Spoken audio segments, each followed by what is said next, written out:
I didn't realize. All right, the City of Rollingwood City Council will come to order on Wednesday, June 15th at 6:02 p.m. We will start with roll call. Councilwoman Brown, if you'll start us off. Present. Alec Robinson, present. Roxanne McKee. Philip McDuffie. Sarah Hudson. Gavin Massengill, all present. With that, we will move on to agenda item number 2, the budget workshop for an updated discussion on the FY 2022-23 budget. And I will recognize Ms. Wayman to kick us off if there's anything in particular she wants to tell us about. I'm getting the wide eyes, so maybe not. And then I'm happy to, but we have our budget 101 if we want to start there. But I'm happy okay, to start us there. So I'm happy to also. there are no changes to the timeline, is that correct? No, correct. Okay. All right, great. Then we will start off with the first item in your in your budget binder. And for those of you, is there anyone following along at home? No, not so much, but who knows? Maybe they will at some Okay, point. we got one. Under your 2022-2023 budget tab, we will update these, and by we I mean staff will update these as we continue through these workshops and into the final phases of adoption of the budget, the tax rate, and the all of those types of items. Is the so as we go through the work sessions, you'll see this be updated occasionally. The budget calendars, which you've all approved previously. I'm going to start off with the budget structure and overview. And I guess actually before I do that too, I'll tell you, for those of you, I know some of you followed along last year in our budget season. But for those of you who need a refresher or maybe didn't follow along,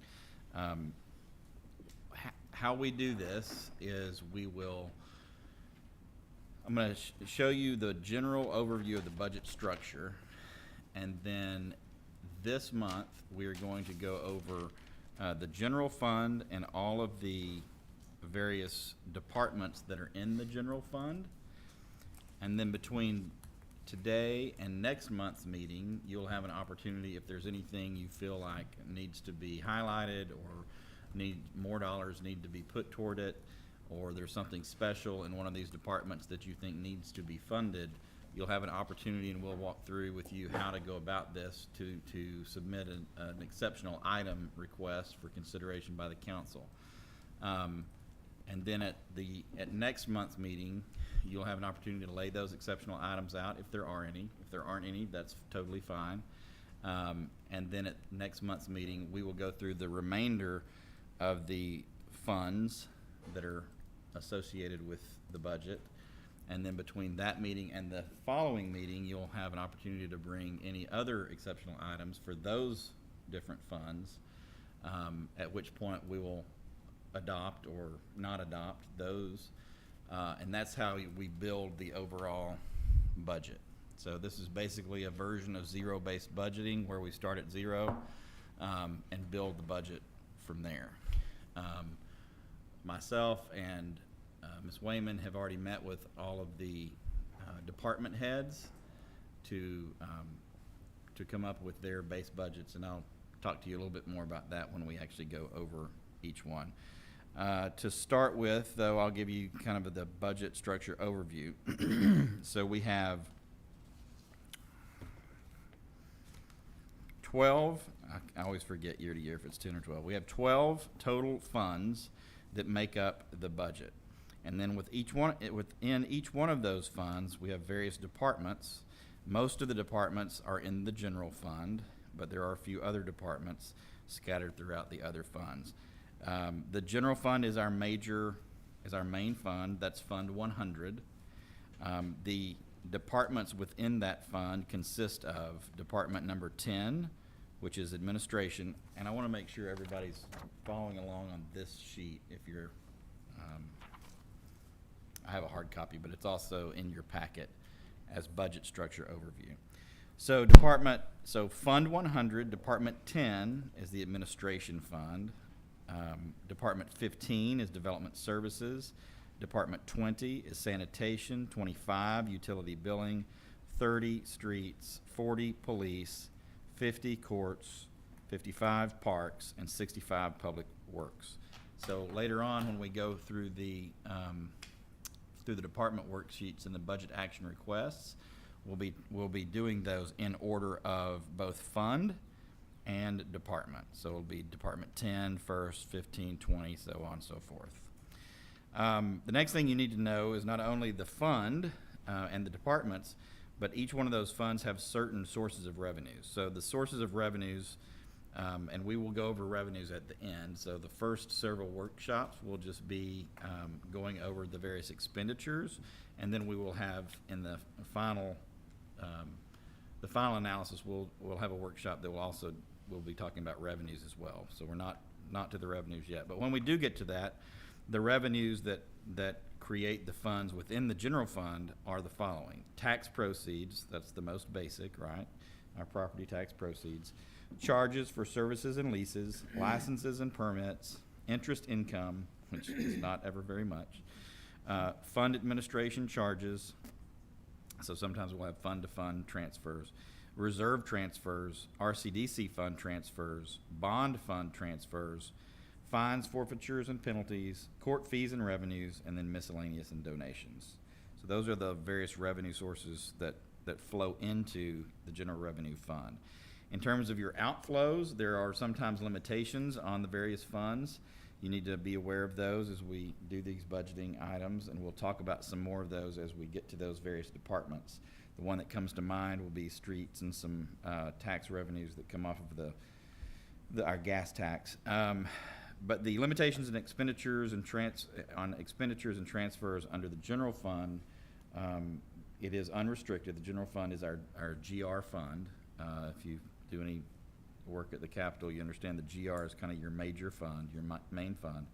And most revenues may be allocated to each department at the discretion of the city council. So the vast majority of everything that you are aware of, that you care about, that you want to fund or don't want to fund, all falls generally within the general fund and for the most part in the various departments that I just covered. The rest of the funds are very important, and they consist of the water fund, which is Fund 200. It is a non-departmental fund, which means there are no departments within the water fund. And the sources of revenues in this fund are from water sales, interest income, late charges, capital recovery, and connections. The limitations and expenditures on expenditures and transfers in the water fund are pretty straightforward. So this is considered one of our two enterprise funds, meaning if we were a business, we would make money off of it. We're not a business, so we don't make money off of it, but the goal of this fund as an enterprise fund is to generate enough revenue through the fund to sustain the utility itself. And the proceeds must be spent within the fund.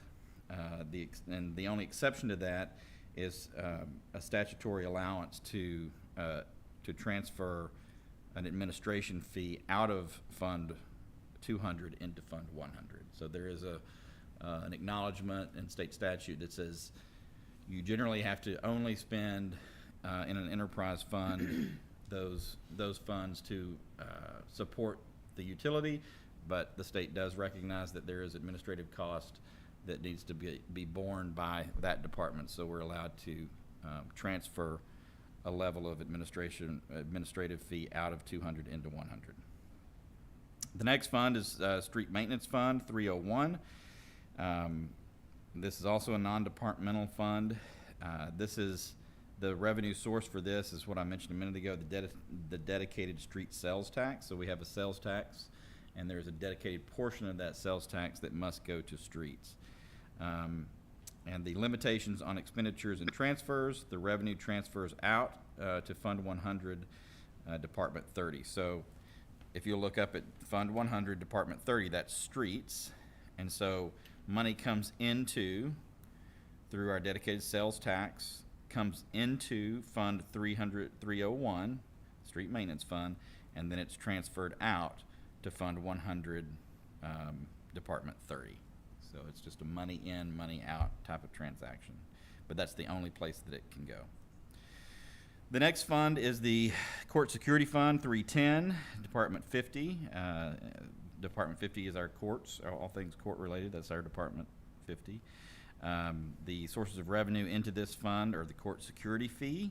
That's a fee that's assessed on citations, and the limitations on expenditures and transfers are statutorily restricted. So the only things that we can spend those dollars on are listed in state statute. I wouldn't worry too much about that because we rarely see any of these fees, and so we haven't really ever had to worry about where to spend them. The Court Technology Fund is 320, Department 50.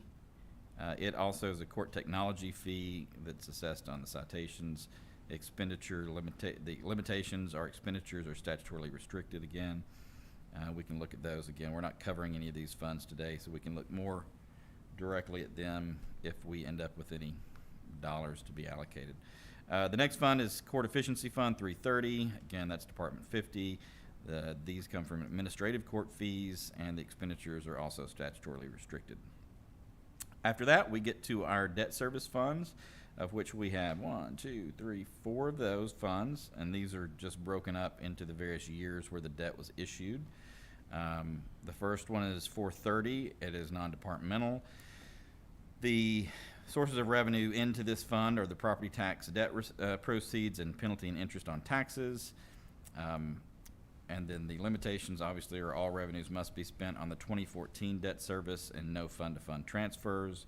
And the next 3 funds are essentially the same in terms of their income, the revenue streams, and their outflow streams.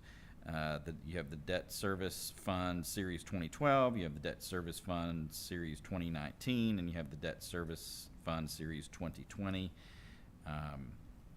And all of those are pretty straightforward. The next one is the Drainage Fund, Fund 702, and we do have a department allocated under the Drainage Fund, which is Department 35, and that is capital improvements.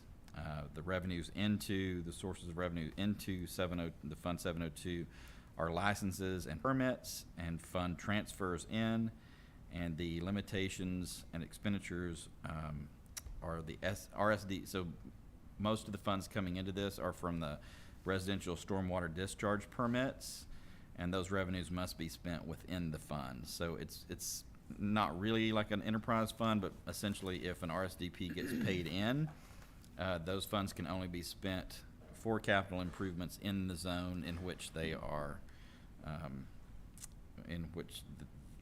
that project exists, and that is by ordinance. The next fund is Fund 800. This is our second enterprise fund. It is non-departmental. The revenues into Fund 800 are derived from wastewater service charges, interest income, capital recovery connections. Again, this is an enterprise fund, meaning all of these proceeds must be spent within the fund to fund the wastewater system. Again, the only exception to that is a statutory exception that allows us to transfer out an administrative fee over into Fund 100. So that is a general overview of what makes up our budget. Are there any questions? Yes, sir. One question. The drainage fund, for example, the fund transfers in. Does that mean one of those debt service funds is where the money sits, and then when we transfer money from one of those into the drainage fund? Like, what is that?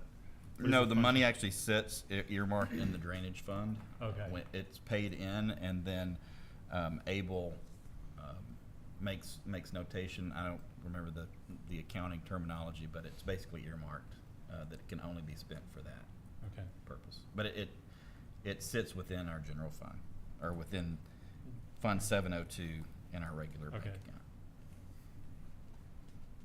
Anything else? I'll make one more quick note and we'll update this before the next meeting, but similar to how the street sales tax fund transfers directly into the street department. The water and wastewater funds, 50/50 split the utility billing department. So they're, the amount that we end up spending in the utility billing department, or that we budget for, we also budget for 50% from each water or wastewater to cover those costs, since they're primarily water, wastewater.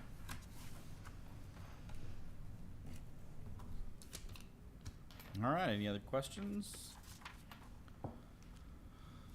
All right, if not, we will jump in to a more in-depth review, and let me get my paperwork. So what we're going to do, we're going to go line by line, and we're going to start with Fund 100, Department 10. And so if you have one of these sheets, either in your packet or in hard copy, we're looking at the Rollingwood City Council. This is at the very top for those who are following along at home. Jesse, Melissa, and Holly. I'm sure they're both going to want to do this. Yeah. And Izzy. And Izzy's here. Izzy. Yeah, Izzy's listening too. Anyway, we're on the document titled Rollingwood City Council Budget Action Request Department Worksheet, June 2022, General Fund 100, Department Name and Number, Admin 10. Okay? So that's what I'll be working off of. And then for comparison purposes, as we work through this worksheet, Council, so the way this is broken up, and I'm sorry if I'm being repetitive here, but I want everybody to be clear on how we're doing this. So essentially what happens is when Ashley, Abel, and myself sit down, it's the three of us, and then either if it's just us, like if it's one of Ashley's departments that she's in charge of, i.e. this first one, which is admin, it's just the three of us. But then if we sit down with, for Public Works Department, we would have Izzy at the table with us. And so what we're doing here is we're looking at the line items is at the far left column. And you'll see those line items reflected on this other document, which is the actual budget. So the sheet that you have that has the green at the top, that's our internal budget worksheet. And then this other document is from Encode. It's our Encode printout, our accounting software document. And you will see on the left-hand side a corresponding line item number, and it starts obviously with the fund number, and then the far right number is the actual line item number that corresponds to the worksheet, right? And so what you have on the worksheet is the name of the line item. You have what was budgeted and what was actually adopted in the budget in 2020 and 2021, and then you have what was actually adopted in the budget in 2021, 2022. So you have a look back of 2 years, 2 budget years, and then you have what is proposed in the 2022-2023 budget, and then the next column gives you whether that's an increase or a decrease, and then the last column obviously is just comments in case there's any special notation that we need to tell you about. And we're going to go through these line by line. So when we go through it, we look at both what was done in the previous 2 budgeting cycles, and then we are offering you a suggested proposed budget amount for this line item, or for this year. Now, as we're doing that, we will also look at this actual budget, and some key points that you need to think about on this budget sheet is, first of all, you have to look in the top right. So you'll see here, this first one says page 5, and you see under that it tells you how far through the current fiscal year we are. So we are currently through 66.67% of this fiscal year. That's important because if you start comparing where we are, because you have a year-to-date actual, and so when you're looking at that year-to-date actual, you may need to know how far through the budget year you are. So this current budget number will coincide with the number that you see in the 2021-2022 budget, this middle number over on the budget worksheet, okay? So what we do is we go line by line, we look at each one, we look at what is being what was done the previous 2 years, what the actual is, and what's being asked for this time. And we literally put the director of that department through the, make them sing for their dinner as to, why are we, if it was budgeted for 10, it was budgeted for 10, it was budgeted for 10, you're asking for 10, but you've only spent 1, why are we asking for the same 10? So if you see like a decrease, if you see something that says % decrease over here in this column, it may say like a 20% decrease. Well, why did we decrease it by 20%? It's because we were looking at what has been budgeted, where we are year-to-date actual, and whether or not it looks like that's, is that, because it should be 66.67% of the budget if you're spot on, right? If you're 66% through the fiscal year, but you're only at an actual percent of budget thus far of like 20%, then you know that we overshot it. And so we're going to peel that back a little bit, and we're trying to put that into the ballpark as closely as we can. I'm sorry that's redundant. I hope it's not too much for you. And if I need to just hurry up and speed up, just tell me. Okay, so with that, we'll start through here. Abel, do you mind coming to the hot seat? I don't know why I'm And we'll move quick, but I just want you there in case we have any questions as we go. This is just ridiculous. And Ashley, jump in at any point that you need to. So in General Fund 100 Admin, we'll move through this kind of quickly. I do want to give everyone an opportunity to ask questions as we go. I'm not going to spend a lot of time on them, though, if we don't have questions. So this is a workshop, so just jump in if you need to, because I'm looking down and won't see your hand raised. Again, 5,000 is our salary budget, salary line item. I'll point things out to council too as we go. When you look at this next budget worksheet, that'll be the Development Services Department, you'll see line item 5,000 is salary there too. So once we establish the line item number for that expenditure, it's the same. Doesn't matter what department you're in, it's the same, right? So 5,000 is always going to be salary. So salaries, we were at 101 2 years ago, budgeted 105 last time. We're asking for the same 105. It's a wash in terms of a zero increase or decrease. Holiday comp, this is the compensation that's paid that we budget for when we ask staff to be here during the holidays. Same 5,000 as always. Retirement payout reserve. So this is line item 5,009. A couple of years ago, we had at least one, maybe two in the same year, individuals with a lot of longevity who left us. I see Roxanne shaking her head. I know Sarah also remembers. It was a big hit to our budget, to the tune of over 60 grand. At that point, we decided that we needed to start planning for that sort of retirement because they do have the ability to take with them when they retire their accrued Sick leave and just vacation. Sick leave upon retirement. Yeah, not holiday, not vacation or They get their Yes, vacation. vacation. sick and vacations. They can take that a certain amount. It's capped, but they take a certain amount with them. Anyway, so we started budgeting for that. We do see in the not too distant future, 2 or 3 years down the road, probably going to be faced with that again. So we're asking to increase it. We've done this 2 years in a row now. Currently in our third year, Third year. and there was a retirement that in year one of the program that put us in the hole a little bit. So right now we have in reserves about $16,000 for the payout. Okay. You said 16? 16, yes. Because the first time we had an officer retired, Right. and he went over the 10,000. Oh, yes. And you'll also see this. So we have this retirement payout reserve 5,009 in admin. We also have it over in PD, I believe. Mm-hmm. So we have Correct. we have it in 2 places because we're essentially trying to save up our balance in 2 different, in both PD and for this office as well. All right, 5010 training, we had 8,000.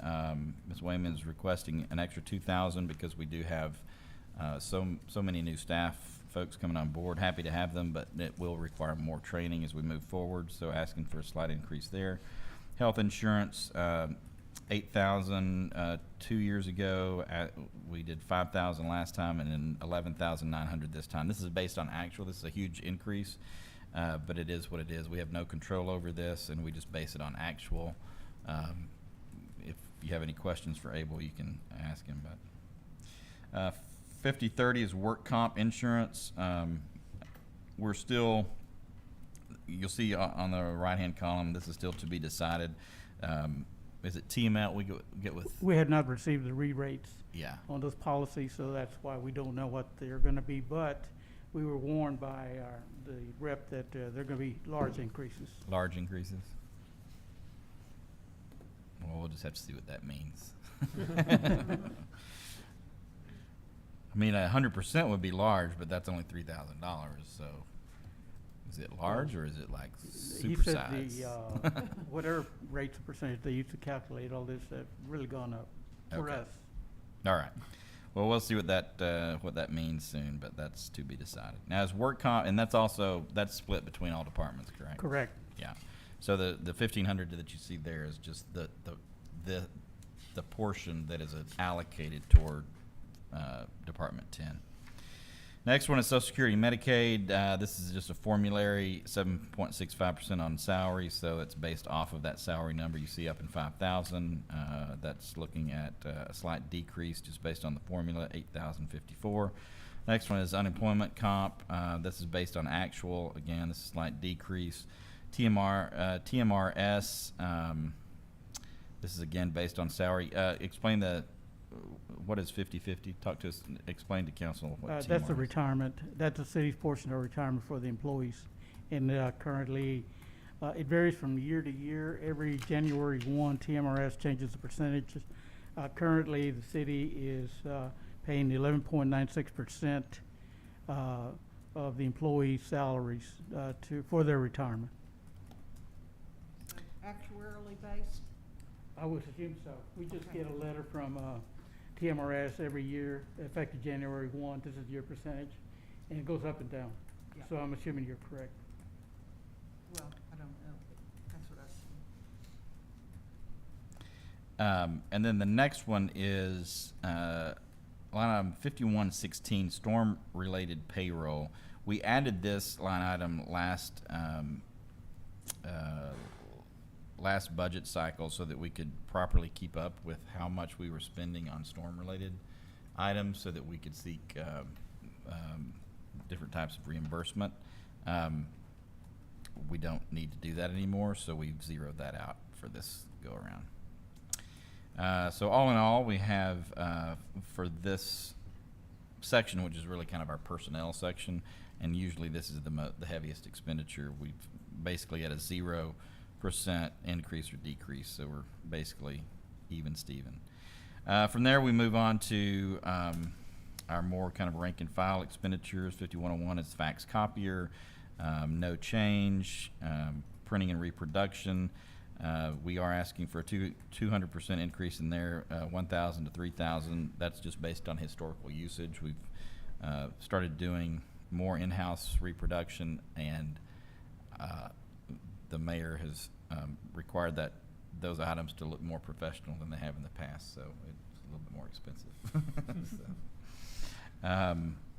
Postage, again, just based on historical use, increase of $800. Storm-related expenditures, again, one of those line items that we previously itemized for tracking purposes, and we put money in that line item last time, so we're zeroing that out for some savings. Subscription and memberships, rounded that up to 5,000 from 4,700. Travel, we had that at 2,000, now looking at 3,000 for a slight increase. Some of those expenses will go up just for inflationary reasons, but we also have more staff, which requires generally more training, which requires slightly more travel. Telephone, slight increase there and 17% increase, and that's again just based on use. Records management, again, based on use, we have been able to drop that from 2022, 2021 amounts, but sticking with what we did last time at 3,000. Office supplies, slight decrease just based on use. Maintenance and supplies, janitorial. This one is actually split. The contract is split between this department 10 and Parks Department 55, because we do use them also for some of the field house maintenance. So we split this contract evenly, and we have been informed by that contractor that it will go up slightly. They do a good job, but we also are going to demand a little bit more, more from them going forward. So it's a slight increase. All in all, though, for these types of expenditures, we got an overall minus 3% for these line items. Moving on to legal services, this is the MOPAC, what we have budgeted in the past for MOPAC. We have nothing here. It's to be decided. What we do on this one is typically go make a presentation, or actually Ashley does it. We talk to RCDC, explain to them kind of what we're looking at in terms of budget, and ask them to put it in their budget. We don't know if they will approve that yet. Obviously, their budget comes to us for final approval, but we ask them to put some of these items in their budget for approval by us. So we will revisit this as we get a little further down the road. If RCDC chooses not to put it in their budget for us to approve, then we would most likely bring I would bring to you an exceptional item for this funding, and I'm not sure what that number would be. We'll kind of have to work through it. Happy to visit with you all on what that number might be. But we have, several years ago, Amy had us start putting this in the budget. It's a good idea just to be ready in case we needed to have a little bit more resources at our disposal. This is the line item that we pay our current law firm out of. 5210 is legal services. That's the gentleman sitting to my right. This is one of the best deals in town, in my opinion, and asking for the same amount. I guess he's on notice now. If I need to ask for more, then I need to know. But if you'll look at the actuals, we're on track and getting a very good deal here, and so we'll stick to that same amount. Next one is 5211, legal services.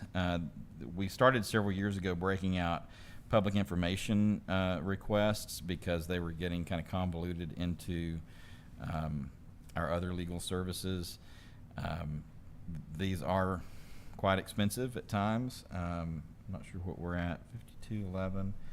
This year, we're year to date, we've already spent nearly $5,000 on processing public information requests. So for those of you who know our friends and neighbors who really like to do public information requests, you can politely remind them that it's not free.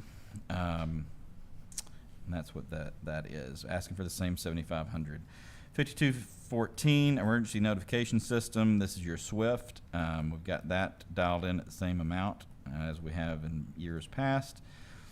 5217, payroll services, slight increase. This is based on our actual expenditures as Abel reports them to us. 5226 is drug testing.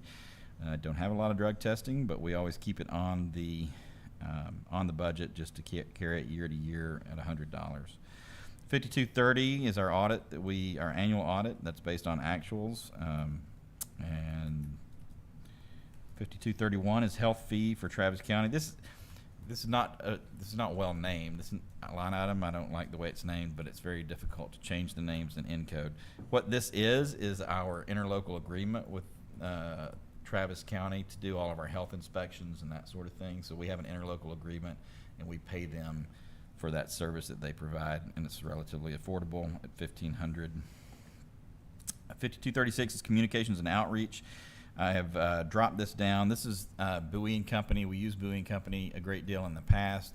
They worked with us on a number of things, the most successful probably being our rebranding effort and all of our new logos and stuff that we put on our signage and throughout the city.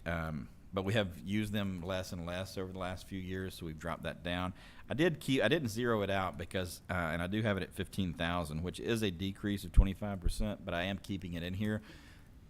If council chooses to move forward with the bond election, I do plan on talking to them and either doing it in concert with Bowie and Company, or maybe another firm, or maybe in-house, however we would do it.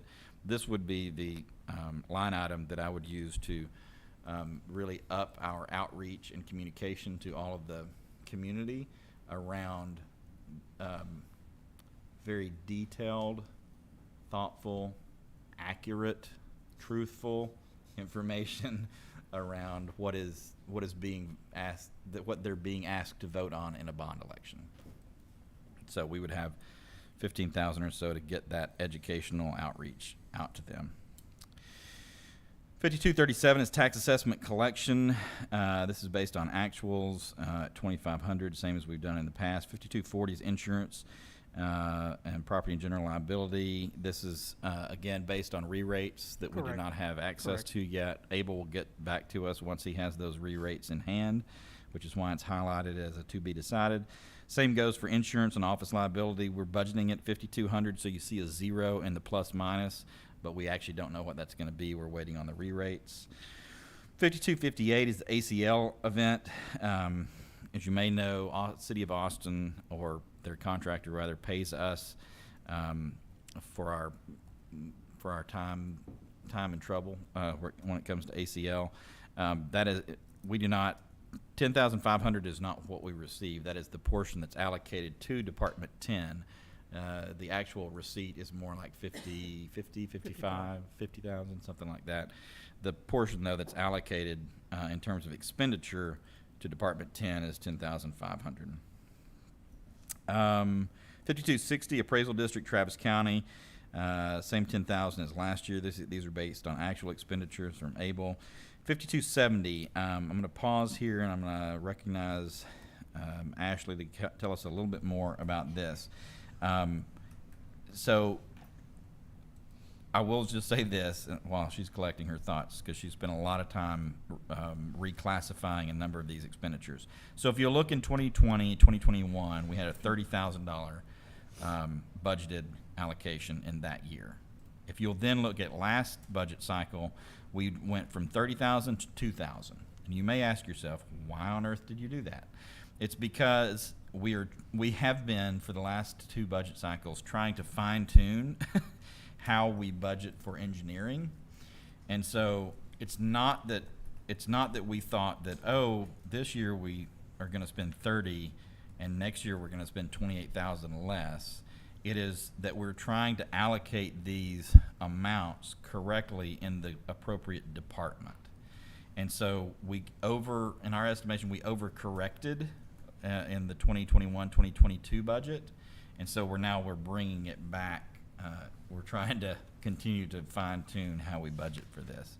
And this engineering 5270 within Department 10 is more, it's not zoning reviews, it's not building reviews, it's not those sorts of things. It's site visits. It's a weekly Zoom meeting where they're bringing us up to speed on all the different things that they're working on. It's kind of it's all the different things that aren't associated with an enterprise fund, that aren't associated with a specific engineering project in a different department. It's the catch-all. Is that a good explanation? And jump in with anything I've missed. Absolutely. Currently we're sitting at about 23,000. I think a lot of that is going to be fixed with a closer review of invoices and how we are coding them. A lot of times if it's just, general project management, we might consider it general engineering, but that's likely water, wastewater, GIS, streets, stormwater. So we're trying to take a better look at that, and we're hoping to fine tune this, but though we've increased it here, we've dropped it in some other departments to make it about level. I do foresee some increases now and in the future, though, in our engineering costs as we've done more GIS mapping and things like that. That though they came with one-time higher costs, they're also going to cost a little bit more to maintain and to continue updating, so we stay up to speed with all of our mapping. So do foresee a little bit of increase, but I think we're getting closer this year to the correct amount budgeted in the general fund. Thank you, Ashley. Moving on to, unless there are questions on that, because it is a big, I know it says a 900% increase, but it's not quite Not quite. like that. 5,300 computer software and support. This is a little bit of an increase. Again, we're trying to fine tune this, putting this at 50,000, which is a 25% increase. This is based on historical usage and Encode ongoing cost. And Ashley, do you want to talk about Encode and what we do here in 5,300? Sure. I'll also mention 5309 we're coming up on was where we originally budgeted for Encode. So generally here, when we get a new software and we're doing the launching, we keep it in its own line item so we can truly see what it costs to get that software up and running. But then we roll it into our computer software and support, so that way it's consistent over all departments. So originally you'll see we had the 80,000 in Encode, and then we dropped it to 15.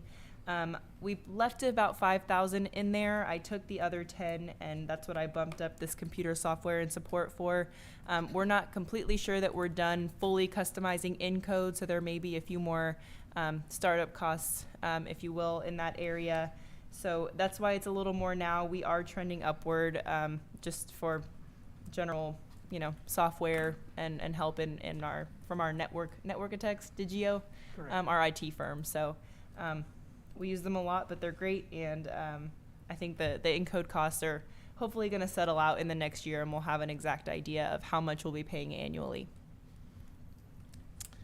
Thank you. The next one is 5301, Public Meeting Technology.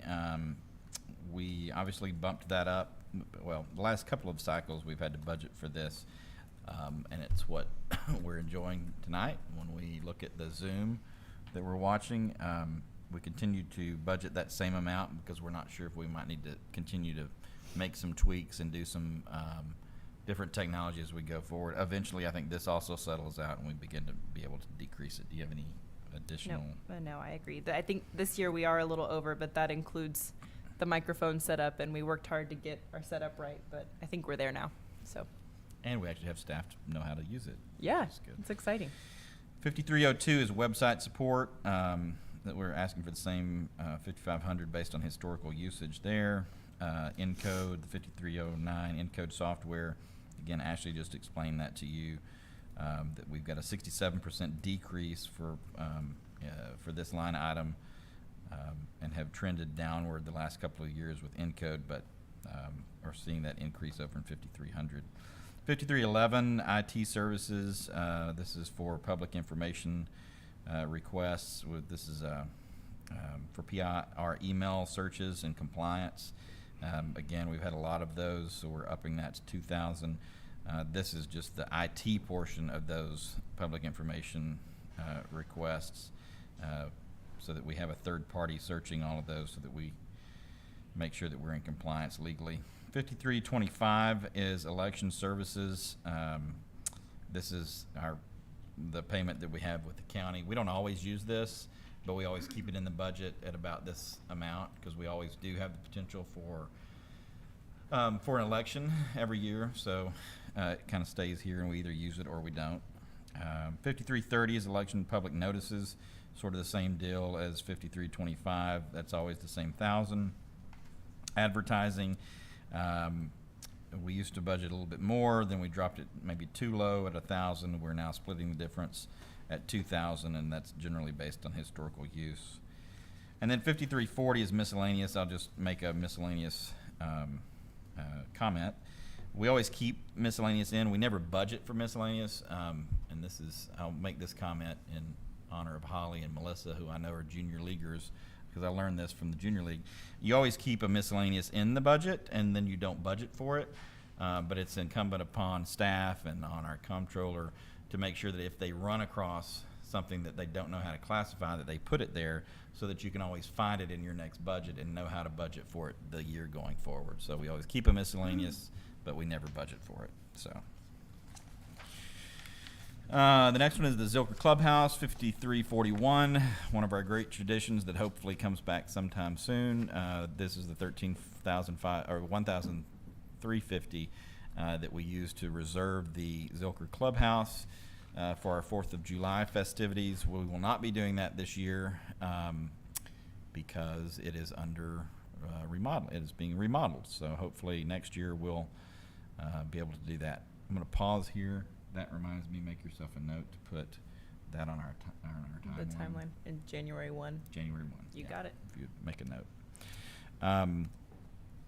That gets our total miscellaneous and other expenses to a slight increase year over year of 2% suggested. Next item is 5413, which is furniture. We're asking for the same 1,000. Again, this is one of those things, either we break a chair or we don't over the course of the year, and if we do, we have $1,000 to buy a new one.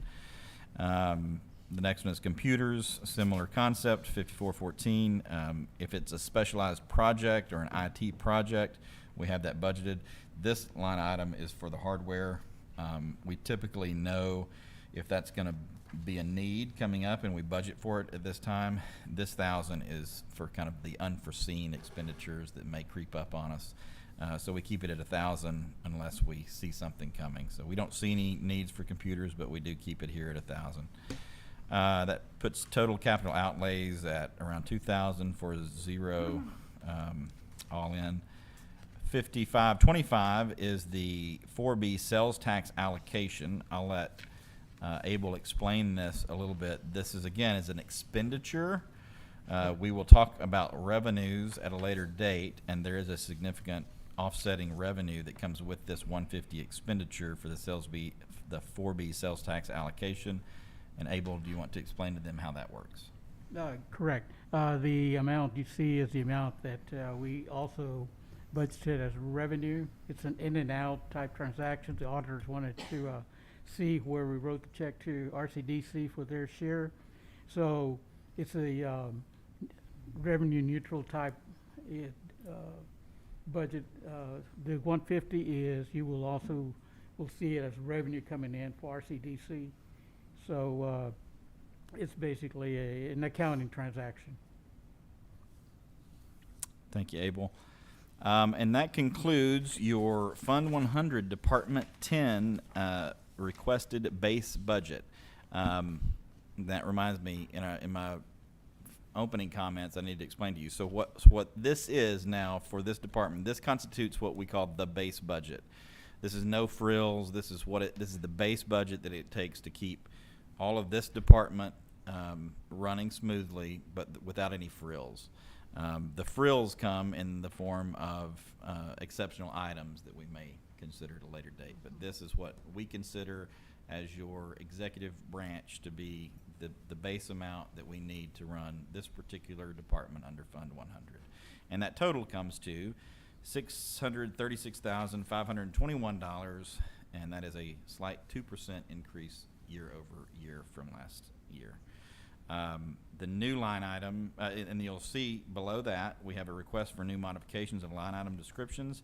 So if a department head comes in and we're having our meeting and they say, hey, I really need a new, I don't know how to code my expenditures. I really think I need a new type of line item.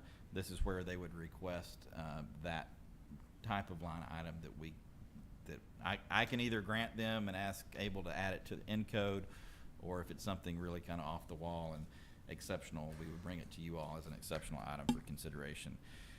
Under the next line, you'll see exceptional line item requests for current budget cycle by priority level. Again, we ask the department heads to give us their sort of wish list. This is where the wish list comes in. This wish list is for MOPAC Legal. This would be mine. Again, I mentioned to you earlier, if for some reason RCDC declines to put in their budget a budget allocation for the legal services under 5204, then I would bring to you this exceptional item, which would be my exceptional item for your consideration, to put MOPAC Legal Services under 5204 to the tune of $20,000. It might be more, might be less, we could talk about that. This is really just for me to kind of keep a baseline number so that we don't forget to have that discussion with you. Brooke, did you have something? Well, as we've gone through this, I've come up with 2 items that I can think of, and my question is, are they an exception item, or are they something that you wanna think about as you work through this budget? But one is, and it'll come up later on tonight's agenda, I think we're gonna need some of Charlie's work with respect to the zoning changes. If we're gonna implement the zoning changes that are in the comprehensive plan, that's gonna require some legal work to rewrite our current commercial zoning ordinance. So that's one item. Okay.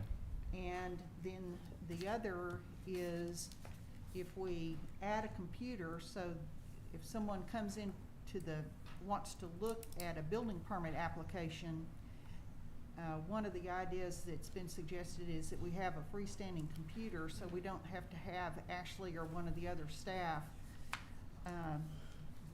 overseeing that process and using their time inefficiently. If we had a standalone computer that a resident could come in and check the building permit, or it can be used for other things. I can't imagine it'd be used, Right. but Sure. it could be used for things where Uh-huh. a resident, you wouldn't want a resident looking at a staff member's computer, Right. but for things that might be a public information request Sure. or other public documents. Yeah, that's a good idea. So the second one for sure would be an exceptional item, and I think a good example of an exceptional item. The first one, let me consult with council and figure out. Well, I'll just say it in front of him. Again, I think it's the best deal in town. They're actually running under budget right now in terms of what we. Mhm. My point being, there's probably Some room. already enough room in there where we could absorb some of that. But let me visit with council and find out if what you have in mind and what his firm would be required to do. If he thinks that there's enough room there, or if that would truly be probably something more that we'd need to budget for. Okay. So let me check on that one. The first one though, or the second one related to the computer, definitely a great example of an exceptional item. And don't let me forget before we wrap this up, We have our- we're gonna go through we'll show you how to do an exceptional item and bring Great. it back, so. Great. And we may not have time for that. What we may do is try to email that out to everyone with some Yeah. instruction. It's pretty straightforward. Yeah, this is the opening. So when we're done here, we'll kind of open the period for exceptional items, and we generally have those due a couple weeks before the next council meeting so we can put them together. So it's a very simple spreadsheet, and then you attach backup documents, and if it's things that you would like staff to help with, we can help put together some numbers for those as well. Great.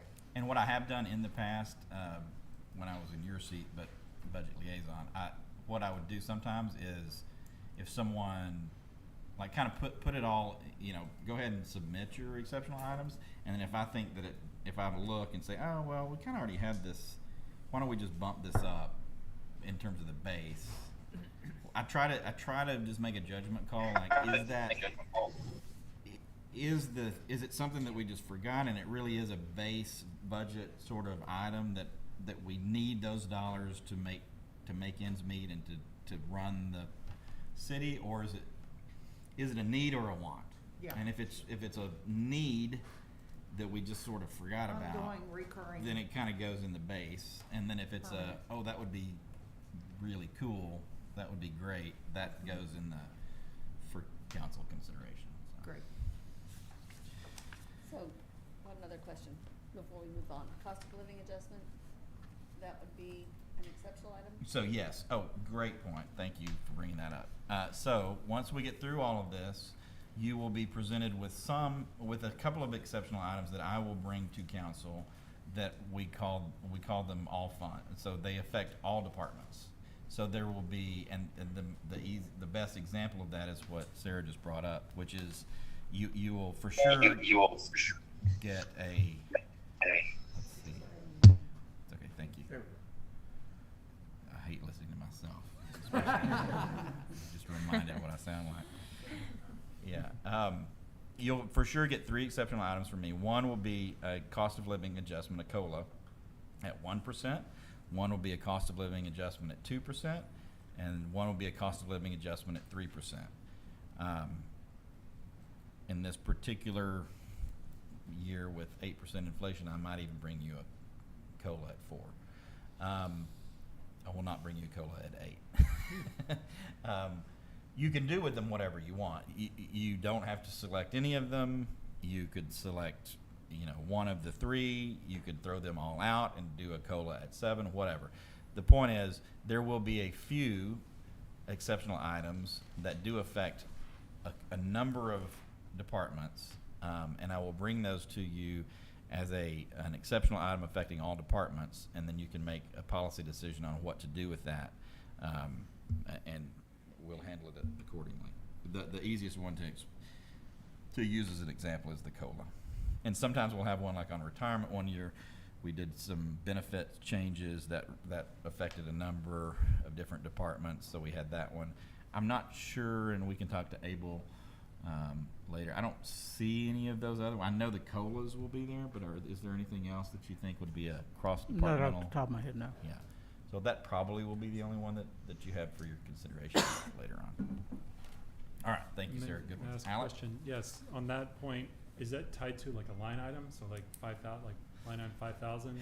It would. So on that one, so yes, that particular one, the COLA will be a line item. It will be an exceptional item on line item 5,000, and then Abel will tell you what the actual cost would be across all the different. Yeah, I'll work up the calculations for each of the departments based on the number of staff, percentages, that kind of business, and also the impact on TMRS, Social Security, and so forth.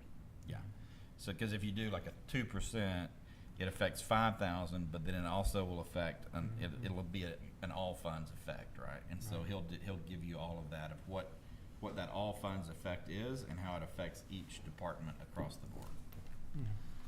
Thank you. Good question. All right, anything else? Oh, and just to finish out this worksheet, so then you saw, so that will be the exceptional item.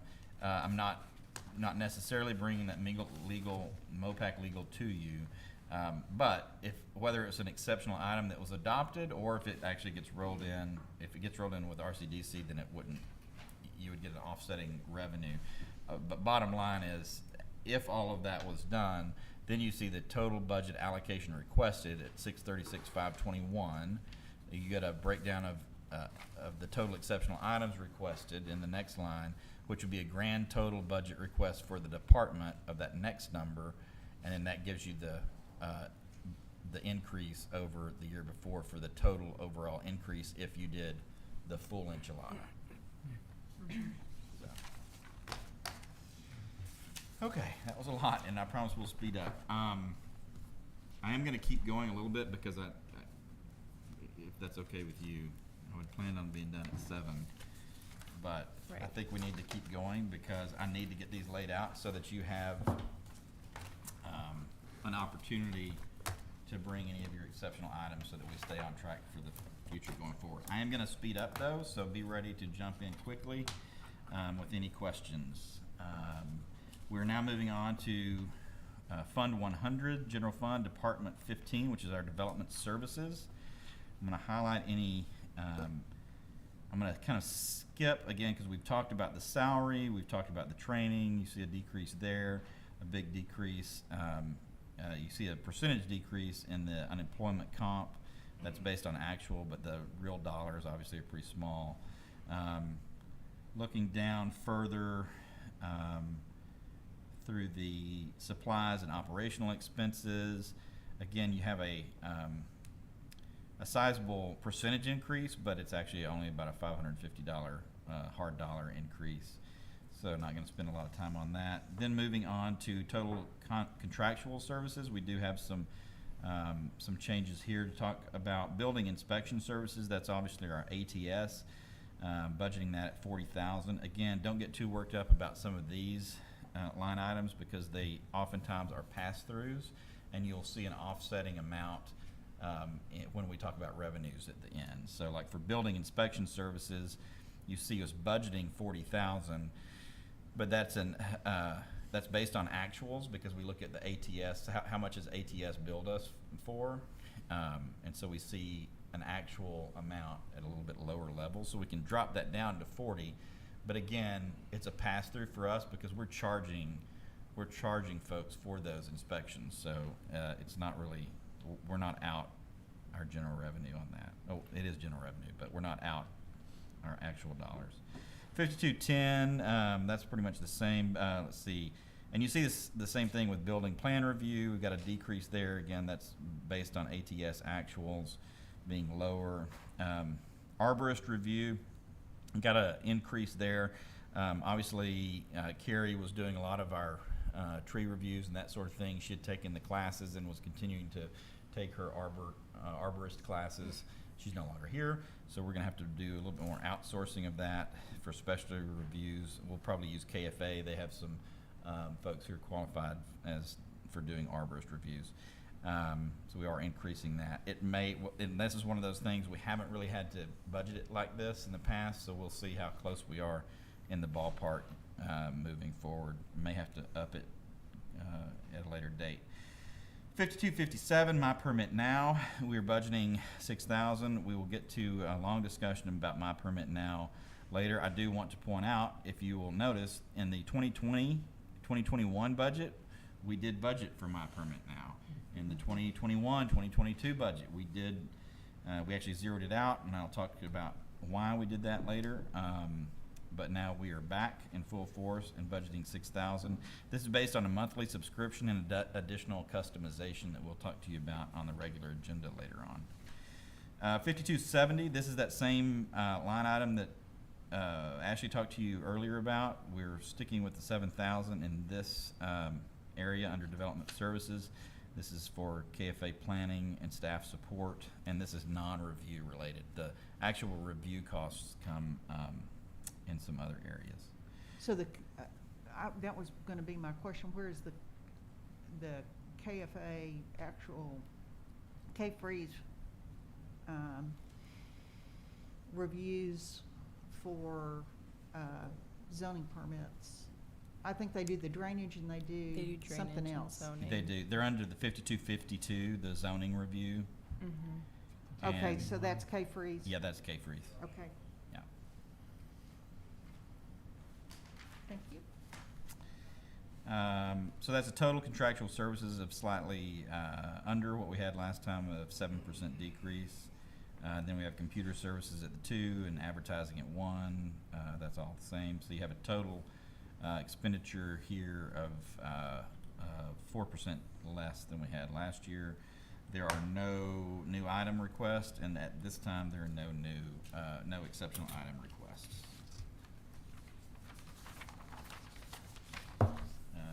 Yes, sir. Mayor, Mr. may I ask a Robinson. question? Yes, sir.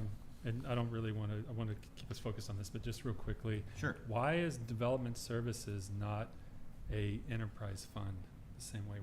Why can't we run development the same way we do water in terms of like making a profit or at least breaking even? I would say in a way it is. I would, and I'm about to get over my skis here, and counselor can pull me back if I need to be.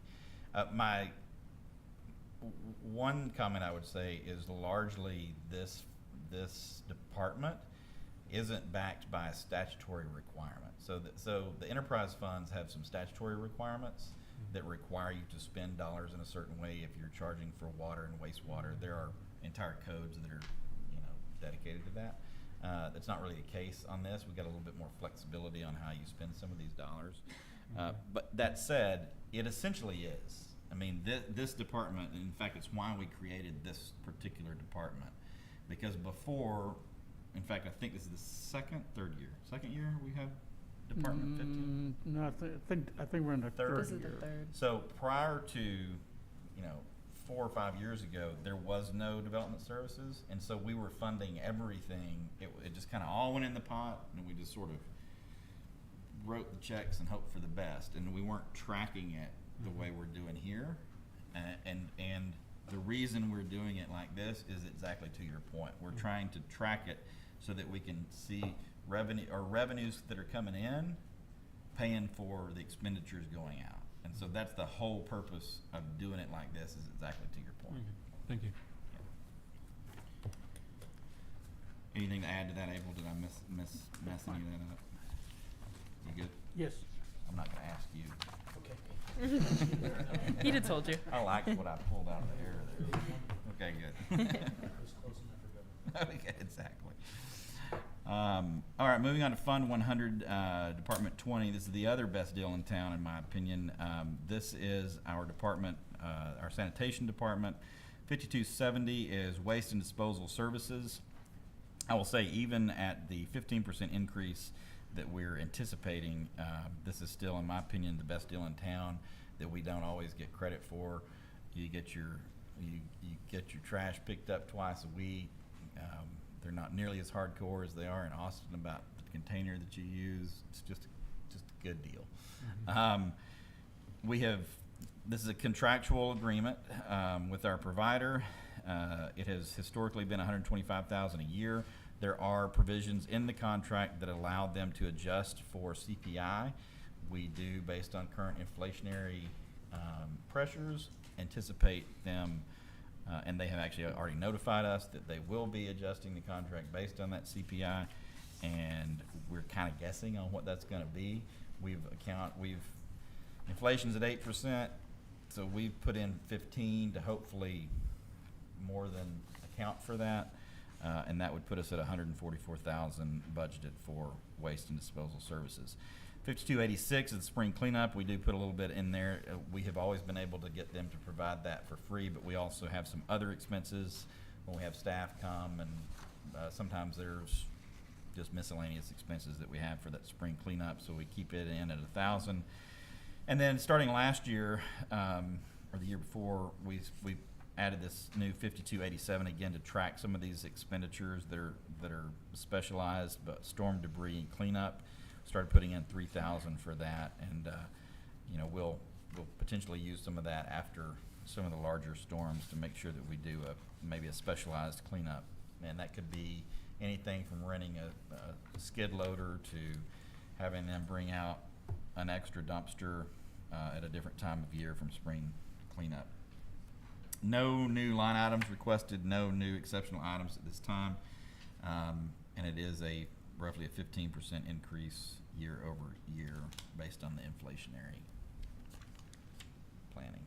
Anything else? Any questions on sanitation? All right, moving on to Department 100, Fund 100, Department 25, utility billing. We've had lots of discussions about utility billing over the past several months. We do feel like we have finally got a handle on that on many levels, thanks in no small part to Michaela. She's done an awesome job getting on top of that on an item that she never knew that she would be working on when we hired her.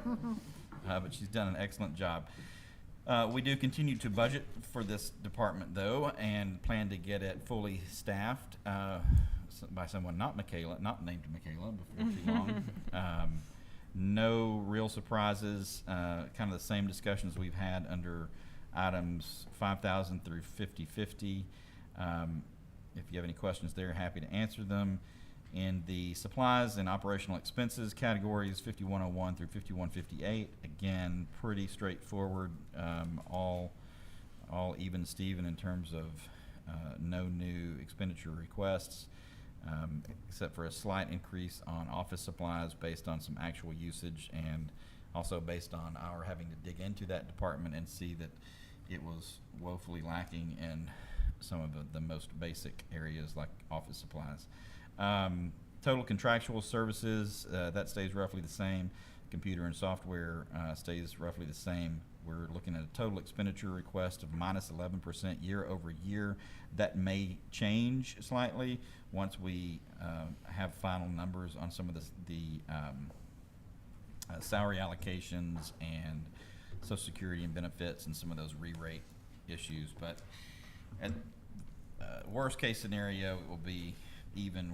Best case scenario, it'll be about a 10% reduction year over year. The dollar amounts are not too great in terms of the reduction now. No new line items requested, no new exceptional items at this time.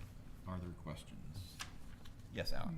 Mayor, one question. We talked previously about maybe having some equipment to make the printing or the folding or the stuffing of envelopes or Yes. stamping them. We faster. did. Is that- okay. We did, and I'll just turn it over to you. I think we're actually looking at that over in admin, is that right? We Okay. are. We're definitely looking at a new postage machine. I think we're actually going to wait it out and see how our e-bill situation looks. If we have enough people on e-bills, it may not be quite the process to fold and stuff all those envelopes, but more than likely we'll end up going with something like that. But we are looking at a postage machine that doesn't require us to go to the post office right now and get 500 stamps. So Okay. that's fun. But that would be in But- the admin, we'd bucket into the, We'd probably split it, especially for postage. Currently, that's split based on usage, so we divide that among departments. So I think we would probably do the same thing there. I don't foresee it being a large hit to this account, but Okay. it would be across multiple. That is a good question, Mhm. though, and we should keep that in mind. So if we do, and the good news too, like for that type of expenditure, because it does exist in another department, if we made the expenditure and then needed to allocate it to utility billing, we could easily, and it would just show up the next year as an as an expenditure. Probably me and Court are probably the biggest non-utility billing users. Okay. Court uses a lot, and I do too. It is a good point, though, because we could use some other funds for that, so That's true. depending on what Yeah. the dollar amount is, we should keep that point in mind. Agreed. Because we do, that's a good example, because we're restricted on how to use our enterprise funds, sometimes we build up an excess in those funds because there are only certain things we can spend it on. So if there's something like this where we can legitimately use the funds in a utility capacity, it's better to use those funds that are restricted than to use the unrestricted funds that we need to go other places. It's a good point. Okay, thank you. Okay, next, Department 100, Fund 100, Department 25, well, we're done with that one. Fund 100, Department 30, Streets. Lot items 5,000 through 550. Again, same discussions we had earlier. You'll see most of those changes are based on actual numbers. A slight increase in salary based on actuals and certification pay. And those are all split, by the way. There's not an actual person that's designated to streets. This is just a department that shares in its share of burden of some of these expenditures. Under the supplies and operational expenses, 5130 through 5196, probably the biggest areas of interest would be in the item 5181, equipment rental. We are upping that from $1,000 in 2020, 2021, and 2021, 2022 to $5,000 suggested budget allocation in the 2022, 2023 budget. That's a 400% increase, but this is to really, we now have the personnel on staff between Izzy and Johnny and Fidel and all the guys and ladies. Vicky still is doing some duty over there before we move her to some other areas. So we got lots of great help. They're doing an awesome job, and because of that, we need to up some of these items. Equipment rental will be to help us with the storm drainage maintenance, and also help minimize some of the flooding in the city. We're going to try to, after we do the current project that we're working on with Public Works, which is the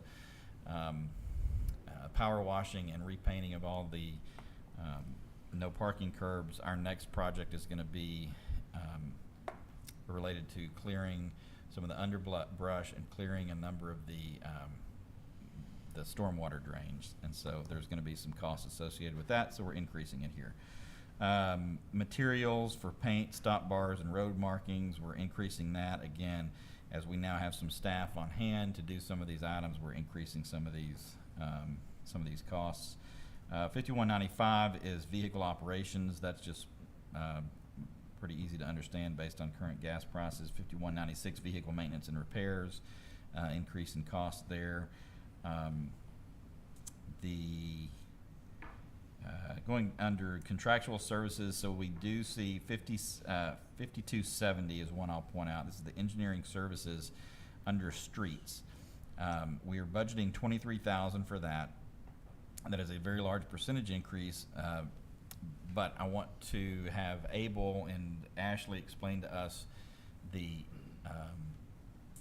restrictions that are associated with streets and where these dollars come from and how those dollars are restricted based on statute. Funding for the expenditures in the street department comes from the street maintenance fund. In the past, we only transfer from the street maintenance fund whatever is needed to fund the street department. Any funds that come in that are in excess of the street department expenditures stay in the street maintenance fund. So there's a fund balance that's being built in the street maintenance fund.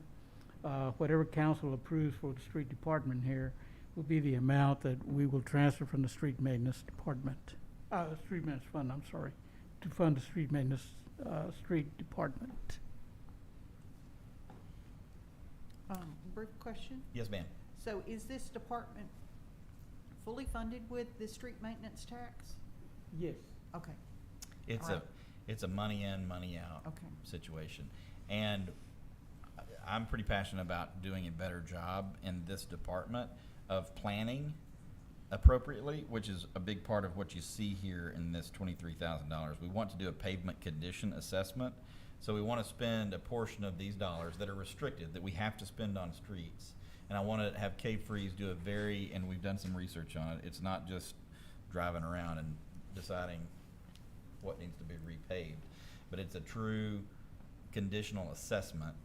And then after we get done with the assessment, we're going to put this on the what we call the Gantt, lovingly called the Gantt chart. We're going to start lining this out where my goal is to start lining this out in a methodical way so that we start chipping away at streets at about a 20% clip a year, so that we repave, and over the course of, and maybe it's a 10-year cycle, right? But let's say that we could get 20% of our roads either resealed or reconditioned or repaved every year. If we're working through that at a 20% clip, then we're done in 5 years. If we have to do it at a 10% clip, then we're done in 10 years. But whatever, let's do the assessment, let's get it on the chart, and then let's chip away at it every year so that we don't we don't just ignore it for 20 years and then we have a $2 million bill. That's Right. crazy. Right. And so this is the first step in trying to utilize these funds that we have to use on streets, but using them in a smart way instead of just letting them build up, and then having a big bill.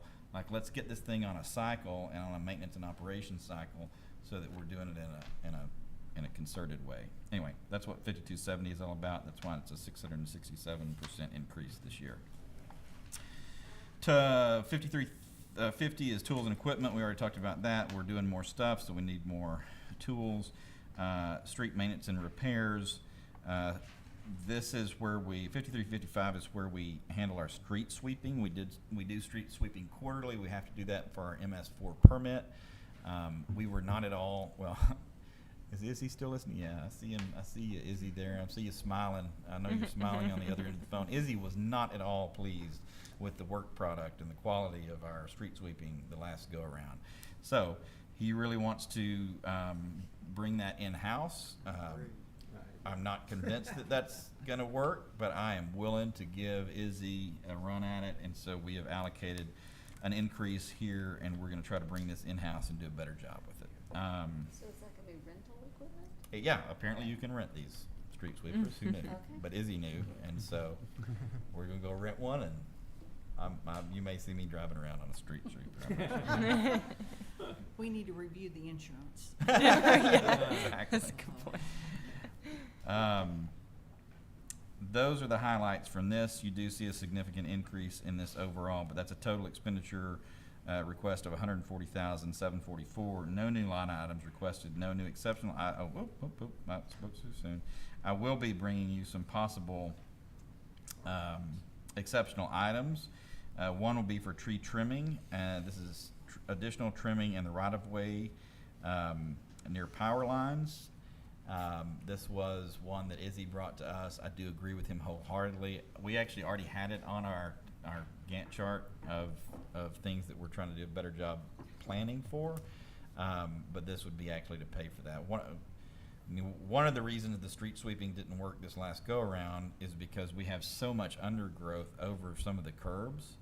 I have 2 or 3 places that are in my mind. And so if you let it grow over, I mean, you could see where the street sweeper would go along. They couldn't stay next to the curb, so they would just like go out into the street and then come back, and it missed entire sections. So part of that was our fault because we didn't have the right-of-way cleared the way it needed to be cleared. So long story short, bringing you an exceptional item for $20,000 for some additional professional trimming. We'd have to. A lot of that underbrush and weeds can be done. That can be done anytime. If it's, obviously if it's oak trees and that sort of thing, we'll have to treat that with kid gloves. But and $20,000 is not going to totally get it done, but it'll get us a long way there. The other exceptional item I'll be bringing you is for an annual repaving project. And this is the discussion I just had with you. This is the phase 2 of the 5270 that we're putting in here at $23,000.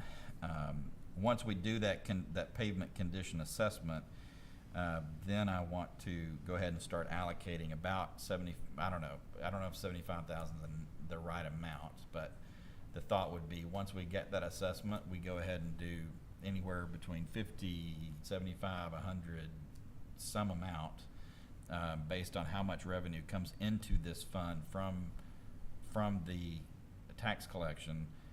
But we just allocate that same amount every year, and that's what we use to try to knock out, 5-10% of the streets. So we can budget it if it, and then we'll figure out, if we have to spend less or spend more, we can figure that out as we go. But I want to start getting it into the budget so that we can start planning for it appropriately. Anyway, that's for another discussion, but you will see those exceptional items. So, one quick question. Repaving that goes along with water or drainage projects? Excuse me? I said repaving costs that go along with water, sewer, or drainage projects? Those get covered under those costs? That would. And not part of the street project, right? That is correct for the most part. But in fact, Izzy and Ashley and I talked about this. Yes, but to that point, if we were, say, doing a project at, say, Pleasant and Nixon, and we had dollars to replace, say, the area of the street directly over the project that comes out of maybe that bond or those tax notes. So we spend those tax notes to do that project, which we've already approved. But it would be useful, maybe we want to go on up the rest of the street. So if we had this 75 allocated, we could use a portion of the tax notes and then use a portion of this to do that, and boom, that street's done. We just need to make sure we're coordinating Correct. between those 100%. projects on our scheduling. Yes, totally agree. And my understanding of the assessment is that it would produce a similar GIS map that we have to our other plans. And so it could be overlaid, and it would be another one of those things where you could go, wow, this one area needs all 3, so let's, save some costs and do water, wastewater streets at once. Yeah, that'd be perfect. Mayor, Mayor, may I ask a question? Yes, sir. One question about the street, the street department. The revenues from the street department, clearly some of the street maintenance fund goes into it, but does the street department also get revenues from the other sources of revenues from the general fund? Not really. Okay. That's it. Thank you. Yes, sir. Any other questions? All right, moving on. I'm trying to go quick. Fund 100, Department 40, Police Department. The Police Department constitutes roughly half of our overall budget. That being said, I still want to try to move quickly, and we will do that by looking at line items 5,000 through 5070. If there's anything here, so you'll see a few different line items here than you've seen in other areas of the budget. Some of that, especially under personnel expenditures, is due to the difference in which we budget and the difference in which the PD is paid in terms of their step pay, in terms of their longevity pay, and some of those issues. Is there anything to add to that? You'll also see a higher numbers. stipends, yeah. Put your thoughts together. Oh, sure. They'll also, you'll see some higher numbers like in 5010 under training. Obviously, there's a heightened level of training that's needed in PD. You'll see, this is where you'll see the other 5009 under the retirement payout reserve. Again, we saw that earlier in Department 10 where we've done previously in the last 2 budget cycles, we budgeted 10 and 10. This time we're budgeting 15. Again, these are just earmarks to begin to do a better job of planning for the future retirements that we see coming down the road. Again, those dollars are just earmarked, set aside in our side retirement payout reserve fund that we keep up with moving forward. Just a side note, because this question did occur to me, like for a budget certification, when we ask credit rating agencies to look at our credit rating, they want certain levels of reserve to be available to us, and the higher that level of reserve, the higher our bond rating is. Just so you know, when we do have these payout reserve funds, those do not count. I was hoping that they would count for the bond rating agency. They don't because they're earmarked, and so that's just in case you were wondering that question, and you might not have been. Anything else on this? I think you covered most of it. They're just able to budget for their stipends separately because they have multiple, more than most other departments have. And then those LEOS funds are from the state for training. So just certain things that are specific to the police department are what's different about this section. Correct.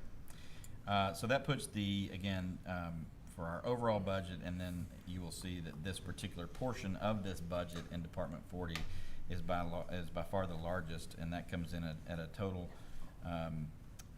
requested proposed budget for 2022-2023 at $1,143,580, and that's a 6% increase year over year. The next is again the basics and supplies and operational expenses. There's nothing of great note here.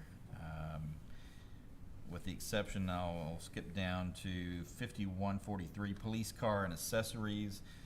We had budgeted $4,000 for that, or $5,000 for that in previous years. We've dropped that a bit because we are now leasing the vehicles. We'll get to that line item in a moment, but so we have fewer accessories that are needed. Vehicle operations is the largest increase at 100% increase. Budgeted $14,000 under line item 5195 last year.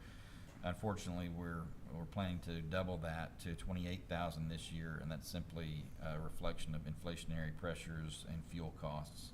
5196 is vehicle maintenance and repairs. So again, we last year started doing a better job in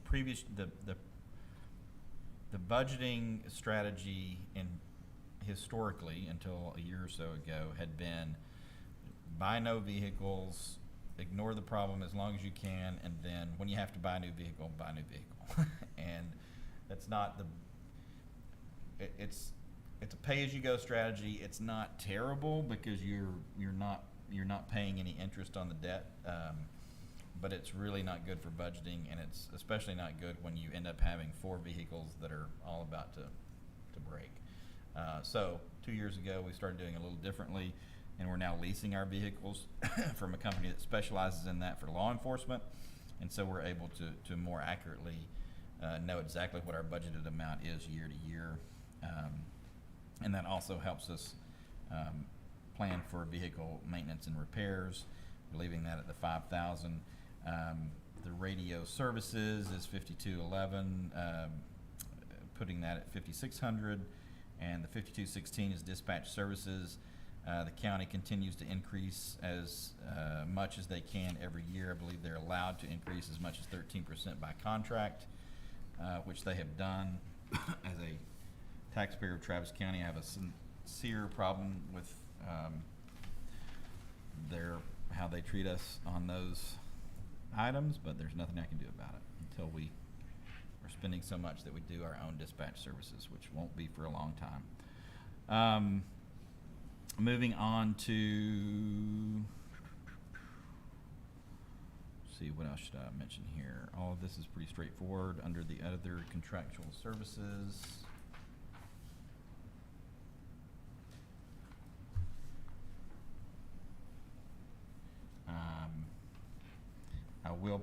I will point out under total capital outlays, all of those are the same from years past, with the exception, if you'll look at line item 5495, you'll see a 100% decrease. Last year we budgeted 147,278. That was an exceptional item last year for the new vehicle and outfitting. We have now moved to the type of budgeting that I just mentioned to you a moment ago, and that is reflected in 5494.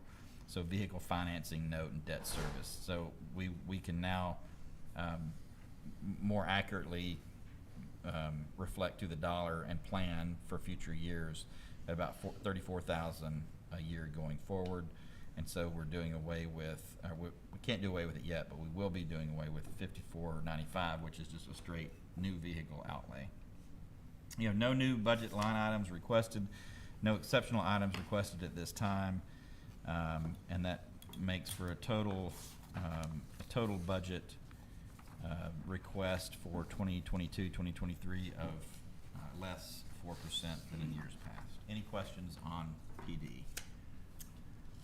And Chief, I moved quickly through that, but do you have anything you need to add, or are you good to go? We're moving.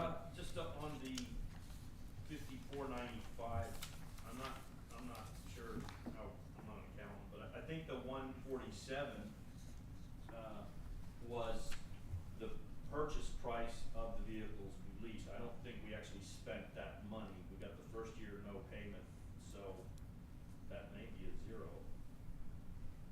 We had to pay the dealership for the trailer. Okay, so, I didn't catch that. well, we David. paid the dealership, yeah, but the money came from the lender, so we didn't make a payment on it. I don't know, I mean, I don't No, I know. think that's a good point, and it was just, I think that 147 was just for budgeting purposes Right, last time, right. and so, So we got 1 year no payment, the first payment Right. this year and then subsequent. Right. And it'll be exactly the same every year. that's the Which is that's the great thing, yeah. Mhm. And thank you for guiding us down that road, Chief. That was very, very well done. All right, any other questions on that? All right, moving on. We're nearly done. We're nearly there. It gets quicker, I promise. Fund 100, Department 50, Courts, 1% year-over-year increase for personnel expenses. Supplies and operational expenses, 0 decrease, 0 increase year-over-year. Total contractual services, we've got a 20% decrease year-over-year. That's mainly due to the Encode online payment processing decrease and a significant decrease in legal services that we are just we're basing that number on historical use. So you have a total less 7% year-over-year for a suggested budget of 2022-2023. No new line items requested, no new exceptional items at this time. Are there questions regarding the court budget? I didn't notice this on any of the other funds, but the mileage rate is listed over here, 56 cents per mile. Oh yeah, that would be proof that we actually do let the department heads fill out their own budget workshops, and different ones do it Yeah. different ways. Well, because that's gone up, the IRS rate Sure. has gone up just recent, yeah. Yeah, but for next year, it's gonna be Okay. higher, so if we use that as the basis for something, we probably. Okay, need good to know. We might stand to bump that a little bit. Yeah, it's a significant jump. I actually don't know why we have travel in this budget, I but think that would just be for any required training okay. that they would go to. We can actually we can bump that up. We should probably bump that. Let's give it an extra No. $50. Depends. Maybe it's a For those paying attention at home, this is how we We manage to $50 increments with your tax dollars, so be proud. All right, we'll bump that up slightly. Any other questions on courts? All right, great. Moving on to Fund 100, Department 55, Parks. Again, in personnel expenses, nothing big to see here. You have a -1 year-over-year request for $51,112. Again, there's no particular, this salary, this is not any particular person is designated to the Parks Department. When you see the salary 5,000 line item and you see a budget of 35,699, that is the portion of the salary that this particular department carries, because it's split between all departments. Moving on to supplies and operational expenses. Budget line items 5103 through 5198. The main items of note here are 5130. We did begin to look at utilities and carry some of those utility costs in this department the last couple of years, and you'll see some big swings in this. This is, again, similar to that discussion we had earlier where we were trying to do a better job of getting these expenditures in the appropriate ballpark. Back in 2020 and 21, we budgeted 500, and then in 21-22, we moved a lot of these the responsibility to this onto the city and away from our leaseholders, and so that went up to 10,000. We realized that was too much. Then we are bringing it back down to 2,500 this year, because now we're looking at the first full year of assumption of park utilities. So we actually now have some historical usage to look at, so we can begin to fine tune that appropriately. We do have some equipment in 5171 that you see an increase from 2,500 to 8,000. That is a 220% increase, but we're looking at replacing the zero-turn lawnmower. This is a request from Izzy. Again, I'm inclined to help him out with some of these budget item requests, as he's doing a great job with his new staff, and we do have new staff in the Public Works Department, so we want to make sure that they have the equipment that they need moving forward.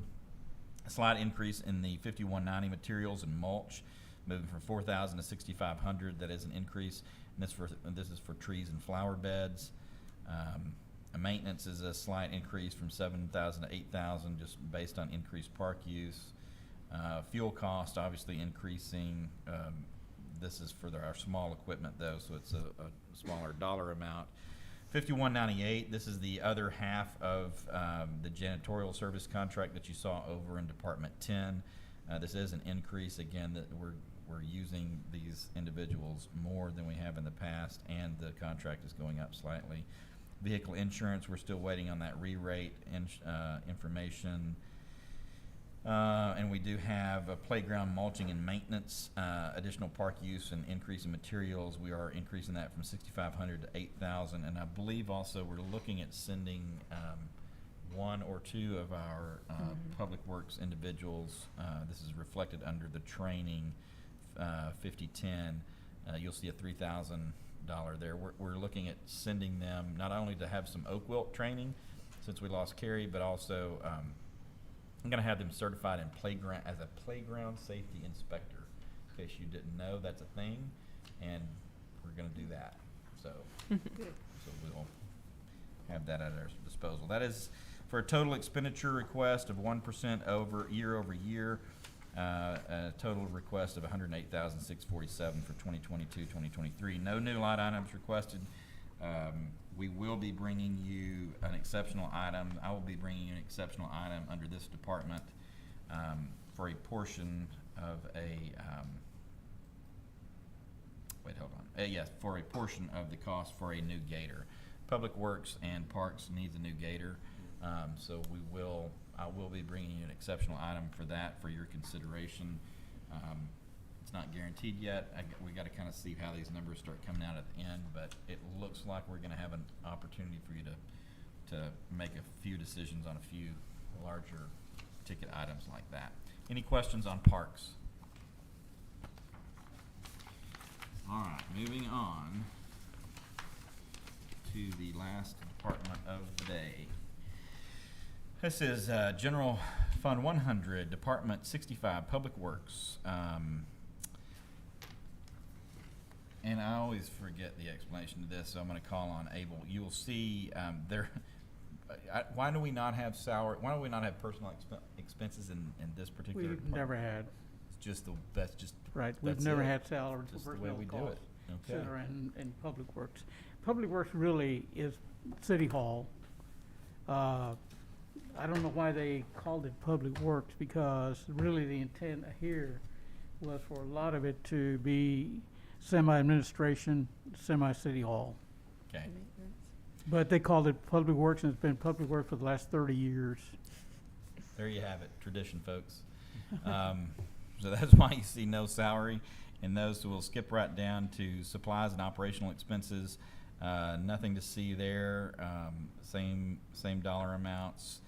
You see the rest of the ACL event expenditure in 5258 that you saw over in Department 10. Again, we will talk about the revenues that are derived from the ACL payments that you'll see later on, but this is the expenditure side that is borne by this department. You have some animal control disposal that we just put in there for good measure, but don't use that much of. Building maintenance, again, this is same 9,000 as before. This is for general, you just If the kind of AC here in the building goes out, that's the AC, account we use. yeah, whatever that may be. Anyway, so that's a total expenditure request of 16,550, 0% year over year. No new line items requested, no new exceptional items requested at this time. Any questions on Department 65 Public Works? Okay, yes, sir. Mayor, one final question from me on this. Thank you for going through this. When I went through this earlier, I found like some line items where the actual to date is like, looks like if you just sort of forecast them out to what it'll end up being, they look like they're gonna be larger than what's budgeted for this. Is it worth like me compiling maybe an email to Ashley or somebody and asking questions? I'm assuming you guys went through this and obviously We line by did, and line. so there were a couple of reasons for that, and I'll let Abel talk about some of them. They could be anything from one-time payments, or we know of, like maybe it's a quarterly payment, or maybe the payments happen in the first of the year but not at the end of the year. There are a number of those types of answers to that type of question Correct. that only Abel knows. Yeah, if you have any line items, I can go over it with you and Okay. analyze, why, I mean, why they are the way they frankly, are. some of them are like within $500 or whatever, so when you look at the When I'll be overall, honest you're with like, you, as it's- we go through them, if it's in that level, Yeah. we keep moving. for But the the most part. explanation he gave is the correct one. Okay. Yeah. That's- Thank Typically, when we're going through them, if it's 5,000 or, if it's 25, 5,000, if I see some anomalies in those larger amounts, then we'll stop and have a long conversation. But if it's in those $100, $200, $500, Okay. Got it. Thank you. Yes, sir. anything else? Any other questions? I know this is a lot.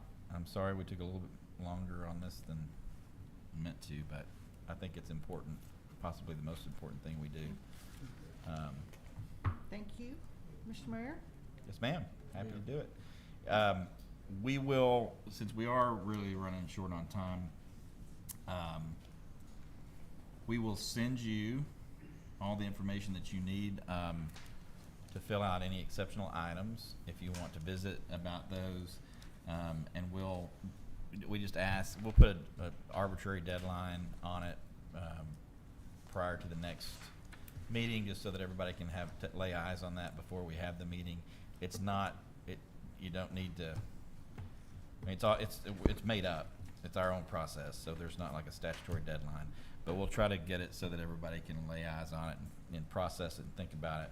But we will, when we come back next, just as a reminder, when we come back at the next workshop, now that we've laid out Fund 100 and we've laid out all of the departments, we'll then lay out any of your exceptional items, any of mine or staff's exceptional items for your consideration for Fund 100 and for all of these departments. You will not be asked to make a decision on any of those exceptional items. We'll just lay them out. And then when we come back, so we'll lay those out to begin with, and then we'll go over the rest of the funds. And then when we come back at the meeting, at the next meeting, then you'll be asked, then you'll have an opportunity, we'll go over all the revenues at that time, then you'll have an opportunity to add in any other additional exceptional items at that time that you want to be considered. And I think I'm still right.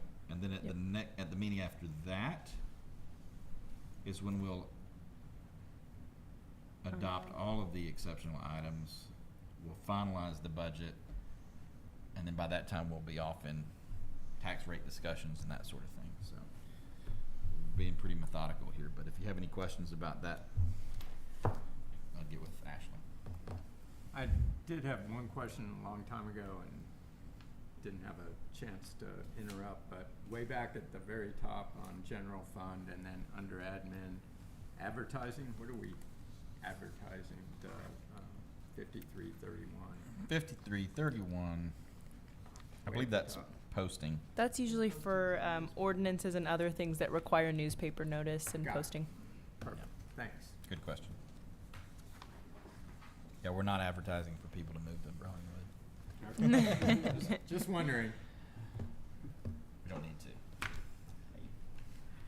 Anything else? Going once, going twice. All right, thank you all for your patience.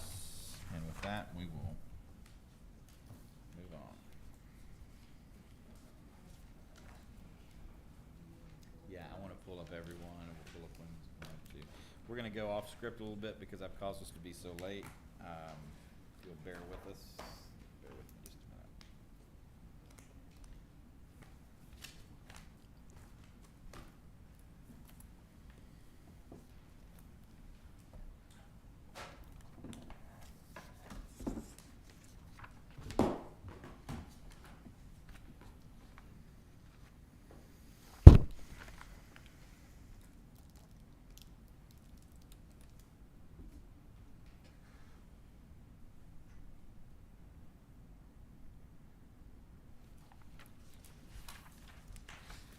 Okay, we will call the budget workshop to a close, and move back into the regular session of the City Council of the City of Rollingwood at, what time is it? At 7:49 on June 15th. And now we will move to public comment on our agenda. And do we have any citizens here wishing to address the City Council for items not on the agenda? I think we do. Hey, Shanti.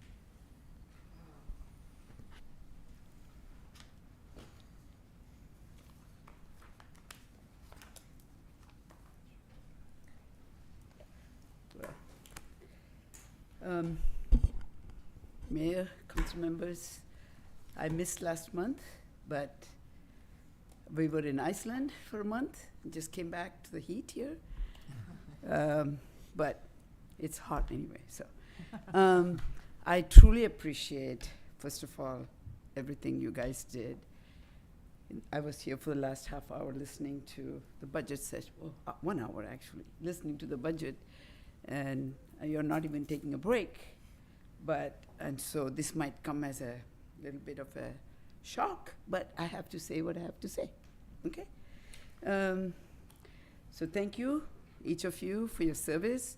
Having served myself, I know the role and importance of citizen inputs in the governing process. You know by now that I do not shy away from saying it like it is, okay? Well, today is one of those times when I intend to do just that, okay? For nearly 3 years, Rollingwood has received #1 designation for being the best place to raise a family, period. Best place to live, period. Here is a quote from April 26, and some of you might be aware of this. It's Stacker is the company that put out the list, and they wrote about how they arrived at the list. If it takes a village to raise a child, that may just extend all the way to your next door neighbor, fifth grade teacher, or a volunteer soccer coach. While parents are looking for a great place to raise their kids, oftentimes this decision means balancing and prioritizing certain community resources and costs. Niche is another company, that ranks places to live based on a variety of factors, including cost of living, schools, healthcare, recreation, and weather. Rollingwood went on that list from number 1 to number 34. So we had number 1 for a while. Then Niche put us down to number 34 of greatest places to live in the United States. Then last week, we got singled out to be number 1 most expensive city in Texas, using data from Zillow Homes, with a typical home costing $2,717,545 to be exact. This is on their website. Okay. I do not know about you, but I certainly do not take pride in being listed as the most expensive place or city in Texas. Again, Texas, same 5 letters. Think about it. Taxes and Texas. Use the alphabets, both words. Okay? Just saw it happen right in front of my eyes. Oh my God. Okay. So Rollingwood started as a village, as many of you know, in 55, and then we became a city in 63. We are still, and now in 2022, we are still the same 1 square mile city where volunteers like yourselves are elected to govern us.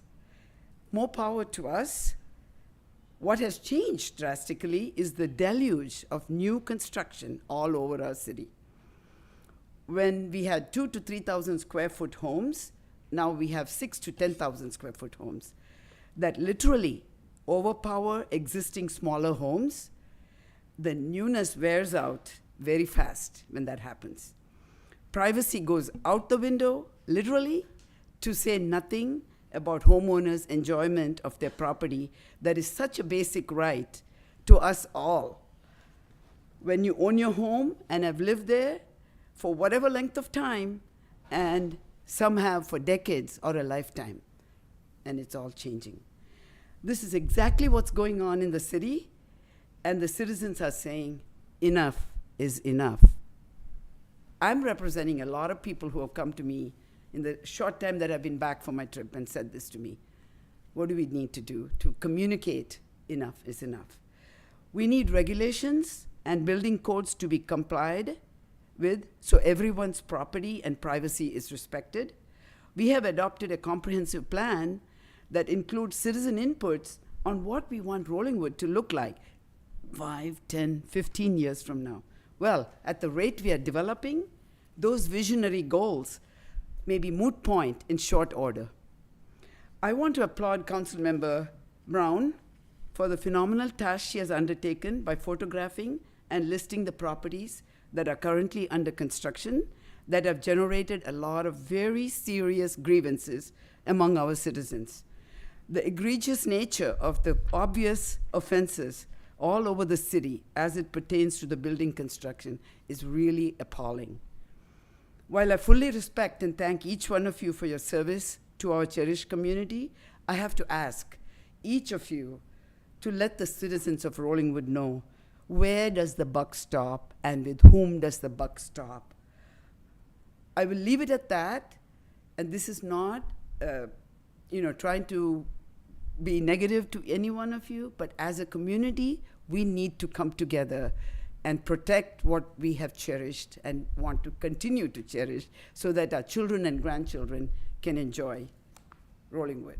We are 1 square mile city. We can come together and do this. I'll have more comments when item number 6 is on the agenda, but for the moment, I just wanted y'all to know being number 1 is not all that it's made out to be. So let's get down to brass tacks and do what we need to. Thank you.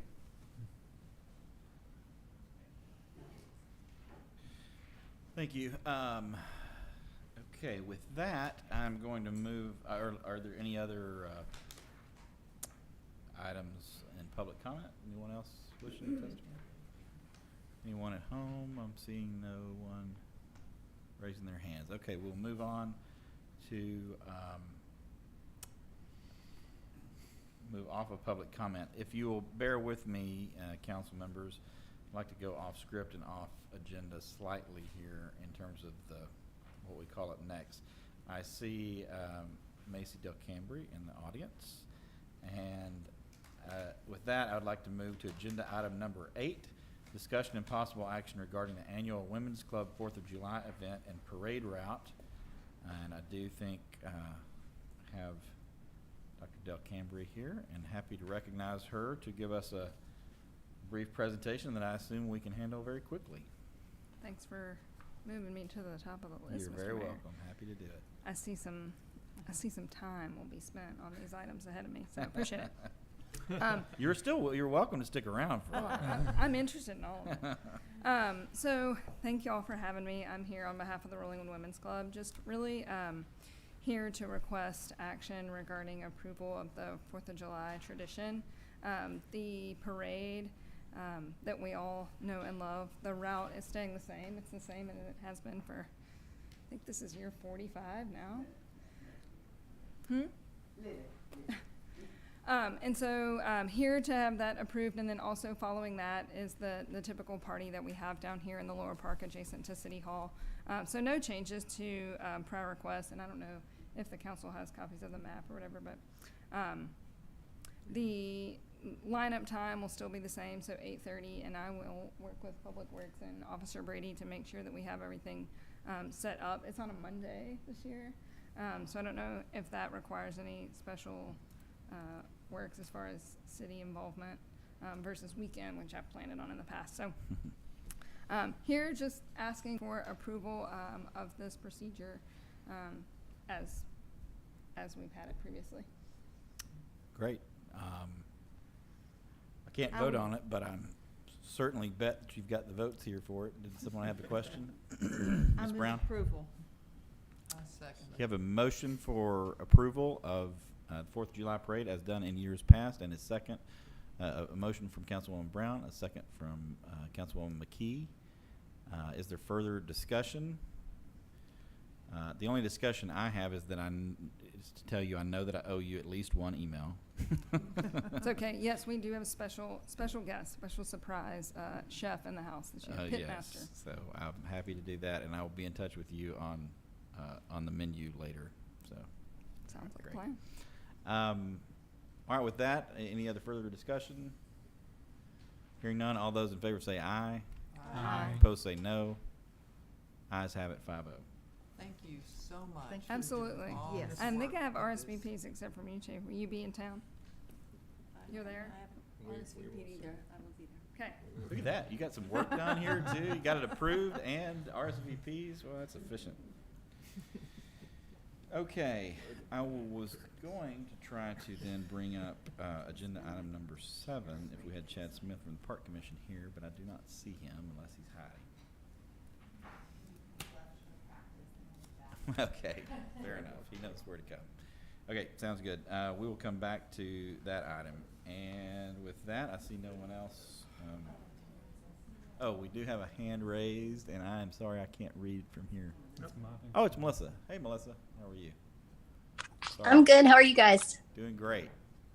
All right. Well, I did want to speak about agenda item 7. If you're going to bring it up later, I can wait. If you don't mind, I know that Chad ran to practice and he's coming back. If we can bring it up later, that would be great. Okay. Thanks. All right. Thanks, Melissa. All right. Well, with that, since we are out of order, I'm going to call up the consent agenda, and I would entertain a motion.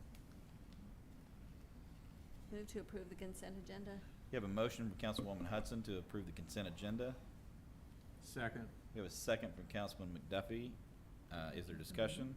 Hearing none. All those in favor say aye. Aye. Opposed say no. Ayes have it, 5-0. All right, now we're somewhat back on track. We're moving back to agenda item number 3, presentations, and I'll call up agenda item number 3, update on the implementation of My Permits Now.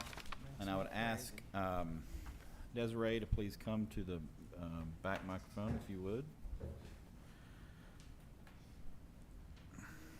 It's posted as a presentation. It's going to be more of a roundtable discussion between the three of us, and open to questions and discussion and comment from City Council. But I wanted to first of all brag on Desiree and Ashley and tell you all what a great job they have done in this past 30 days.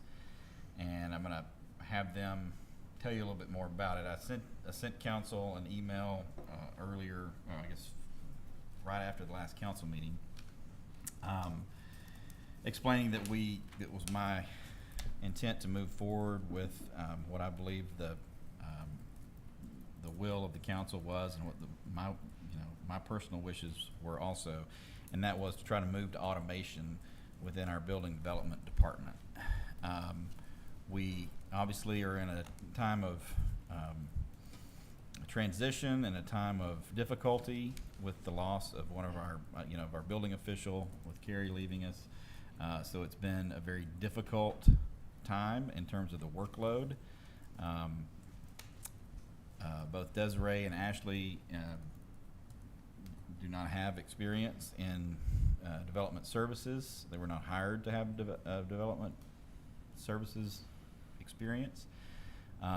So what better time than to task them with a difficult task? And so we had a staff meeting, and I informed them that I wanted them to not only learn the department, I wanted them to then deconstruct the department, and I wanted them to rebuild the department in an automated platform that is My Permits Now, and I was giving them 3 weeks to do it.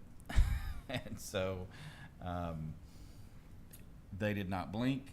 They said, we will get it done, we will figure it out, and they have done nothing short of that, and they have done a great job. So tonight is sort of an unveiling of sorts, and we're here to announce that as of last Friday, we did a soft launch, and we'll talk to you about what that means in a minute, a soft launch of My Permits Now. And as of later this week, we expect that to be actually a public-facing launch of that. They have been training on it for the last several days, and we feel like we've made light years of progress in 3 short weeks, although it seemed like 3 very long weeks to them. So I'm going to ask them to tell you how they went from A to Z in the last 30 days, really 3 weeks, and tell you about that, tell you what the platform is, what it looks like, and all that. I will say, that's all I'll say for now. I've got other things in my mind, but again, kudos to you both. Thank you for your professionalism and your hard work. I know it's been long days and late nights. And Michaela, also, thank you for the support you've given them as well. Not always directly in the talks with My Permits Now, but keeping the trains running while they were focused on this. So thank you all. Why don't, Ashley, you take it from there and tell us what we've got. Of course. Again, a huge thank you to our staff here. I'm not sure what we would have done if we didn't have Desiree and Michaela in place when we did. It's always tough to lose staff members, but this one was particularly tough given the volume of the department and the institutional knowledge that left with it. And yes, this story does start just 3 weeks ago. After discussions here at the last city council meeting and under direction from mayor and council, we began this implementation. Brandon Milland with K-Freeze was a huge help. He had implemented it in his previous positions, and so he was fantastic in helping us kind of break down our permits and our application and to figure out what it was that we needed workflow-wise to make sure that this was a successful launch. We have spent many hours building out these workflows, sharing every application, every checklist, every permit, and so on to make sure they are ready to go live when we launch this fully to the public. We have done this all with the backlog that was existing in the department, as well as requests that continued to come in.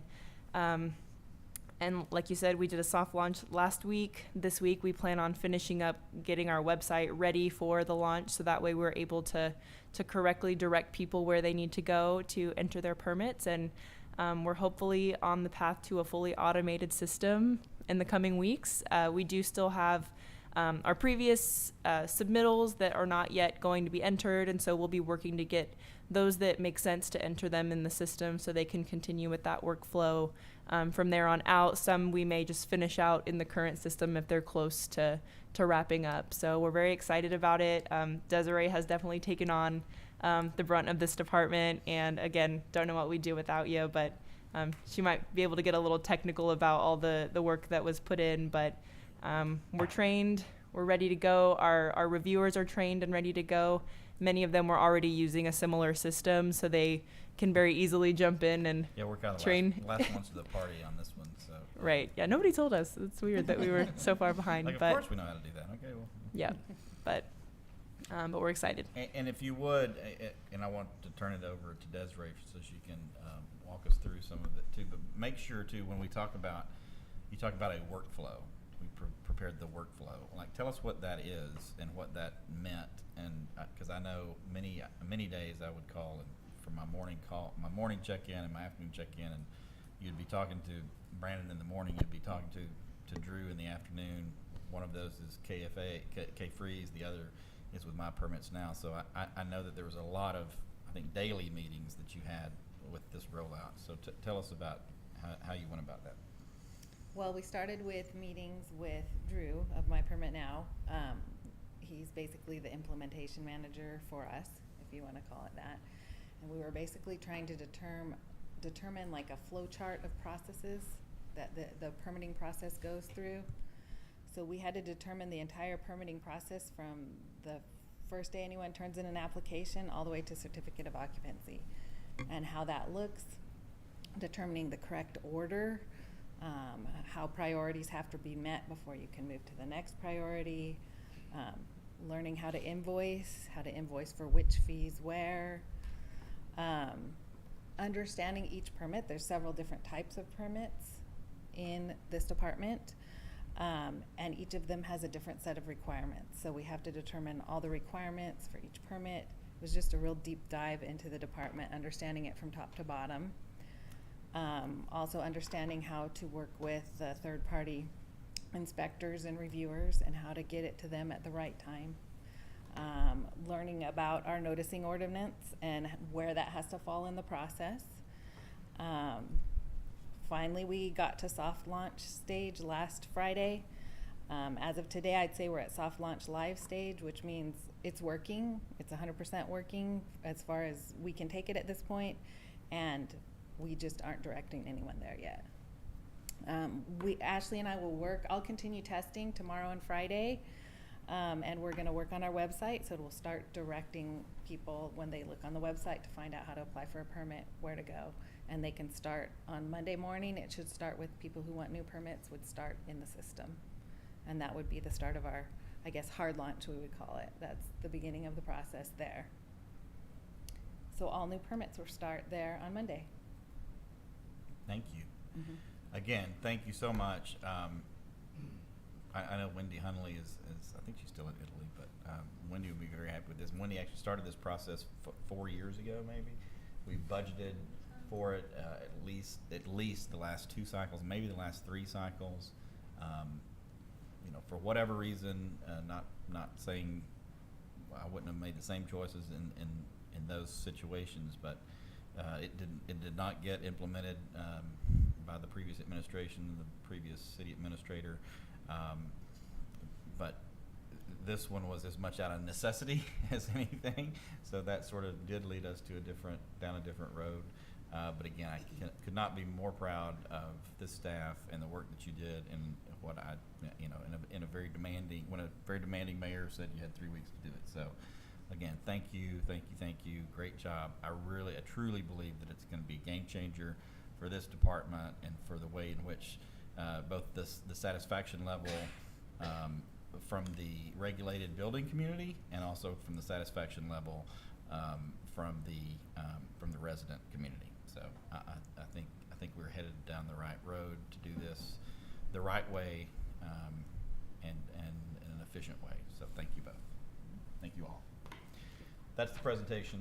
If you have, Alex? Question, yeah, Yes. can you talk to how this interfaces with our engineering service firms? And by the way, thank you, great job doing all this. But yeah, like, is this just like a siloed thing that we just use ourselves, or how do engineering firms that we work with to do all the reviews access the information? So there's a time in the permitting process and construction process where plans are submitted and they need to be reviewed for International Building Code. We would send that to ATS, and they review it for International Building Code, and either approve it or send back comments, which the applicant would have to address and correct before it is approved. Would that be done would those notifications happen through the system, or is it through email still on the back end? Actually, the reviews will go directly to them at the appropriate time in the process. Through the then system. Through the Through the system. okay. They will come back into the system, and those comments will be sent directly to the applicant. We will be aware of all that because we'll be checking back in the system. Also, at the same time at which they go to plan review with ATS, they also go to K-Freeze for drainage and zoning reviews. And at the beginning of a process also, they also go to Westlake Fire. And they do, I believe at the front, they do primarily a sprinkler system review, just making sure all the safety check. Once those are all approved, then we can move forward in the process. Okay. So we give these, like Westlake Fire and K-Freeze, we give them access to the system. They have accounts. Yeah, they're already in it, and what we worked on in some of our implementation is determining which inspectors, which reviewers come in where, and it gets assigned specifically to where it is supposed to go in the system that way. And this was the eye-opening part to me. So it's not just an application platform, it's truly a management platform. Yeah. So I didn't, when I told them they had 3 weeks to do it, I didn't fully realize that. So it's not just you check the boxes, you submit your stuff, you download your document. It's not just that. It is that, but it's not just that. It is actually the management platform too, that does have interface. When she was talking about, they're able to put notes in the system. They're able to. It automatically goes to those individuals. They've already worked out who gets them. And when we said we were the last ones to the party, when we're talking to the K-Freezes and the ATSs, they're like, oh yeah, no, we do. They already do this with other cities, so it was us learning it, but it was not new to them, correct? Correct. And we just had our meeting this morning with Westlake Fire, and they've done it also. I think they're going to be more involved with ours because they wanted to learn this morning how to be more involved in the system. So they'll be able to use their process and also use this process and directly communicate with both the City of Rollingwood and the applicants and anyone else that they need to. And also third-party reviews, beyond reviews, there's also inspections. Inspections are also done by ATS, depending on the type of inspection, K-Freeze, and also Fire at the end. They have a final inspection. All of those, until we're fully integrated with Encode, that will take a little bit of management on the Development Services Manager's part to get those to the right place, invoice, and get them back. It's a little bit more manual than we'd like it to be, but it should be automatic for the long term once that's implemented. Yes, ma'am. And could you speak to what part of the My Permit Now will be available to the public so that they can know what permits are being filed and what statuses?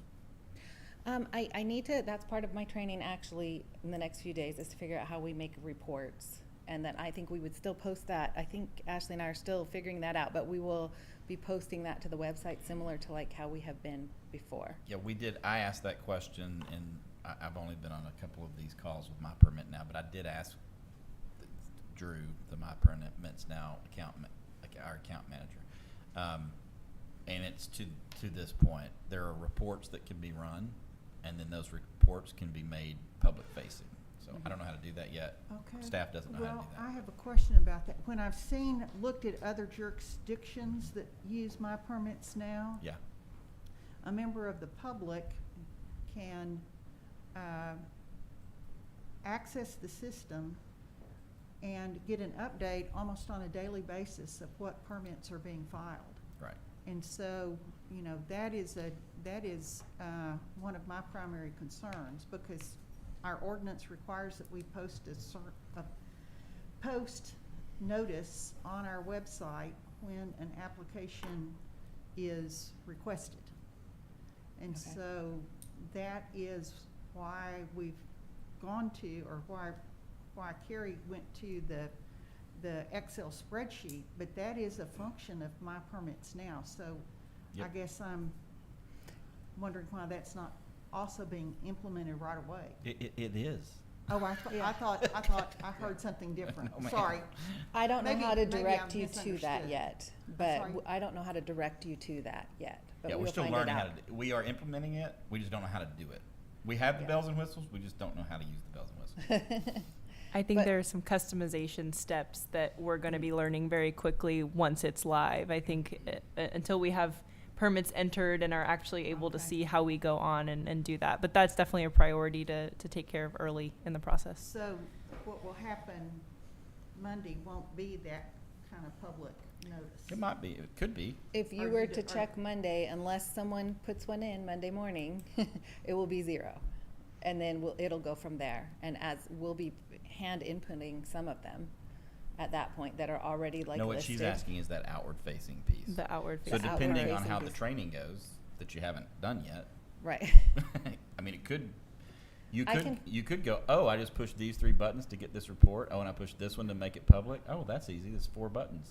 Right. So that might happen, Mm-hmm. Right. but we don't know because you haven't taken the training yet. Okay. Exactly. And I can send an email with some links to some of the other cities that use Yeah. it, so you can see what I'm That actually would talking be about. helpful. That would be very Mhm. useful, and I can Okay. show that to Drew. But then Especially if they're my permits now, because then that's, if you have an example of something that you think is a good example, just tell us who that is, because we're literally talking to my permit now for the training, and so we can Mhm. say, hey, we want this. Yes. Okay. Mm-hmm. And I'll go back and look. I think Briarcliff is one of them. There's several smaller cities in this area that use it.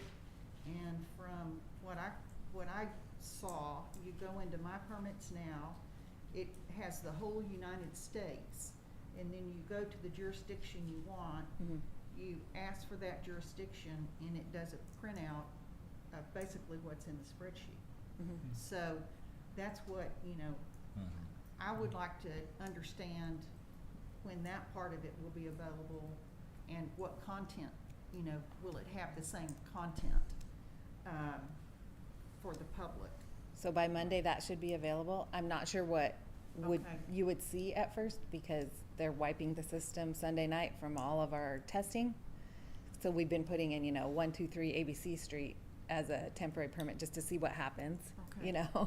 Well, then, second question, and, I looked today, the spreadsheet, and I know y'all are busy, but, the spreadsheet was last updated the 27th of May, I believe. So there's gonna have to be some kind of, update to the spreadsheet for everything that's happened since then to when it goes live on My Permit. Okay. So, and. We're actually gonna try to start inputting, that's part of the transition, to start inputting those, Mhm. so that it's actually all living in. My Yes, Permit but Now. Mhm. what our ordinance requires is that Yep. when an application is filed. Yep, and we're gonna do our us- best to do that. We're gonna do our dead level best to do that. Understand that, okay. So will there be a process to update the old Excel? I think until we get everything uploaded into My Permit Now, we're not sure how big of a project that's going to be yet. So I'm happy to republish the spreadsheet as it is. Currently, with so many hands in it, it's changing, more frequently, and we've been tied up with training and haven't really had the time to devote to getting that, Okay. perfect and posted. But I think we can do, a post at the time we stop, we begin, entering them into My Permit Now. So they may be redundant for a while, but at least everything will be out there. And what I'd be happy to commit to too, if there are certain ones that that you're most interested? I'm happy to prioritize. Well, here's the issue. The public doesn't know what it doesn't know. Right. You know, that's there'll be permits between May 27th and whenever this happens. I don't know how many that is, but you don't know what you don't know, and what our ordinance requires is that they be posted when the application is filed. 0 permits have been issued this week. 0. Well, it's not the issuance of the permit, it's the filing of the application. Okay. That's the, you know, the ordinance requirement. Mhm. True. And I'm, you know, sorry to be the bearer of bad news, but I do think it's important to the public now, with all the construction that's going on, that they have some idea of what's coming down the pike. Mhm. Yeah, and we'll talk in a minute on the next agenda item of how we're handling the backlog, and what I'd like to do is begin to use some of that personnel to start migrating it into the system. Okay.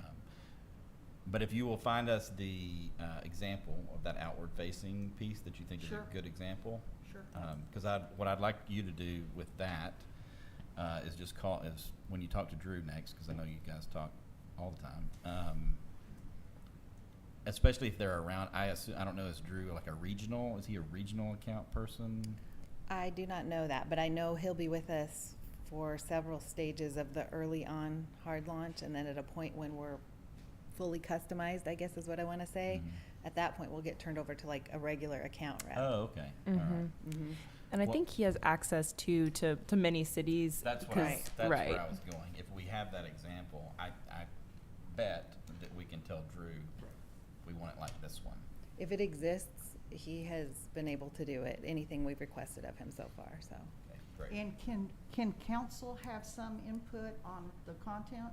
I mean, if, I would Surely. think so. okay, Yeah. maybe once y'all How- have, and you've worked with I'll send you the stuff, you've worked with my permit, you'll say, is this gonna be Yeah. Mhm. And I content? think yes. And my thought would be, find the one you like the most, and we'll get it as close in that ballpark as we can, and then we can have a discussion about what other bells and whistles All right. we need. All right, will do.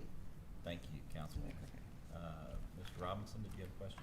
No, I'm gonna save my question for one of the, I think we have 2 more related. Save some of your bullets More on this topic. for your own posting. Yeah, that's right. Yes, sir, Mr. McDuffie. Is My Permit Now actually doing fee collection and?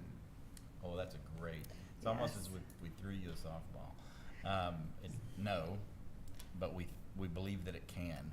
The collection of what are you Is talking it tied about? to Encode? Oh, the collection of fees. Yeah. At this point, no. We're still going to be using our authorized.net, which is our current invoicing system. Okay. And that's, from what I've heard, is the next best thing to Encode. And the Encode implementation takes a pretty long period. So it's going to be a slow migration over to that as soon as we can do that.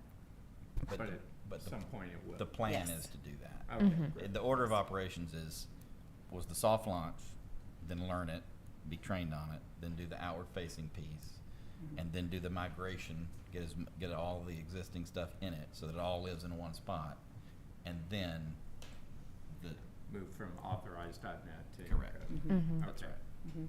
And they're actually working on trying to integrate it right now. We have it with that person of My Permit Now, which is a different person who Oh, I didn't. know integrates that. with fees. Okay. He's working on that now. And I think there's 2 parts. There's it integrating with a system that can invoice, and then there's getting those inputs to go to our financial software. So I think when we first launch, it's going to be a little more, manpower required when something comes in that says, they have an inspection. I think it'll have to be manual for a little while, that we go and invoice them until we have that first link made between the software and our credit card system. And then from there, we can work on the bridge between that system and our accounting system that would ultimately remove the manpower requirement. Yeah, it'll be pretty intensive manpower-wise on inspections because several of those come across daily. We'll have to manually figure out who that is, collect or invoice them, wait for the invoice to be paid, and then request the inspection. Whereas if that process can all be automated with Encode and possibly with authorized.net.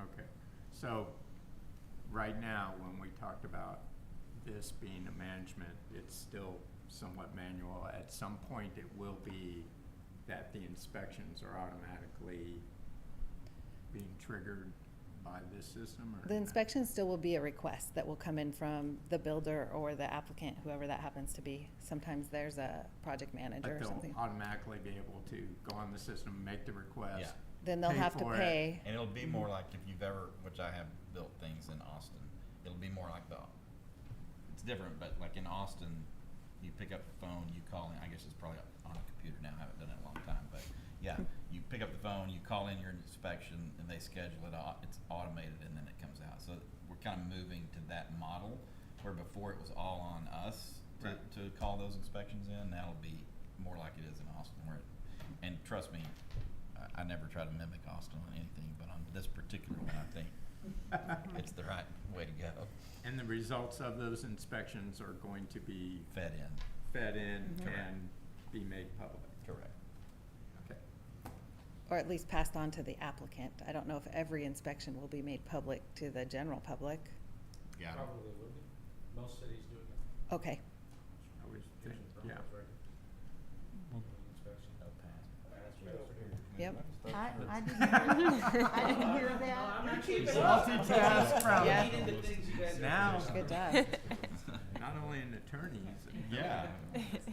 Top There's notch. options for the reviewers and inspectors to decide whether to make a comment like private within the system, so like the City of Rollingwood system, or to the public. that would make sense, yeah, Mhm. okay.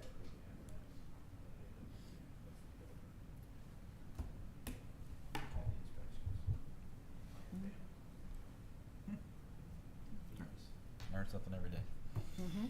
Okay, yes, I Al. have one more comment. I think in this, I'm sure we'll get into more of this like later, but I think it would be helpful because the permitting, I'm just talking about the front end, like how do we, the new applications. Cause I read through the ordinances and it's pretty complicated. There's a lot of steps. So you talked about workflow. I think at some point, maybe next month, it would be, if possible, to just see a demo, like, Oh. hey, this is how, Yeah. because I think if we miss something, that way we all know, like everybody can review the ordinance, we can look at the workflow and we can decide, oh yeah, this looks like it checks all the boxes, Mhm. to avoid something popping up in 6 months from now, like, oh, we weren't asking that and it says we need to do it in our ordinance kind of thing. Mhm. That's definitely doable. Yeah, I want the same sort of thing as soon Yeah. as we can. Mhm. And that's, I think, the strength, and that's why I'm kind of passionate about this project. Once it's on the automated platform, then we can turn the levers and turn the dials. When it's manual, the way it has been and the way it is, it's always a moving target. It's always different. It's always changing. With this, even if it's wrong the same way every time. And so we can isolate the problem, adjust it, change the dial, make it right, make it comply with the ordinance, whatever that is. But that's been the problem, is why we can't ever get this right in the past, because it's all human, and sometimes it's human error, and sometimes it's not. We don't mean to have the error. We just didn't know to check it, or whatever the thing is. Right. But at least this way, it is the same way every time, and then we can begin to turn the dials and dial it in to the correct and appropriate way, and it's going to comply. Again, may not be right off the bat. May take us 6 months to get it tweaked. And it may be a situation where we turn the dial to make sure it complies with the ordinance, and then we realize, oh, that's a really terrible ordinance. That could happen too. But at least then we can come back to you all and say, this is kind of a terrible ordinance. It doesn't really work that well. We probably need you need to give us the policy authority to turn the dial back the other direction.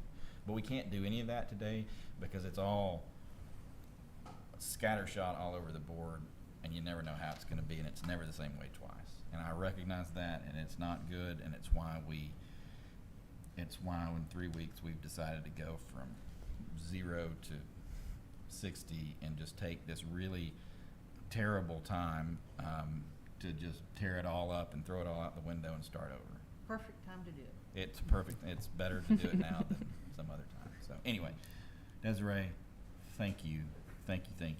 Yes. You're welcome. Thank Yeah. you. Appreciate it. Angie. Oh, thanks. And thank you all for your support of this system. It's a lot of work on the front end, and thanks for your patience, and to the community, to everyone out there. Thank y'all for your patience with us as we're navigating the system, and it's going to be so much better on the other end of it. And to the building community, Yeah. if you're out there listening and you're upset with us, we hear you too, and we think And we're it's gonna be- sorry. we think it's going to be better for But, you yes. as well. So Yeah. I know some of you have had your ear bent by that. We don't want to be onerous, we want to be fair, and we want to be consistent. Mhm. Exactly. Yes. Fair and consistent. That's my only goal in executing your policies. Okay, that's it in the presentations, unless there are other questions. And I know we're continuing to move slowly, and I'll try to pick up the pace. Moving on to agenda item number 5. It's 5. I tell you what, I'm going to call it 5 and 6 at the same time. It is a continuation of these discussions. I do have 1 or 2 additional things to add, but I do want to pull them up because it really is a continuation. I felt like this presentation was going to probably hopefully answer some questions, maybe calm some waters, and give some context and some background of where we have been and why we've been focused, laser focused, for the last month on some other items. And so we may not have great answers for you on some of these other things that we're about to discuss, but now at least you know why. So with that, I'll pull up agenda item number 5, discussion and possible action related to the building permit process. Discussion, and item number 6, discussion and possible action in regard to inspection and enforcement of building permits and ordinance requirements and designation of code compliance officer. Agenda item number 5 is Mr. Robinson's agenda. I will recognize him first to tell us what's on his mind. And then I'll recognize Councilwoman Brown on agenda item number 6 to tell us what's on her mind. And then I do have an update for you regarding what we have been while our internal staff has been focused solely on getting this piece up to snuff that you've just learned about. We brought on some additional outside help, temporary in nature, to handle the backlog. I'll tell you about that, and I'm going to tell you about some funding needs that I approved under my existing authority that will probably run out before we all meet again. So I'll tell you about those, but I want to recognize Councilman Robinson first. Sure. So thank you, Mayor. This agenda item was really about workflows, just making sure that this My Permit Now workflow can match what we have in our ordinances. And so I think we kind of hammered on this already earlier, but I'll just give a couple examples here. One of the first things that we're supposed to do in our ordinance is collect a check for the required fees. So I'm kind of wondering how that's one question I have, that how does that happen in My Permit Now? I think it sounded like that it's still going to be a manual process for the time being. Some of the other things that I wanted to point out, like our ordinance says 3 copies of a site plan, 4 copies of construction plans, 4 copies of construction documents. How much of this makes sense in a digital world anymore? And will we need to does it make sense, or do we need to just update our ordinances at some point? And I think the mayor had already mentioned this a couple minutes ago, that once we get it out there and working, we might have to come back and revisit some of these. So that was the main. Just a quick thought on that before we get off of it, because I had a conversation earlier this morning with Desiree, and to her credit, she and some of the temporary staff that we brought on, as well as Ashley, they've actually been keeping a list of best practices and suggestions on these types of things that you mentioned. So as they're doing their workflows, as they're visiting with Brandon at K-Freeze to figure out how to do the workflows appropriately, and they're visiting with My Permits Now to get it all meshed together to make sure it works from a technical perspective, they're actually keeping the type of list that you're talking about. Like, this doesn't really work. Oh, we suggest do this. This would be better. And we'll tell you more when I tell you more about the temporary staff and who that is. A great depth of knowledge that they bring to this to this department, and have, well, I'm gonna save that. But you are on the right track. You're Okay. flipping over the right rock. You're looking under the right rocks, Yeah. and there will be some more follow-up on that. Okay. Thank you. I mean, that's basically all. I mean, one other thing that I just was thinking about is like, how do we know that? I mean, the engineering service firms are great. They've done good work for us. How do we know that everyone there working understands what our ordinances are in terms of like simple things, setbacks, let's say, or setbacks from the front? Like, how do we verify that all that is good? Is that why we have the access for the public to come in? Yeah, and do this? I believe that. I mean, or do we train I'm them, sorry. or do they have copies of it? They do have copies of it. They Okay. do read it. Typically, these are professionals that have come from other cities, and you'd probably be surprised there's a lot of continuity. There's a fair amount of continuity. There's certain concepts that are carried through from different cities, but no, I think the checks and balances, just what you said. I think it's why, and our city attorney pointed this out the other day. We do have quite robust optionality for residents to view other people's plans that they plan on building. That is somewhat unique to this community in terms of that level of access. But I believe in this type of community, in a small community like this, that is where the checks and balances built in, because you do have an opportunity as a resident to know the code for yourself and to be able to view. You can't stop someone. You can't enter into a contested case type situation with them, but you certainly can make comments to our external staff and say, hey, be sure and look at this because I don't think it comports with the code. I mean, that's what it's there for. So you could argue that that's good or bad, but I'm not, and it's what it is, and that's why it is. So. And Brandon is of K-Freeze. He's our reviewer against our city code of ordinances. So he's very familiar with them. And that's what he reviews the plans for. That's his job, doing that. And he is on Zoom. I don't know if he's willing to pull up or available now, but he could discuss that. I've been looking at wondering who that is. Yes. Brandon, are you there? There he is. Man, Yes, ma'am, I'm here. I'm Good sure evening, glad I said Mayor. nice things about you and didn't say anything bad. No. Thank you, Mayor and Council. It's been a pleasure working with y'all and working with your wonderful staff. So I'm just really excited for y'all and looking forward to continuing to work with y'all. Hey, so Thanks for the opportunity. So Brandon, how do we know how do we know that you know what you're doing?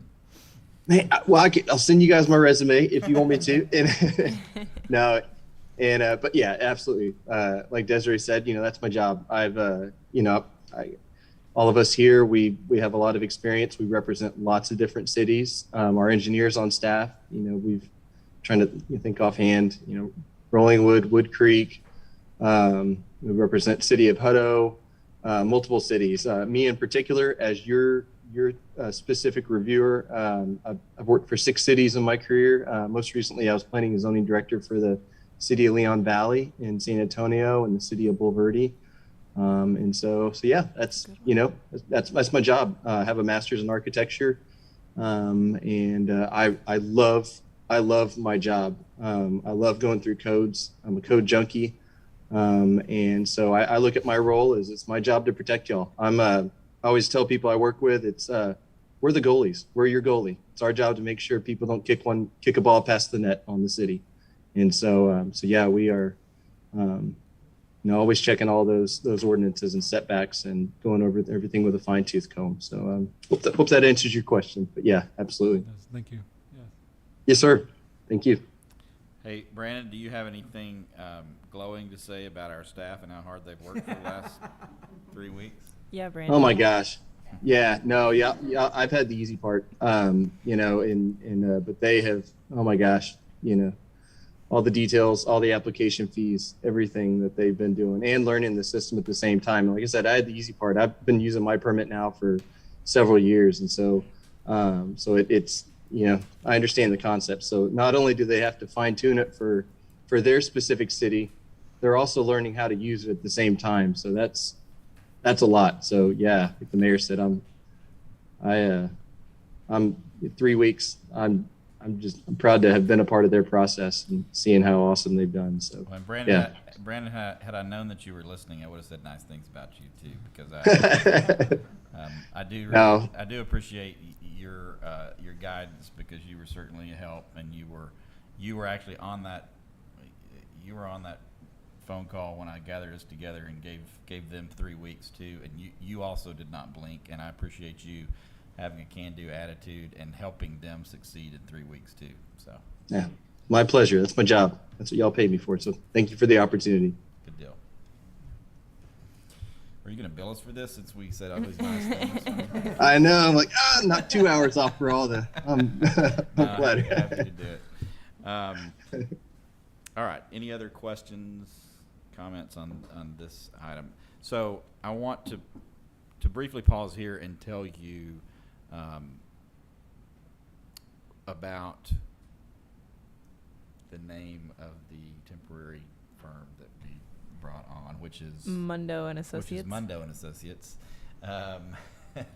So we were able to find. Well, actually, I'll just turn it over to you. Tell them about Mundo and Associates and what they do, how they do it, and how they do it statewide for a number of years. I didn't catch that name. Mundo, M-U-N-D-O, and Associates.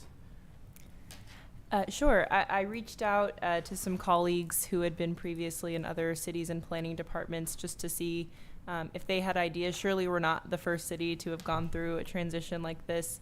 And Mundo and Associates came up for their help previously in the city of Navasota. They had come in and helped them not only in some vacancies, but also to rework their department and bring some efficiencies and best practices. They've also most recently done this exact same thing for Liberty Hill, I believe. So they work close in the area. They're a firm out of Rockwall. It is a mom and pop shop. Truly, it's two folks and their son. I think between them, they have engineering degrees and planning degrees and all the expertise that we need. They do represent other cities, and they're able to, work on for other meetings when they need to do it, and they work remotely for us currently, just helping manage our in and out of our inbox of our development services email address. They have the expertise that we don't necessarily, where we might have a question come in and then we have to send it off to a reviewer, but they actually know the answer and can handle it a lot quicker. And they've been fantastic. Not sure how we would have gotten through a lot of those emails and that backlog without them, but very helpful. So think highly specialized temp agency is basically what they are. And they have been very helpful. So I approved. So this is how this went. We had this conversation that you've now heard about several times, and me instructing staff and Kay Freeze that they had 3 weeks to deconstruct and reconstruct this entire department. But obviously, within that same conversation, okay, Mayor, that sounds great. We're happy to do that. What about this huge backlog? We've got 50 plus permits in process. That are already we have a huge backlog. and what do we do with that body of work that needs to be addressed while we're all focused on this other thing? And the answer to that is, to the best of our ability, a highly specialized temp agency that we brought on. So it's not a full-time, it's not a forever solution, but it's not an overly cheap solution. It's not terrible, but they do have a number of other clients, so they're not working for us all day, every day. And as Ashley said, when they're working on our issue, so they came in, they met with staff, they did a tour of our filing system, they saw where everything was. We gave them a rolling wood computer with logins and everything, and then they went back to Rockwall. So they are remotely working from Rockwall on our backlog of information, basically running our building development department while we focus on getting the My Permits Now up and running. They bill at $150 an hour. But as Ashley said, their hour of effort is, I don't know, 1 hour of their effort is equivalent to. I don't want to make us look bad here, but it's pretty big. Counselor said that's very inexpensive. So their 1 hour of effort is far more efficient, I'll just say that, than what any of us would be able to provide. That said, we're at 48 and a half hours billed so far.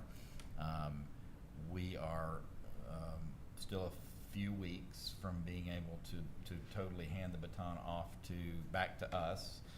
They're working on clearing that backlog. So I would ask council to please make, I have certain authority as mayor to spend certain funds without your approval. But I'm quickly coming up on that, that cap. So I would be appreciative of this council if you would give me the authority to spend another $15,000 to continue with the temporary services of Mundo and Associates until such time as we fully transition to My Permits Now and bring all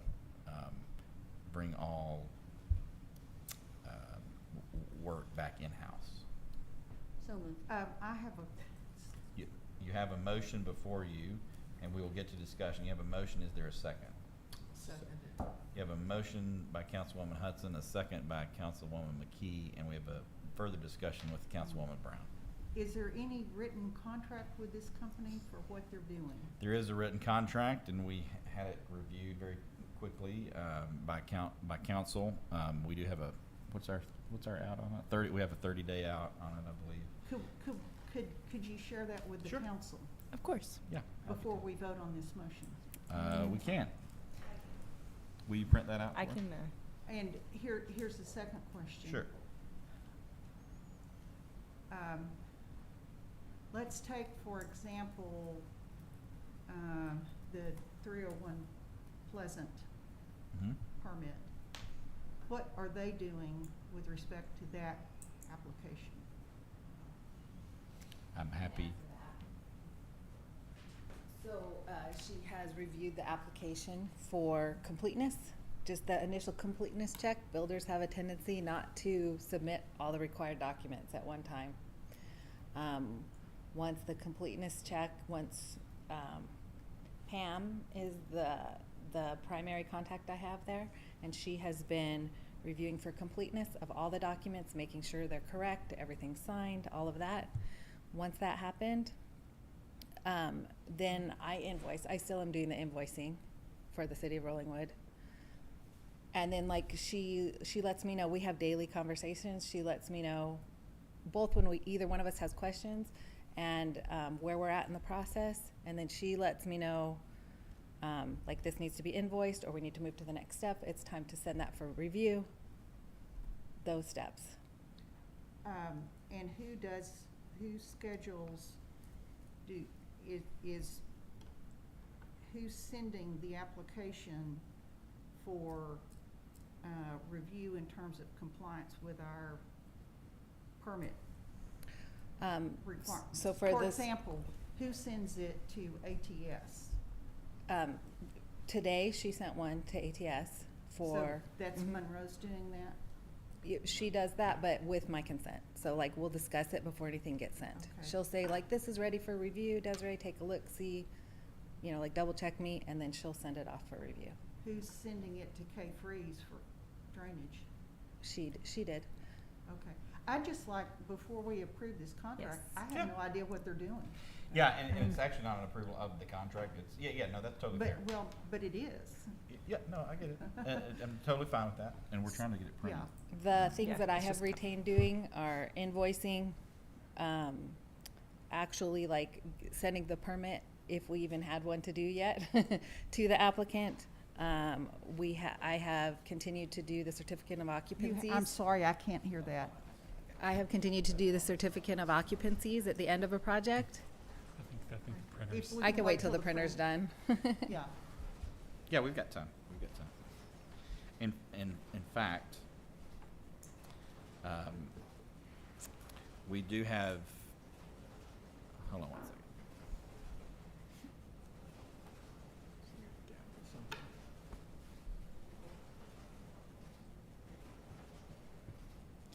All right, I'm going to, Ms. Wayman is gonna pass this out to council. I'm gonna take we're gonna stand at ease for 5 minutes to allow council to review the document that's been requested. We do continue to have a motion and a second on the table before you, and we will leave that motion and second on the table before you while we take a brief break. We'll be back in 5 minutes. It is 8:52. And may I resume my, Yes, when we Question. resume, Thank it you. will be back into the discussion period.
Okay, council come back,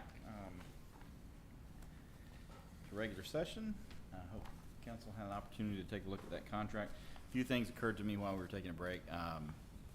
One, I actually didn't think about this issue until late this afternoon, or I probably would have posted this a little differently for you.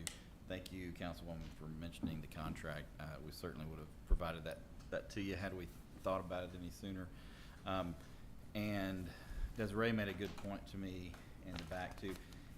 We burned up we're a little heavy on the front end of the expenditure side of this because it did take us 3 days to onboard them. When I say onboard, to bring Pam to Austin to get her, onboarded and give her the tour, the full tour of, show her the codes and all that sort of stuff. So to that point, I think this 15 should get us there, and I'll try to keep it under that if possible. So, anyway. All right, back to you, Councilwoman Brown. You have a motion and a second. Further discussion, and I'll recognize Councilwoman Brown. Who is handling, is it Mundo or someone else that would be handling? I know several residents, including myself, have concerns about a pending application. Who's handling that? I mean, but I will say it this way, and I'll speak for myself. Mm-hmm. This is a property across the street from me. There's a concern about. Yeah. I would say let's just keep it broad in terms of the process, since we're not posted for any particular. It's a part of my posting. That address is not. That address is. It is? It's not in the title, but it's in my memo that has been. It needs to be in the title if you want to talk about a specific address. But I don't think you are. This contract is not in the posting. The Right. request for a budget amendment with respect to this contract is not in any posting. Just for an explanation, and I appreciate your position. The Texas Open Meetings Act requires a posting that gives enough notice to the public of what may occur at the meeting. The review of the contract for purposes of providing services for the building permit process and authority to fund those dollars for purposes of continuing the building permit process. I think this posting is sufficient for those purposes. But it would not give an individual property owner notice that their specific property was going to be discussed. Just my only point. I'm not trying to stop you from talking about whatever you want to talk about. I'm just asking you to talk about it in terms of an overall process as opposed to a specific address. Item number 5 does not include a posting of a budget amendment. Item number 6 does not include a posting. Councilwoman, I can explain it to you, but I can't make you understand it. The posting here is sufficient for this. If I would have. Which posting? Either one of them. Or convince your colleagues to vote against it. And I will fire Mundo in 2 weeks. I really don't care. That is not my purpose, And it's Mayor not my purpose to not Massengill. allow you to talk about what you want. Please don't interrupt me. That's happened 3 times on this topic. Thank you. Yes, ma'am. I believe everyone on this council knows I have a special interest in this issue.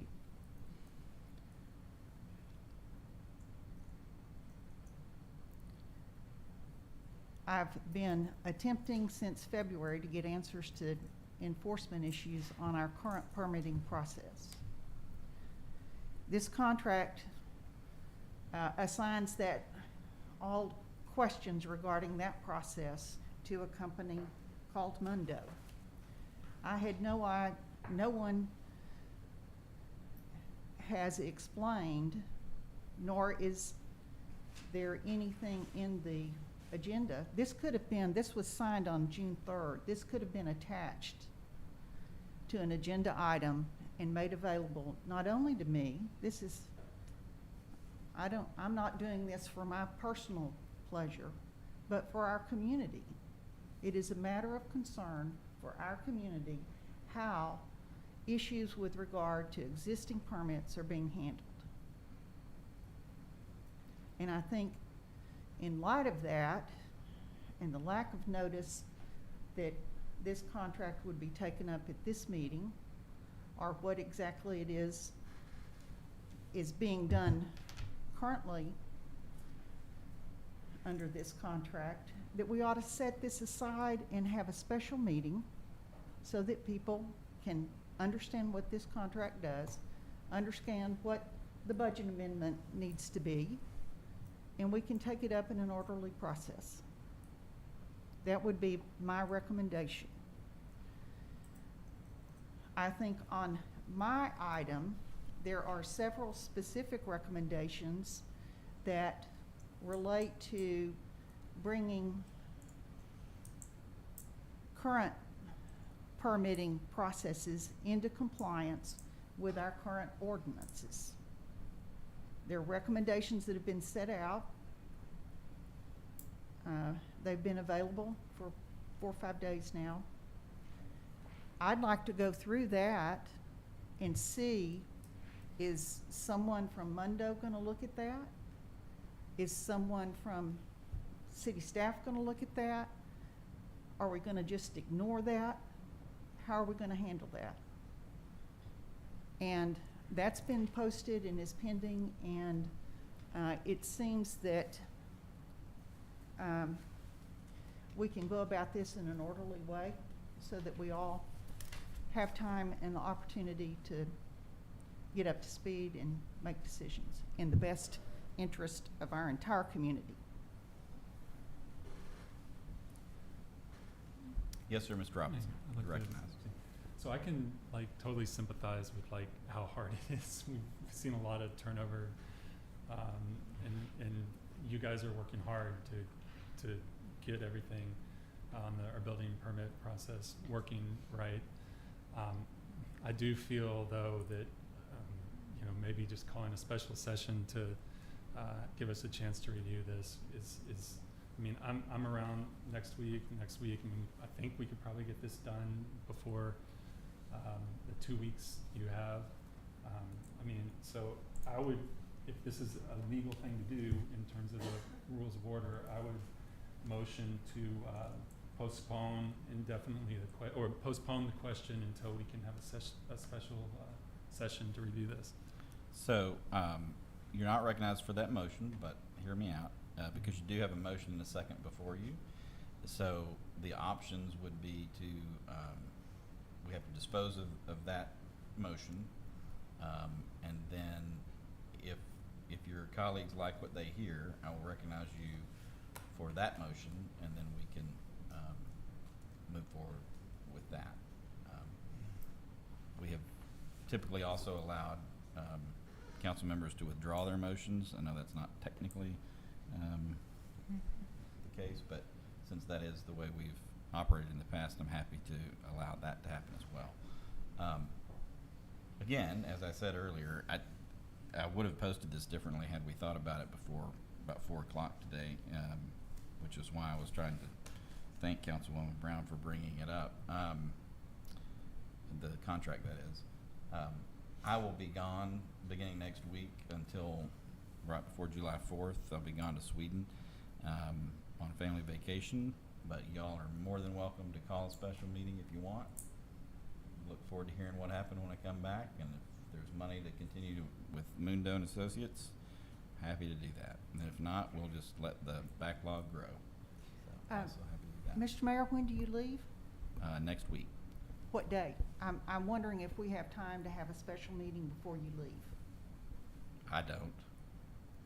You don't what? I'm sorry. I don't have time to have a meeting. I'm happy to grind it out until tomorrow morning if y'all want to do it tonight.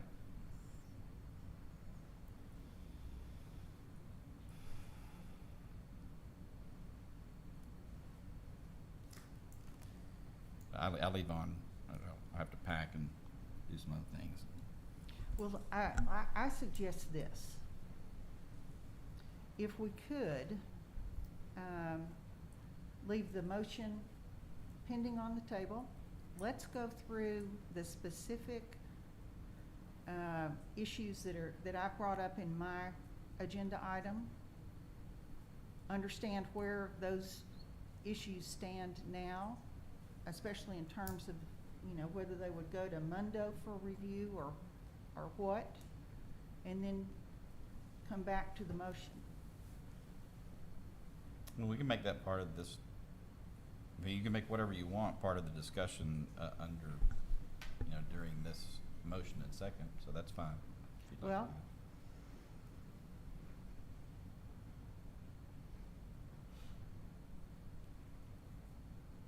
You have to dispose of the motion before you, and I'm happy however you wanna do that, if we wanna keep talking and work through I all of it. move, I would. You can't make a motion on top of a motion that's been made and seconded.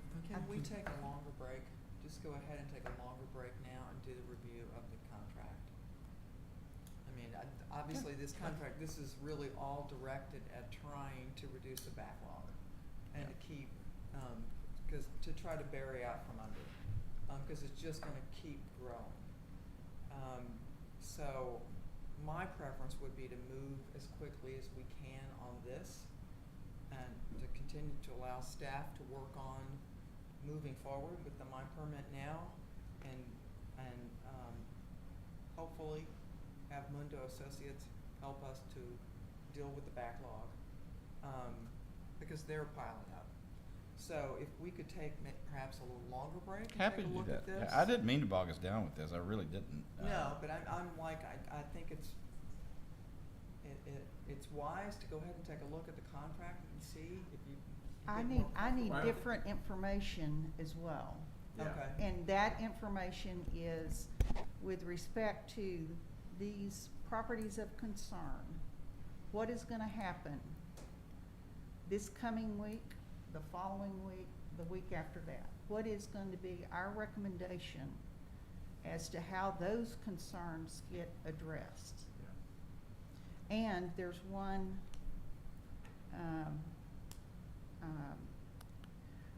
who's going to handle, for example, I know there's this question pending. We have a permit application has been filed. There's concern that the demo permit for that application will disrupt an existing significant drainage facility that runs across the property. I don't know, typically that would go to the staff, the city staff and K-Freeze, and there would be some resolution of that issue. Several residents have raised it. What's gonna happen with that? What's happening with that? This is the kind of on the ground right now questions that I have concerns with. And so I'd like to understand how those questions will be handled. The drainage review is still being done by K-Freeze, so that's not changed. I think the main, and you know, Desiree jump in as well. I think the main job that Mundo and Associates is helping us with right now is those completeness checks on the front end that tell us when they are ready to go to review. So things like, sure, they've turned in a tree survey, and we might look at it and go, it says it's a tree survey, so we're going to send it off for review. Well, they know if it meets the technical requirements that need to go be reviewed. And so it saves the reviewers time from having to send it back to us and go, they didn't Okay. actually put the trees on it. Here's a question on that Okay. very issue. This application for a demolition permit, if you read the demolition permit ordinance, if it's going to, I can quote it, you know, is Mundo gonna take a look at that? She's not Just providing. one second, let me read Sorry. this before we. Didn't mean to interrupt.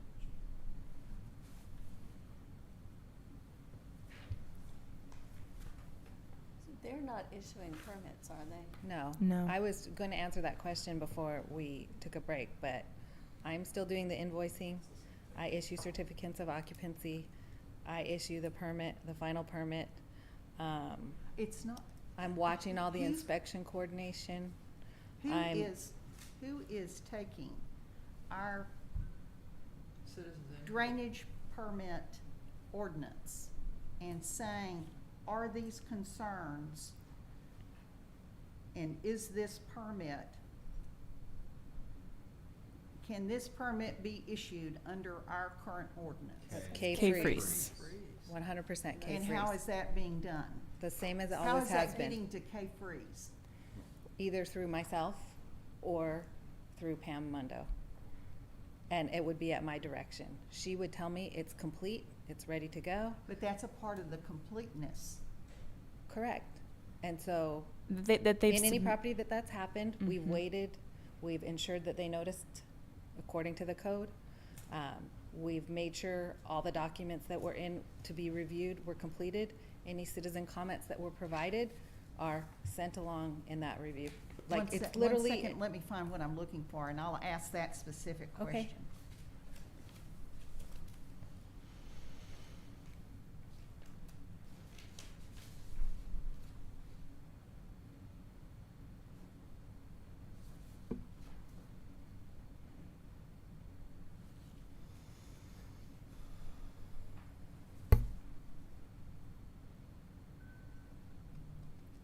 The contract has already Okay, here's the question.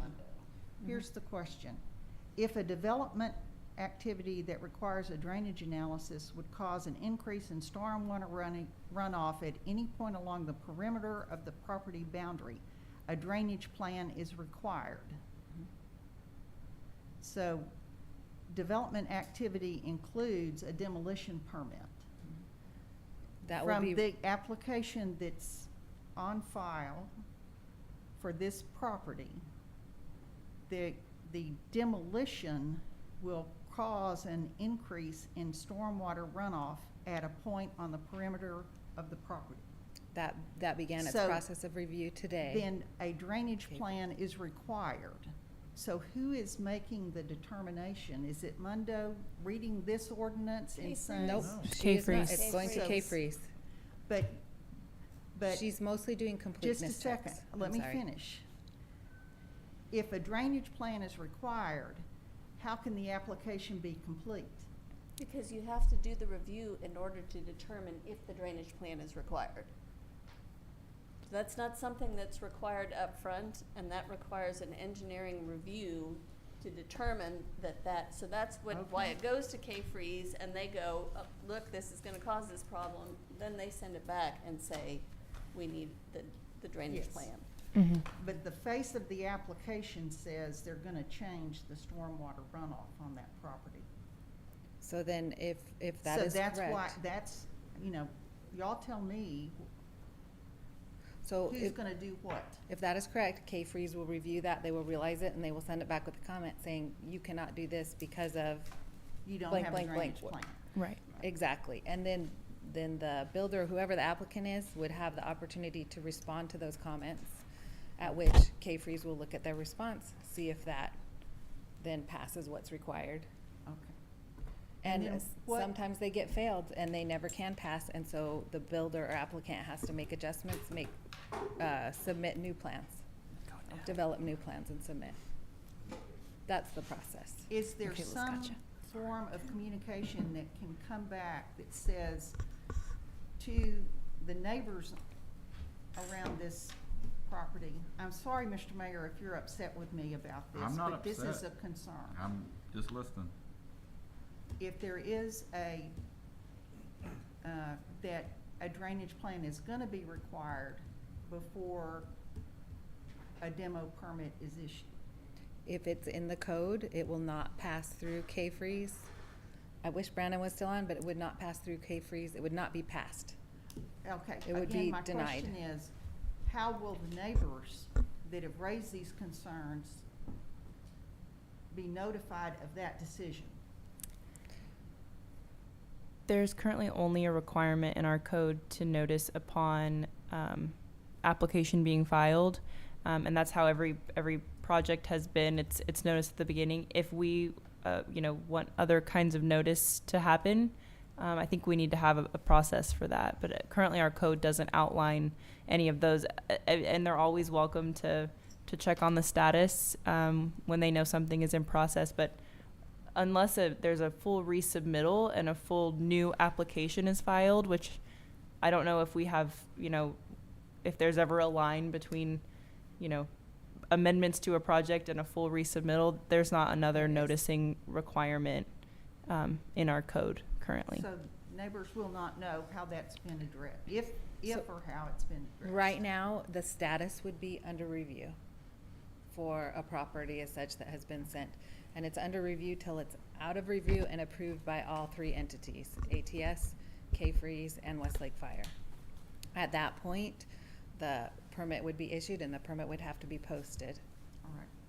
But it has to be approved by all of those parties for all of the things that are issued, that are listed in the code.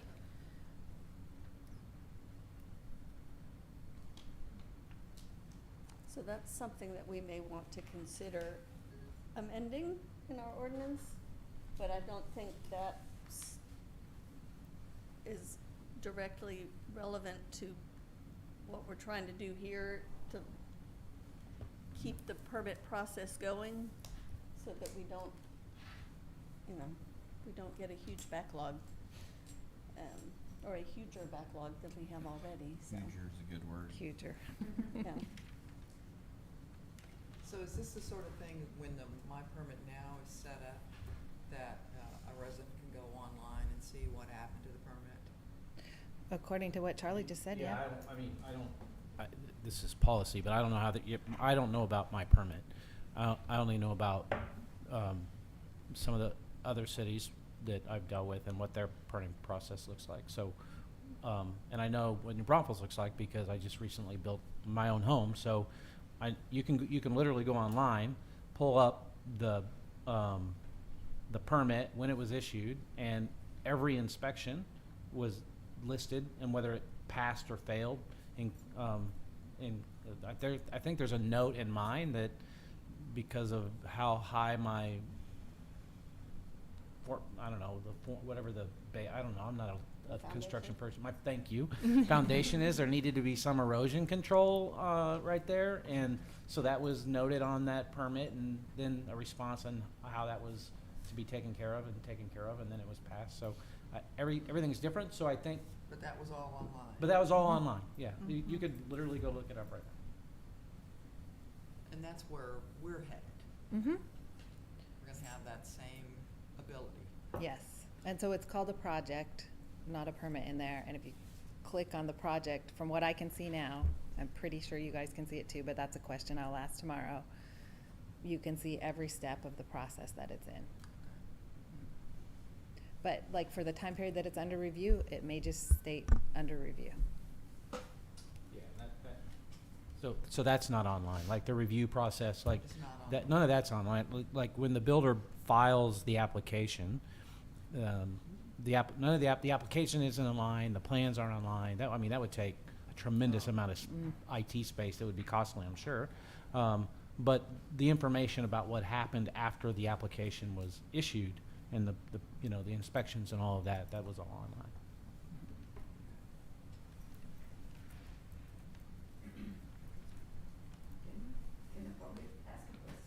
Sure. Yeah. We are still in discussion, so. Okay, thank you. So I had an opportunity to look at all the questions that have been raised, and I wanted to know about the owner notification. So our code says, this is what I saw online, that please read the following information regarding owner notification of residents within 250 feet of the proposed construction, and the application shall not be considered as having been filed with the city until such notice has been delivered in accordance with this section and the sworn statement required by this section been submitted to the city. So this has been on the books for a long time, the notification, but in recent years, we, the public, might get a notification and you don't have access to see what was what was submitted to the city. when I was on the council, we were told at that time that there would be a dedicated computer at the city hall that public can come in and take a look at, because we could not go to Mike Alexander's office over there on 360 or wherever, but we had access to the application with everything on it that the city was looking at. Now we don't. We don't know what somebody is building down the road from me. I'm within 250 feet, say, okay? And building permits buildings are coming up and coming down so fast. I don't know how anybody can keep, I applaud y'all for what you're trying to do, to get it all digitized. But really speaking, in the back, I appreciate what Councilmember Brown has been talking about, this notification and access to what's going to come up there, whether it is drainage or anything else, is very, very important. Especially, we are spending $1 million at this intersection of Nixon and Pleasant, and we have a house being built on Park Hills, all of which, if we are not watching out, all of that drainage could very well come down that stream and come down to the same location. We, as a city, cannot be duplicating our efforts in drainage control by ignoring some of these drainage issues.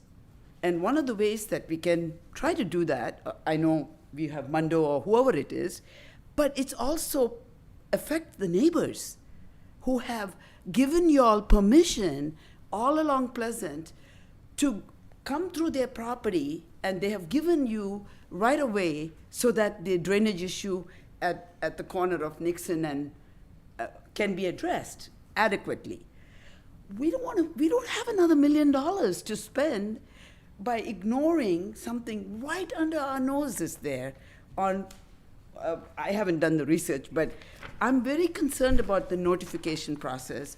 And if it doesn't mean anything to the neighbors, then, we go along. But it's very, very important. And that's just one of the things that I feel we as a city have not given access to information to the community in the last 2 or 3 years. I'm glad we're turning a page. It should have been done 20 years ago, okay, but I'm glad we're doing it. But in the process, this backlog is really, really, really important. For so many construction projects going on in the community, people are mad. They are so frustrated. Really, I'm telling you from what I hear on the street. And I'm sure many of you have gotten letters from people telling you the same thing. But they don't know that you are doing all this good stuff, okay? I didn't know when I made my citizen comment that y'all are considering this. But that doesn't negate the desire and the requirement to inform the community that, hey, we are paying attention to the drainage. This is huge. Drainage is huge. And I really wish you guys would spend a little more time on addressing it and not waiting till it's too late. This is the story of our city, our history. We mean well, we want to do everything right, and then something slips up. I'm not pointing fingers at anybody. I've experienced it myself. So, and you're all volunteers. I don't mean to, bring this up, but think about it. Do we want to be left holding the bag with taxpayer money to pay another $1 million over here or another $1 million over there for drainage? That's a very important component of this whole thing. And we are getting bigger and bigger houses. We don't have an impervious cover limit. We only have our restricted 20, 30, 15, 10, the setbacks. Even those are being neglected. I can see so many in front of me. I wish I had one of those digital things, that you point at the building to see if it's 10 or 15. In my mind, they are not 10 or 15 or a total of 25. They are just 10 barely. They're not 30. They're not 20. So all these issues are really getting to us because we are the long-term residents who have brought Rollingwood to where it is today, not just me. So please understand, the frustration in the neighborhood before y'all go ahead and, you know, neglect looking at some of these issues. Very, very important. And I had more, but I'm not gonna go there. Drainage is number one in my mind. So, thank you.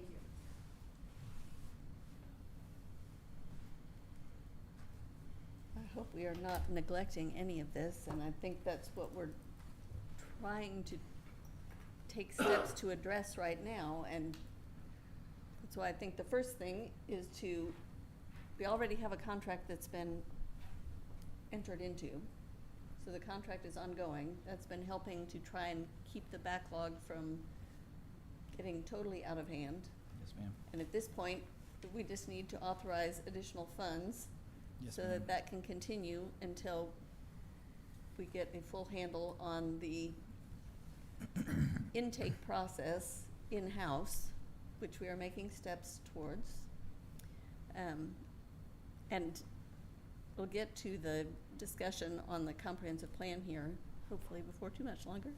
But that has been an issue that I have been and have mentioned multiple times, that I want us to add an addendum to that to address a lot of these issues with our building code, to address, you know, to review the things that that the strike force was specifically precluded from looking at. I think those things need to be looked at. And so we're trying to address them. But none of us can do this by ourselves, and so we need consensus and some collaboration to get them done. So I think that's what we're trying to work towards.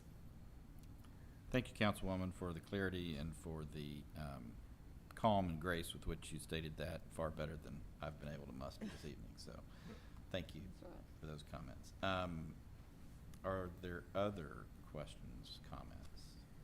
And again, I'm happy to dispose of Are this. there any other contracts that we don't know about? I don't know what you know, but no, not that I Okay. know of. And I will say, I appreciate you taking the steps necessary in a very difficult situation to make sure that things kept on moving. And I appreciate that also, Mr. Mayor. I appreciate that. I would just prefer to have notice before a meeting of Okay. the matters that are gonna be brought up at the meeting. Understood. and- Especially on a topic like this, that's of concern, great concern to the community. Understood. I'm not prepared tonight to vote on this. I'm not sure I fully understand what's being done. I understand, and I've already apologized 3 times.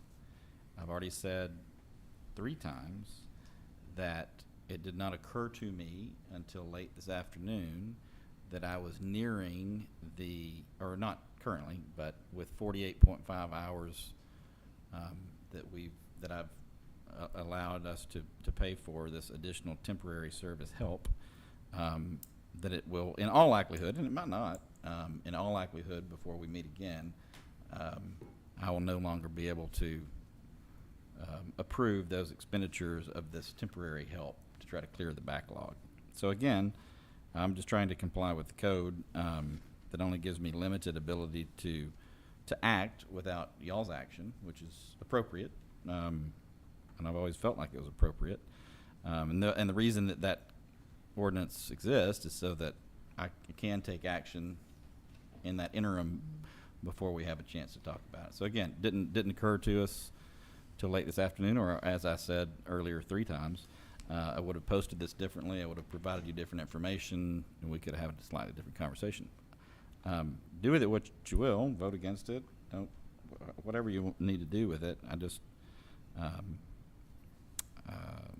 bringing it to your attention so that we can dispose of the motion and the issue before you. So you have $10,000? I have a $10,000 limit. Yeah. So what I'm hearing, the main concern is that the community needs to be assured that the checks and balances are still all occurring as far as making sure that the guardrails are up and that we're in the lines and that type of thing. And I think if we can get people comfortable with that, then we may be able to move forward. No, that makes sense, and thank you, Councilman McDuffie. And I know I was chastised earlier by staff for calling this position a permit jockey. But I will say, perhaps that helps bring a little clarity. The type of activity that I'm asking for additional authority to pay for is one that simply is moving levers and turning knobs, but isn't making necessarily those big picture, very substantive decisions in terms of compliance with code. ATS, they know the building codes backwards and forwards. They're the ones doing that building code review. K-Freeze is the one we heard from Brandon earlier that is tasked with, and what did he call himself? Well, I heard you call him a code nerd. He's the one that's immersing himself in those codes to see what complies and what doesn't. So that isn't the role of Mundo. Their role is to simply make sure that all the boxes are checked and that we're getting things shuttled off to the appropriate places. And that's all this motion is about, is allowing us to continue that activity. And Mr. Mayor, can I ask you this? Yes, ma'am. What are we doing to ensure that that once a permit is issued, that the terms of the permit are being enforced? If we're doing these things to get the permit out the door, what are we doing to ensure that the other requirements of the code, the permit requirements of the permit and our code are being enforced And in this interim period? Yes, ma'am. And my hope and vision with regard to that specific question is that once we go fully live, and when we talk about the interim period, I believe that interim period that you're discussing began today, because we are truly, we are in soft launch live mode of the My Permits Now. And so that's from that point for the next little bit.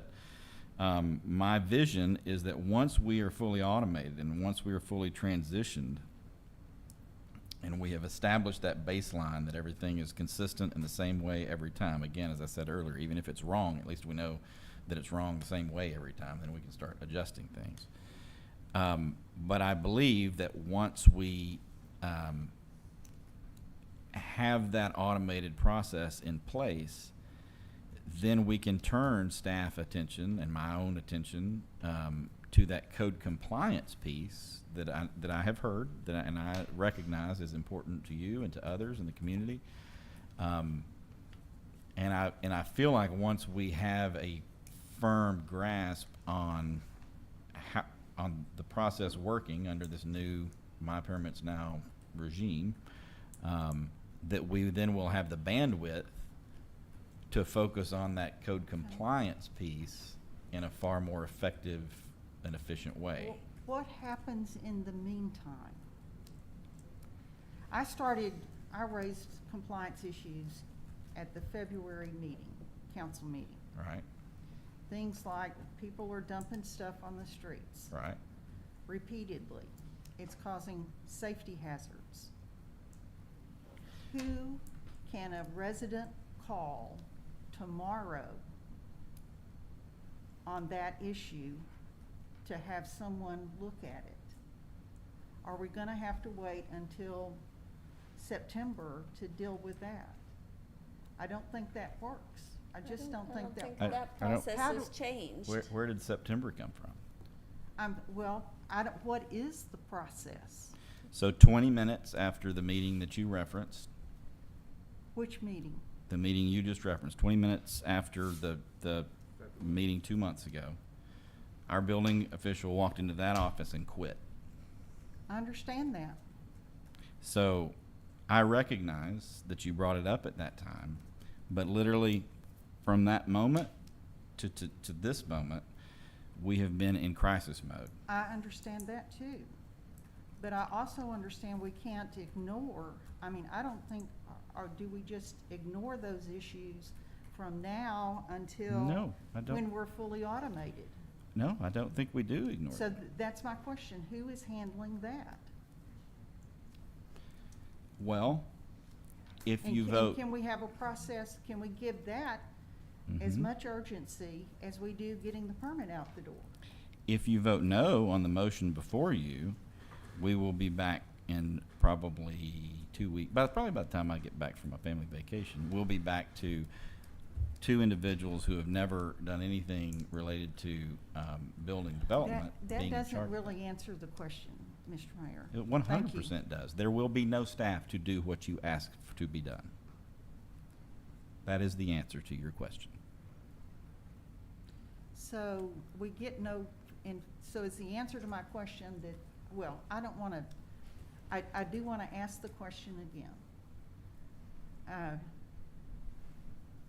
If there is another situation like we had on Park Hills, where there were traffic problems caused by materials in the street on successive days, what's going to happen? Who gets called and what's going to happen?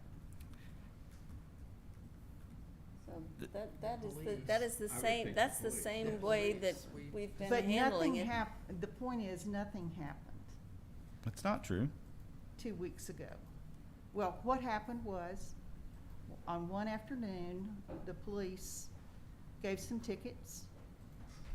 The same two contractors that had dumped dirt in the street the day before dumped dirt in the street the second day, and nothing was done.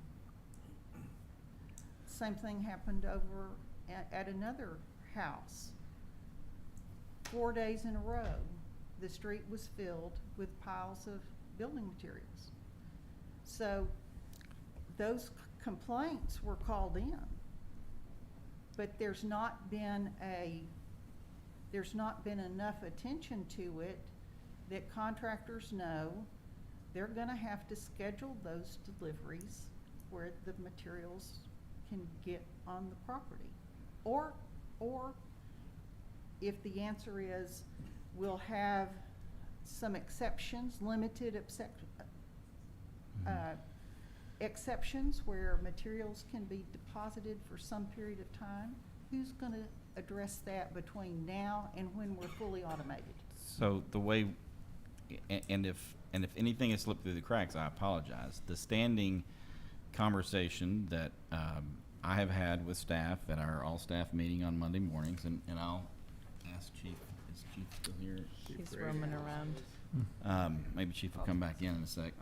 But the standing conversation that I've had with the chief is to instruct his officers to, if there is something dumped in the street, and if it's a first occurrence to their knowledge, and they were supposed to start tracking that they would give them, I said, give them 4 hours to move it in a first occurrence, and then the first minute after that 4th hour, write them a ticket. And then if you come back, and if they have another occurrence, just start writing them tickets after that. Who gets issued the ticket? Whoever they're able to find at the time. Well, under our ordinance, that should be the person who's responsible for the construction site. And that's the issue I brought up in February. I And recognize we've that. not gotten Because a there is a response disagreement. on that issue, Mhm. and here's why we haven't. I brought it up in February, we were gonna discuss it in March. The former building official took a vacation, we didn't discuss it in March. I brought it up in April, we set it for a special meeting at the end of May. That meeting didn't happen because you had a conflict in your schedule. We tried to reschedule and it didn't get rescheduled. And so this is the first meeting where we've teed up these issues to talk about again. And what I'm hearing is, well, we can't talk about them until we're fully automated. I haven't said that. Haven't said What it. I understood was, once I've asked, how do we address these issues on compliance with existing codes? And the response maybe I've misunderstood, maybe someone here is handling that. That's what I'm trying to get to. We have compliance issues. And I don't, when complaints are, can we designate someone to receive those concerns? Yes, ma'am, I believe that we can. Can we ask that they respond to the community, the person raising the concern, as to how it's been resolved? I believe we can, and we Okay. actually have worked on some amended processes for how to file and how for those complaints to be addressed. I think the irony here is that it is literally a bandwidth issue at this point in time. And the motion before you that has been made and seconded is to try to allocate additional resources so that we still have some, at least temporary I help. understand that. Okay. I don't understand that there's anything on the table with regard to enforcement.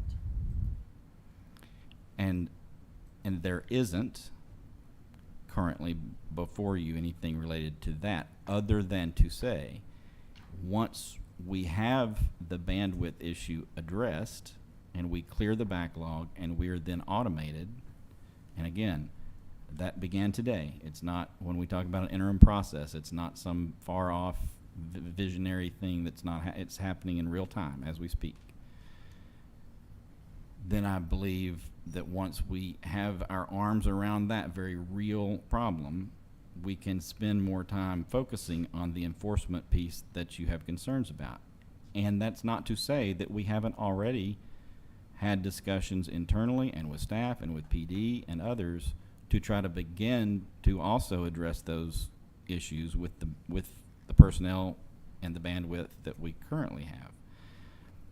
There have been numerous tickets written. I ask the chief every Monday morning, how did the weekend go? We have a conversation about it. Did your officers drive around? What did they find? If you know of instances that have fallen through the cracks, I apologize. Here's what I understand. I'm trying to finish if you let me Okay. finish.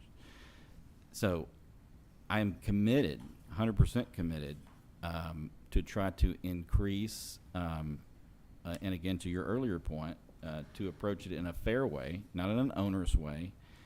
But I agree with you. When there's a pile of dirt in the roadway, that's a problem. That's a problem, and it's a health and safety issue. And I'm commit to you, and I thought until I saw your posting, I thought we were actually doing a much better job on it. I thought we were writing a number of citations, and I felt like it had gotten much better. If that is not the case, I am sorry. I did not have my finger on the pulse, and I'm now advised, and I'm happy to readdress that with our staff and with PD and with others. And I look forward to, once we can get this rebuild of the department itself done, I absolutely plan to shift focus immediately in the very near future, not September, to address these issues that you're talking about in terms of code enforcement. Okay. Now they vary. Those issues vary widely. The expertise that it takes to enforce, to make sure that we don't have a pile of dirt in the street, I can help out with that. And I have, and Sarah knows, and we had a long and I personally enforced on it. You know, trash in the job site, I personally have, my staff watched me enforce on it on a job site one day. So the level of expertise that it takes to do some of those, we handle it. The level of expertise that it takes to code enforce on other things requires a great deal of expertise in some instances and engineering degrees in some instances. So depending on what specifically we're talking about depends on the way in which and the resources that it takes to code enforce. I recognize that. And in the recommendations I made in my agenda item 6, each recommendation has something addressed specifically to the type of problem it is. for example, writing a letter to the contractors with regard to not using the streets for material delivery. But what I have not, what I've heard from the police is that when they see a dirt in the street and they go to the job site, there's either a landscape person or someone else that they try to find to give a ticket to, and that doesn't solve the problem. The problem is that the contractor is responsible for those things. And once the contractors understand it, then they'll know they've got to schedule it. But we haven't, and we talked about this back at the February council meeting, we haven't come up with a process that gets the citation, the responsibility back to the party who can solve it, which is the contractor.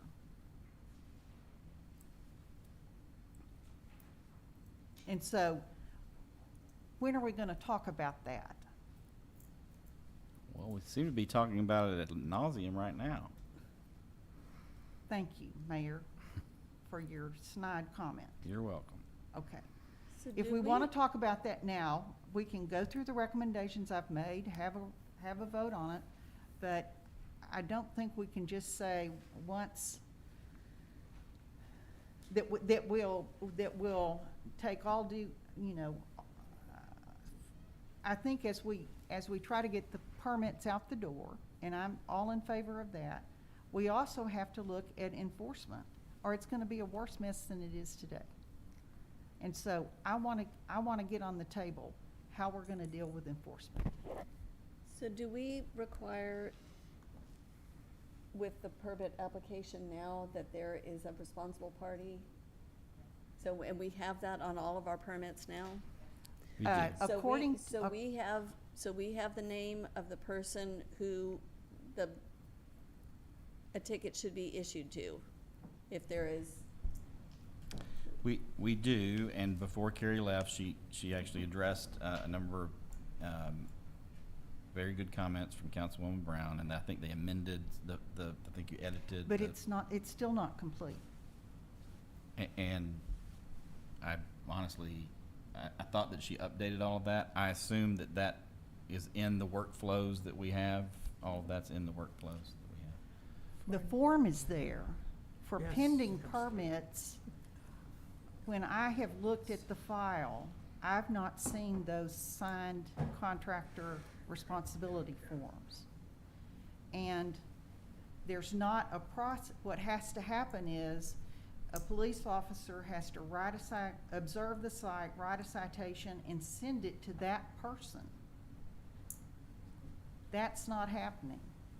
The police officer observes it, tries to find somebody at the site to give a citation to.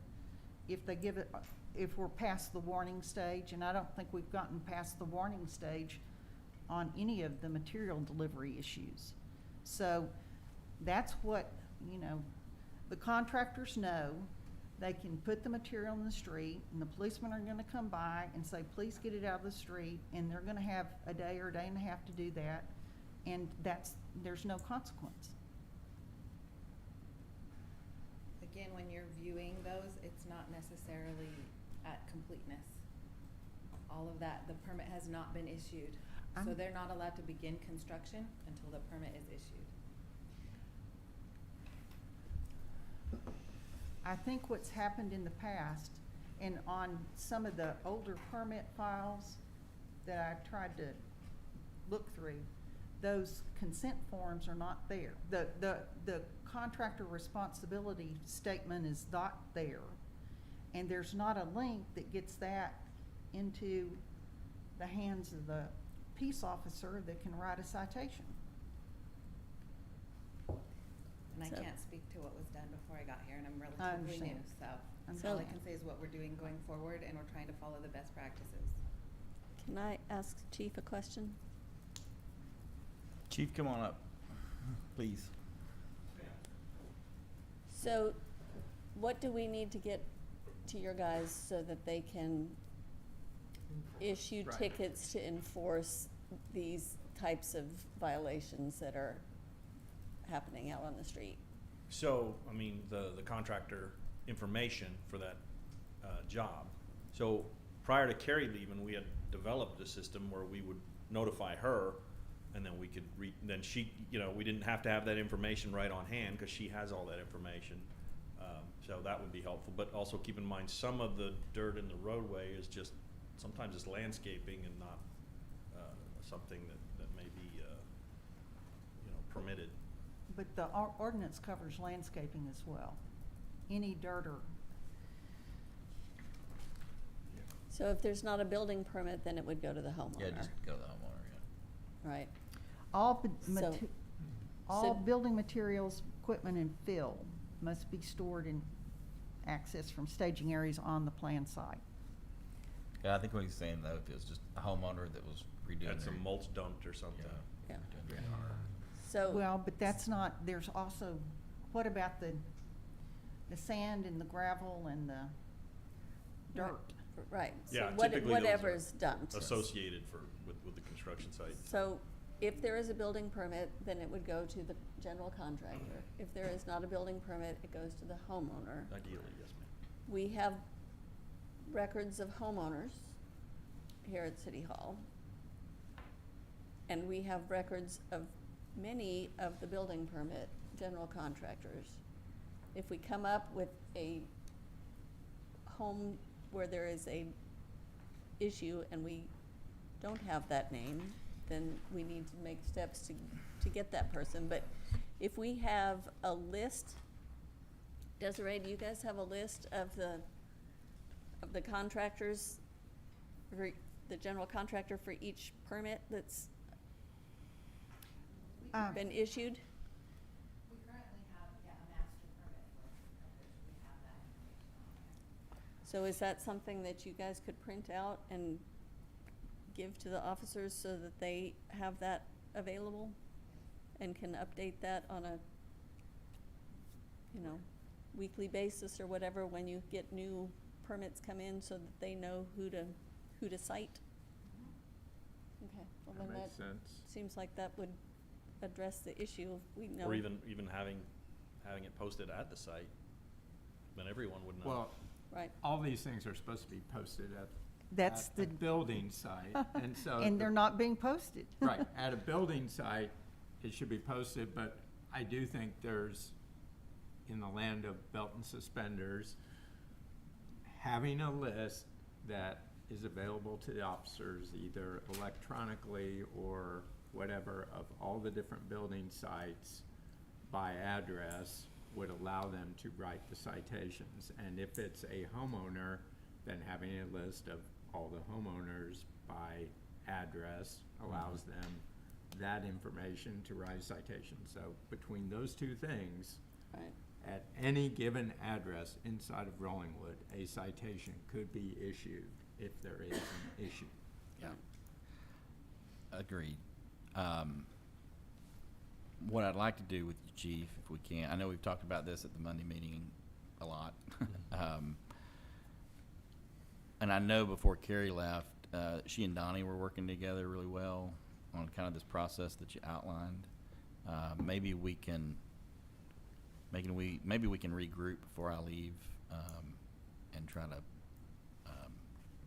even if you have to do it remotely, we could do it in a way to try to bring a little bit more attention to this while we're still working on the building development side. Because I do think, again, as I said earlier, I recognize that there's a big difference in level in types of enforcement, but certainly those easy ones, none of them are necessarily easy, but the easy ones that are to recognize for the dirt in the street and the materials and that sort of thing, maybe we can regroup and try to really crack down on that while we're still working on this other stuff.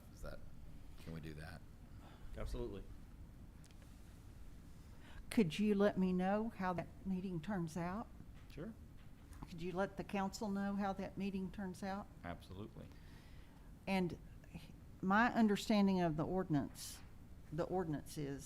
is that for each permit, there is a form to be signed that says, I'm the person responsible for compliance with this permit. Our ordinance allows us to cite that person, which may be different than the general contractor. So I think you need to focus on getting the name of the person who signed the responsible person statement. You know, that signed, you know what form I'm talking about, Ashley, I think, yes. And Their name and an address, right? then, that's the, how do you, if that person's not on site when the violation occurs, what do you do? So I recall at least one occasion where we called a contractor in to sign a citation, but short of that, we'd mail it. So we'd require all that contact information. Okay, and to mail it, if you mail it, do they have to respond to the court then? It's Mhm. like a ticket? Yes, ma'am. Okay, Municipal court it'd be in, once the citation is issued, it becomes the jurisdiction of municipal court. all right. And that, and Kim usually tells us on Monday morning, if by the time we have our meeting, if those have been turned in, then she'll tell us, we had 2 tickets over the weekend for. Well, this is not weekend work. This happens throughout the week. I was just telling you what happens on a Monday morning. Okay, I thought you meant for the Yeah, no, violations over the weekend. yeah, no. I was trying to help. I'm sorry, I didn't understand. I was trying to be helpful in what the process, what we've tried to do. I was trying to be informative. Yes, sir. Yeah, one question, to Chief. Who can issue citations? Well, let's say we get all this automated, because personally, I think that the automation is gonna help for managing the permitting process and keeping track of the status and what's going on. But it's, digital isn't gonna fix like dirt, like in the street, Right. like it's still gonna take like some enforcement local level, so. These are 2 different issues. How did you see that, like if we have some staff freed up to go do, can they go out there and issue a citation, or it still Takes has it- to be the police Has to be a department's- police officer or Okay. someone who's taken the code enforcement training and been Okay. Okay, authorized. so it's still, it's always gonna require some effort from the police department to go and Right. help with the code enforcement. Yes. Yeah. At least on the issues like that are health and safety, Okay. That was my building question. enforcement issues or Right, I mean, the like, engineers. obviously, you know, my officer can spot dirt in the road, building setbacks and so forth, they're not Right, gonna be qualified for any. that's something else. Well, that brings up another, how you, yeah. But I think we could solve the easy thing, like a bunch of bricks and stone in the Right, road and- Sure. You would think, We can. Well, We we're, can. we're aware of the We've- frustration of the citizenry with some of the issues that are occurring. I think that's a separate issue from what is on the table of allowing Mundo to continue to work and allowing the mayor to have authorization to continue to pay them. These are separate issues. So the issue on the table right now is authorization to allow the mayor to continue to use and pay Mundo. Thank you. Yes, Councilman, you are correct. And it's not gonna affect enforcement or any of these other issues. This is purely an administrative permitting thing in order to give bandwidth to our in-house staff to get in-code going up and to deal with these other issues in the interim, my understanding of it. Is that correct? Yes. My permit stamp. Right. Yeah. Not Yeah, in in-code. code, Yeah, right. yeah, I'm getting But we foggy knew what you already. meant. Yes. But yes, right. Okay, You want to call the vote? who's gonna call a question here? Ooh, we haven't had that. That's a good one. You're doing what? Okay, the questions. so We we've need had to, like- discussion, and we will still be on agenda item number 5 and agenda item number 6 at the conclusion of this vote. I will call the vote now at this time on the motion that's before you, a motion by Councilwoman Hudson and a second by Councilwoman McKee, to approve an expenditure of up to $15,000 for the mayor to continue providing the services temporarily of Mundo and Associates until a full transition to in-house activities has occurred in the Building Development Department. You've heard the motion, you've heard the second. All those in favor say aye. Aye. Opposed say no. No. No. There being 3 ayes and 2 noes, motion carries. And the 2 And I would- noes were Councilman Robinson and Councilwoman Brown. Yes, ma'am? I would like the minutes to note that my reason for voting no on that is I don't think it's properly noticed for a budget amendment. And same here. Same. It will be so noted. And we continue to be on agenda item number 5 and agenda item number 6. I'd like to wrap up agenda item number 5. I'll turn it over to Councilman Robinson to guide us to victory on this one, and then I'll move back to Councilwoman Brown to move forward with however she wants to proceed on item number 6. Councilman Robinson. Yeah, I have no other action to take on 5. All right, with no other action on agenda item number 5, we'll move on to agenda item number 6, and the chair will Robin? recognize Councilwoman Brown. Mayor, can I? Yes, I'm sorry. I think we just lost one of our people that was supposed to be addressing probably item number 7. Oh, And we have another person who's been online Oh, for number yes. 7 for hours and hours We now. have. Did we go snag? Can we, well, did he Yeah, can you leave or did grab he him? just step Oh. outside? Oh, he's got kid stuff. Oh, boy. Yeah, so okay, I do feel bad about that. Thank I you, was Sarah. just gonna see if we could try and take care of the items that we know we have people waiting on. I tell you what. do Maybe miss- we can see if he's got just a few minutes, if he hasn't driven off. It Or was a that couple maybe he minutes ago, could I think he's, Was it? Zoom. Councilwoman, Councilwoman, this has been a long day. Ms. Formal- Morrow, former councilwoman. do you, former, that's it, that's right. Are you in a position to speak as a surrogate for Mr. Smith, or? Well, I'm not sure. Okay. Because I was actually really surprised to see this on the agenda. Okay. Because I really thought they were going to come back to parks Okay. before they did that. And so I don't want to speak differently than what Chad had planned. That's fair. But Some I, of that may be my fault. I- but we can yeah, have that I've been discussion. waiting for 4 hours. And while I love learning all these things, and I have more respect for you guys than ever because you were so nice to each other through all those difficult discussions.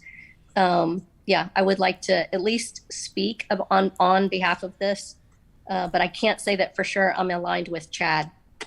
No, that is fair. We're reaching out to him currently to see if he can hop on Zoom from home.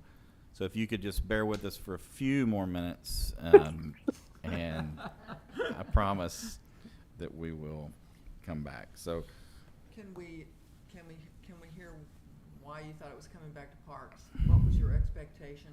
well, hold on. I haven't quite pulled it up yet. Oh, So let sorry. me, That's what I was going to say. if we could, just if you mind, can No, we that's just fine. 5 minutes? Okay, let's briefly go back to 6, but with full disclosure, I do. We'll plan to, if we can't move on past 6 in short order before we hear back within the next 5 minutes or so, we will Why try don't we to. just take a break and for 5 minutes? That would, and then whenever y'all are ready to deal with 6, let's deal with it. And Okay. Chair will remove agenda item number 6 for the time being. And we'll come back here. We'll take a 5-minute break and come back in 5 minutes.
overnight, but I'm like going, just get, Yeah, even like 'cause I just talked to trying to someone do the this, other I'm day. going, this is tough. I think anti-inflammatory. Okay, helps some. council will please come back to order Oh, yeah, he's at going 10:19. And we were able to get a hold of Mr. Smith. There we go. And so glad to have him with us. We also have Ms. Morrow still with us.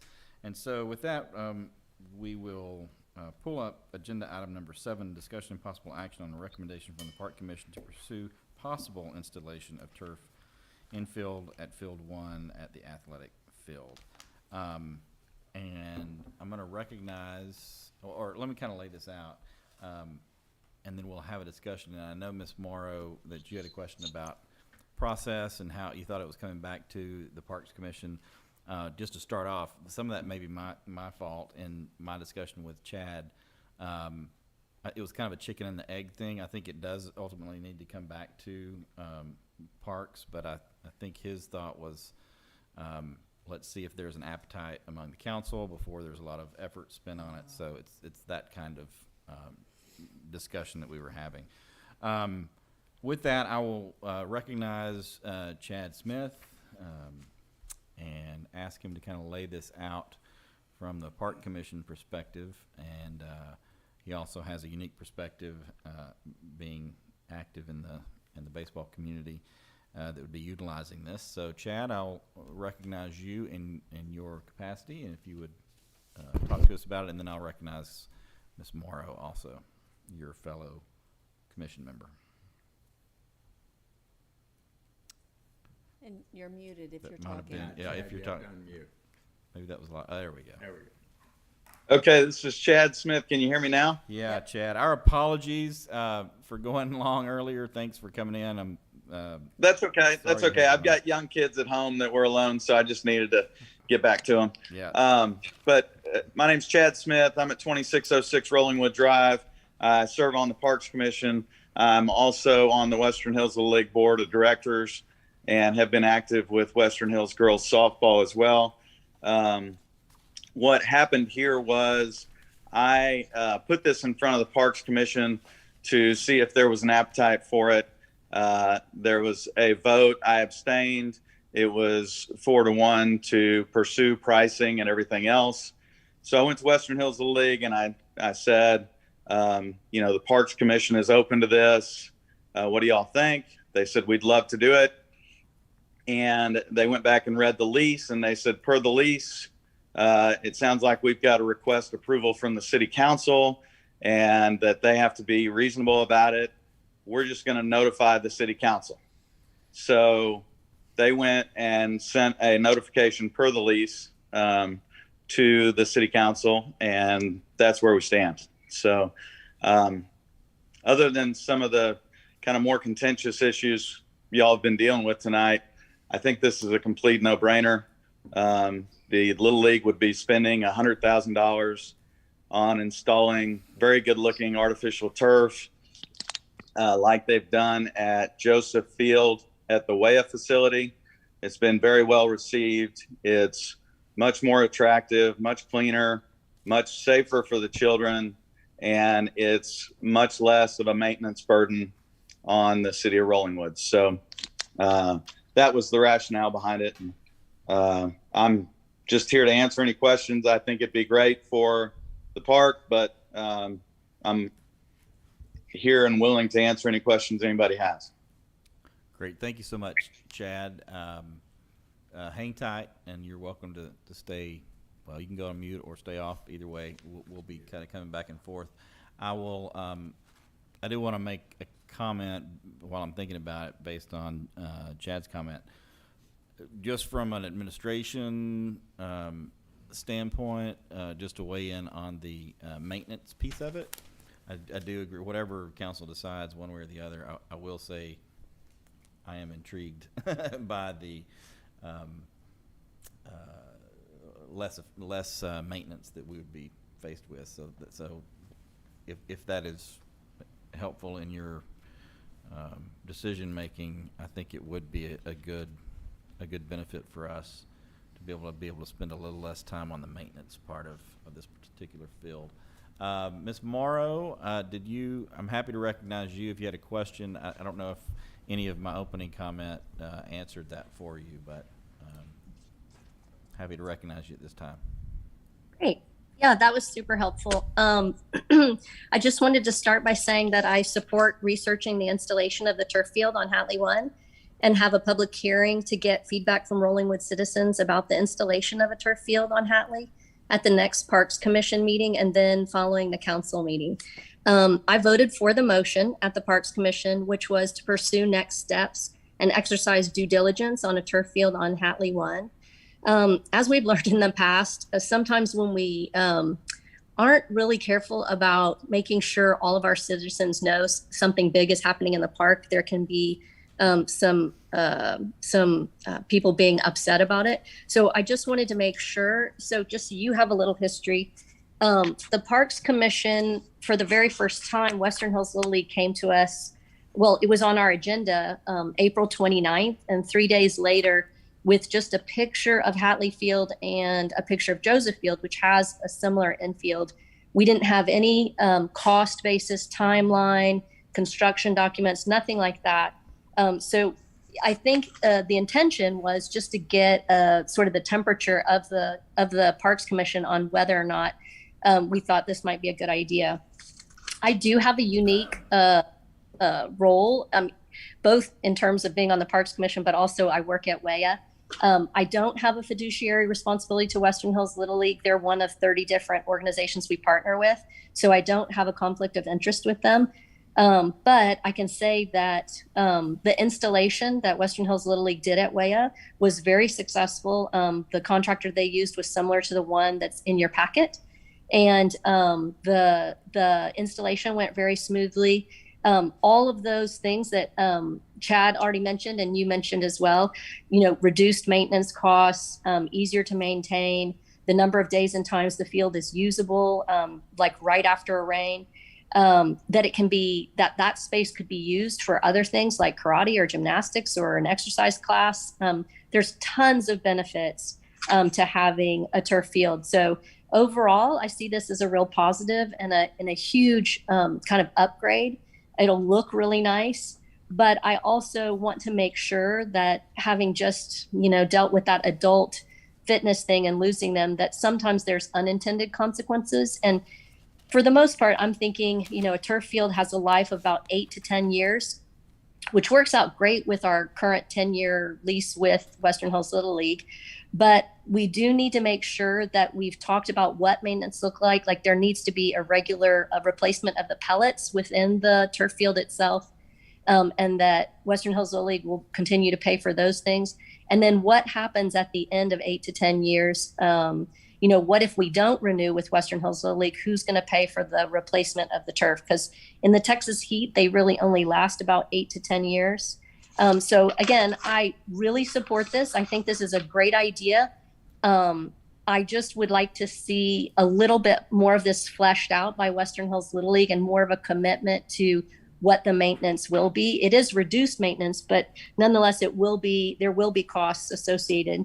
And then the last thing is, what the impact will be on the entire park area, because having sort of a construction plan that doesn't put the whole park out of commission while the turf field is being installed is really important.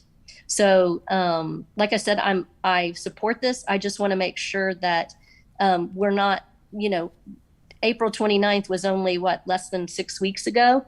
So this is a pretty fast moving plan.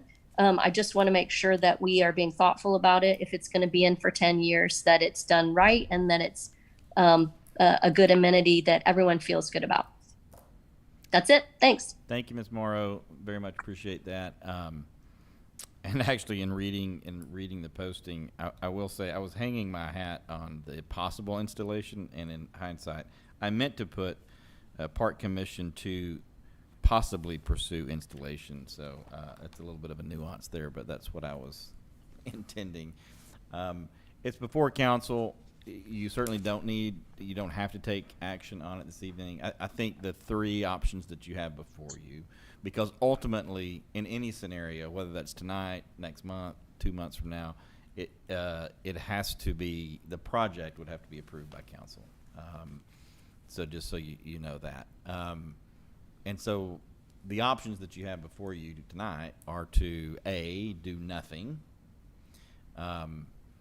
or B, take a negative action. So one of you could make a motion to not allow this project to move forward, or you could approve it this evening.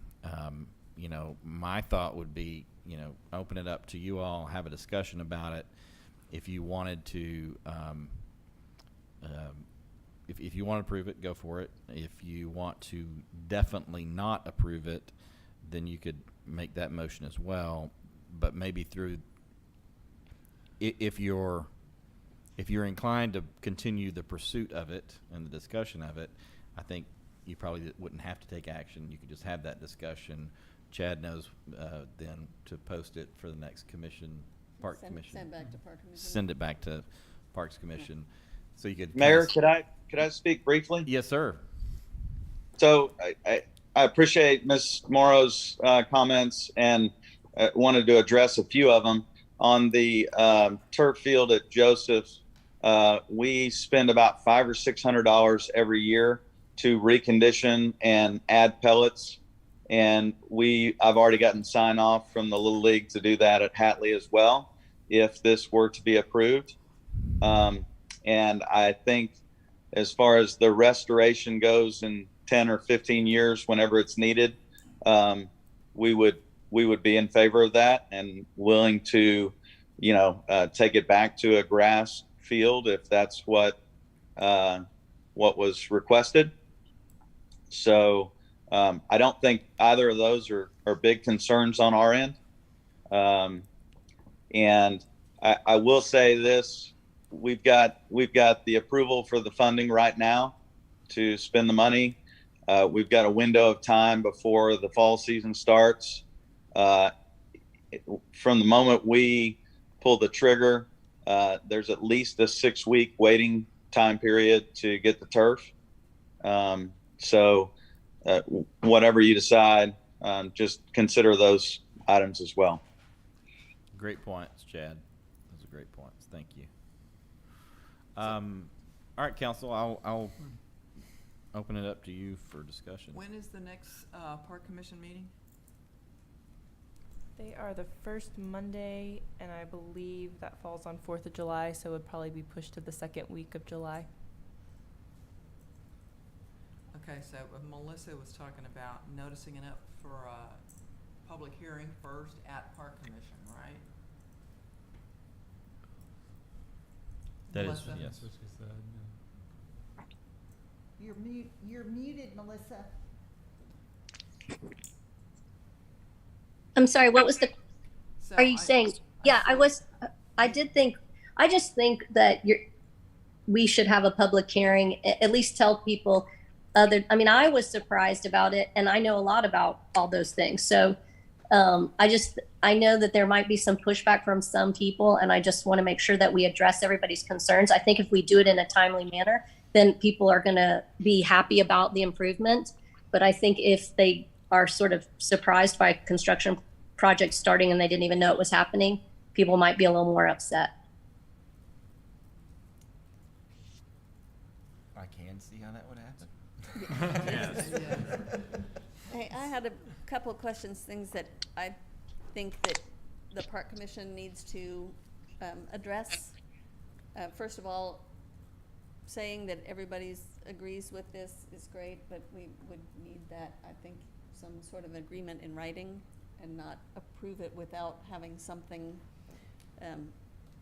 spelled out. But what, I'm just curious, what age are the kids that play on Joseph Field? 11 and 12-year-olds. So our field number 1 is the 9-year-olds, right? Yes. Okay. Generally, we've got anywhere from 7-year-olds to 9-year-olds is generally out there. Okay, yeah, because I was thinking that there's a little difference in the level of skill, if you will, between absolutely. between Joseph Field and Hatley Field. But we also have current irrigation on field number 1, and we would have to address how the irrigation system is gonna be modified, so that we can still water the outfield and not water underneath the Turf. the turf. And then also, and I don't remember all the details of the lease, but we have annual capital improvement requirements, or we used to anyway. Do we still have annual capital improvement We do. requirements? Yes. So would this be considered the approved capital improvement? No, ma'am. Okay, so that was my question, was whether or not this was in addition to the typical. That would be in addition to, no, no, Okay. no, I'm saying that. That is my understanding. Chad, Melissa, if I'm misstating that, please jump in. It can be either way.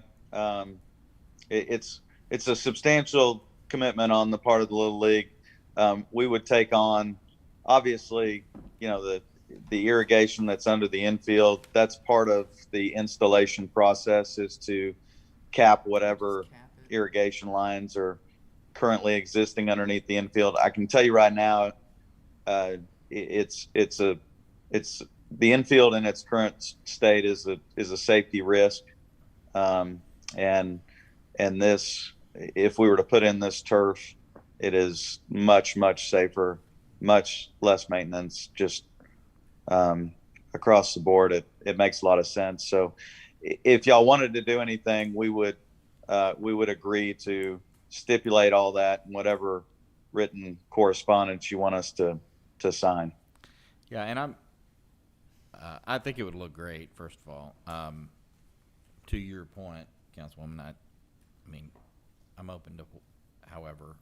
I mean, we could even split the difference with them, or have some level apply to their annual commitment. I don't know. My understanding of the lease, and I may be the one who's incorrect here, is that the lease was a one-time capital improvement of the $30,000, and then the lease payment of roughly around $30,000 a year. It wasn't an annual capital improvement going forward. There was a one-time capital improvement and an annual lease payment. I mean, I am remembering previous leases, and previous leases had an annual capital improvement, Correct. and so that's what I'm saying. I may that not got be changed. remember what the current That version got is. changed So. with the So lease there's- that was put in place, Okay. I believe. I believe you're correct. Yes. Currently, So there's correct. no annual capital. As of about 30 seconds ago, I believe you're correct. Okay. Okay. Yeah, so there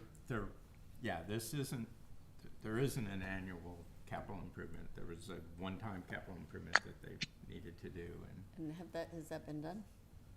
there is That was already question completed. as We to- redid all the fencing out in Okay. all the fields. Okay. Well, I beg to differ. I think that hasn't necessarily been, we haven't gotten documentation, or at least haven't been made aware of documentation. What I've been told is the fencing was $23,000-ish. The capital improvement was supposed to be around 30, and also the capital improvement is supposed to be improvement, not maintenance, and there's question as to whether or not replacing the fencing would be maintenance of the existing fencing or a capital improvement, and that would be something that would need to be discussed and decided. But I also thought there was some language about had to be approved by a city council. right, So anyway, but I read the agreement too, and I think the 30,000 to me read like it's a one-time thing. it is. We've determined that. Yeah. It was. Yeah. And when does your season start? The fall season would start in early September.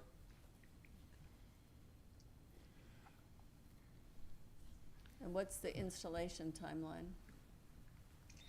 I was told the 6-week waiting period on turf, and I think it can be done in less than a month after that. But I'm really not sure. Well, which means in order for it to be ready by the 1st of September, we would have to approve it tonight, and I think that's aggressive. And we need something more official in writing, and for Park Commission to reassess and come back with And I would like for us somehow, as a council, to visit Joseph Field and do more research as to what we're doing. This would be a major change to our park, and since we're representing the citizens of Rollingwood, this isn't our, you know, this absolutely could be a wonderful thing for the park, but as stewards of trying to be representatives and knowing how important the park is for a variety of uses, I would like maybe for, I don't know if the council can go in as a group and somebody take minutes so that we're not in violation with the Open Meetings Act. You can. I think we could probably just go on our own You and. go on your own, yeah. And Melissa could give us a tour. Or that. But, yeah, I mean, I would, She just gave us a thumbs up, so. okay. I mean, I would like to know what this is doing and how would this affect other groups possibly using, since, as Melissa said, we before done things to the park that have had unintended consequences. I would want to make sure that we didn't do that again. You know, because all the fields still, I mean, I know fields 3, 4, and 5 are designated as mixed use, but the other fields are open for every other use other than dog right now. So fields 1 and 2 are, you know, and that's another concern is, although there's a rule not to have dogs on fields 1 and 2, unless we're having our police force sit out there and enforce that 24/7, there's likely going to be, on occasion, people doing that. How are we going to prevent that, and what's the ramifications of that? So. And other animals. Right, yeah. So, you know, there's a lot of things for us to ferret out. There's also the fall season is a shortened, generally, season. There could be another opportunity, should we want to move forward, to do this in that winter break as well, if, rather than rushing forward with something that we don't really know where we're going 100% yet. Alec? Yeah, I'd like to make a motion. Maybe this isn't necessary either, but I move to refer the question to the Park Commission for further analysis. Second. You have a motion by Councilman Robinson, a second by Councilwoman Hudson. Is there further discussion? So the only further discussion, I think I see where this is headed, and I'd like to keep us, trying to keep us moving. Is there, so we have the discussion that both Chad and Melissa have heard, and without committing, and obviously you can always change your mind, I don't want to send them on a fool's errand, and so because I do want to be respectful of the time of our volunteer commission members. So I would just say,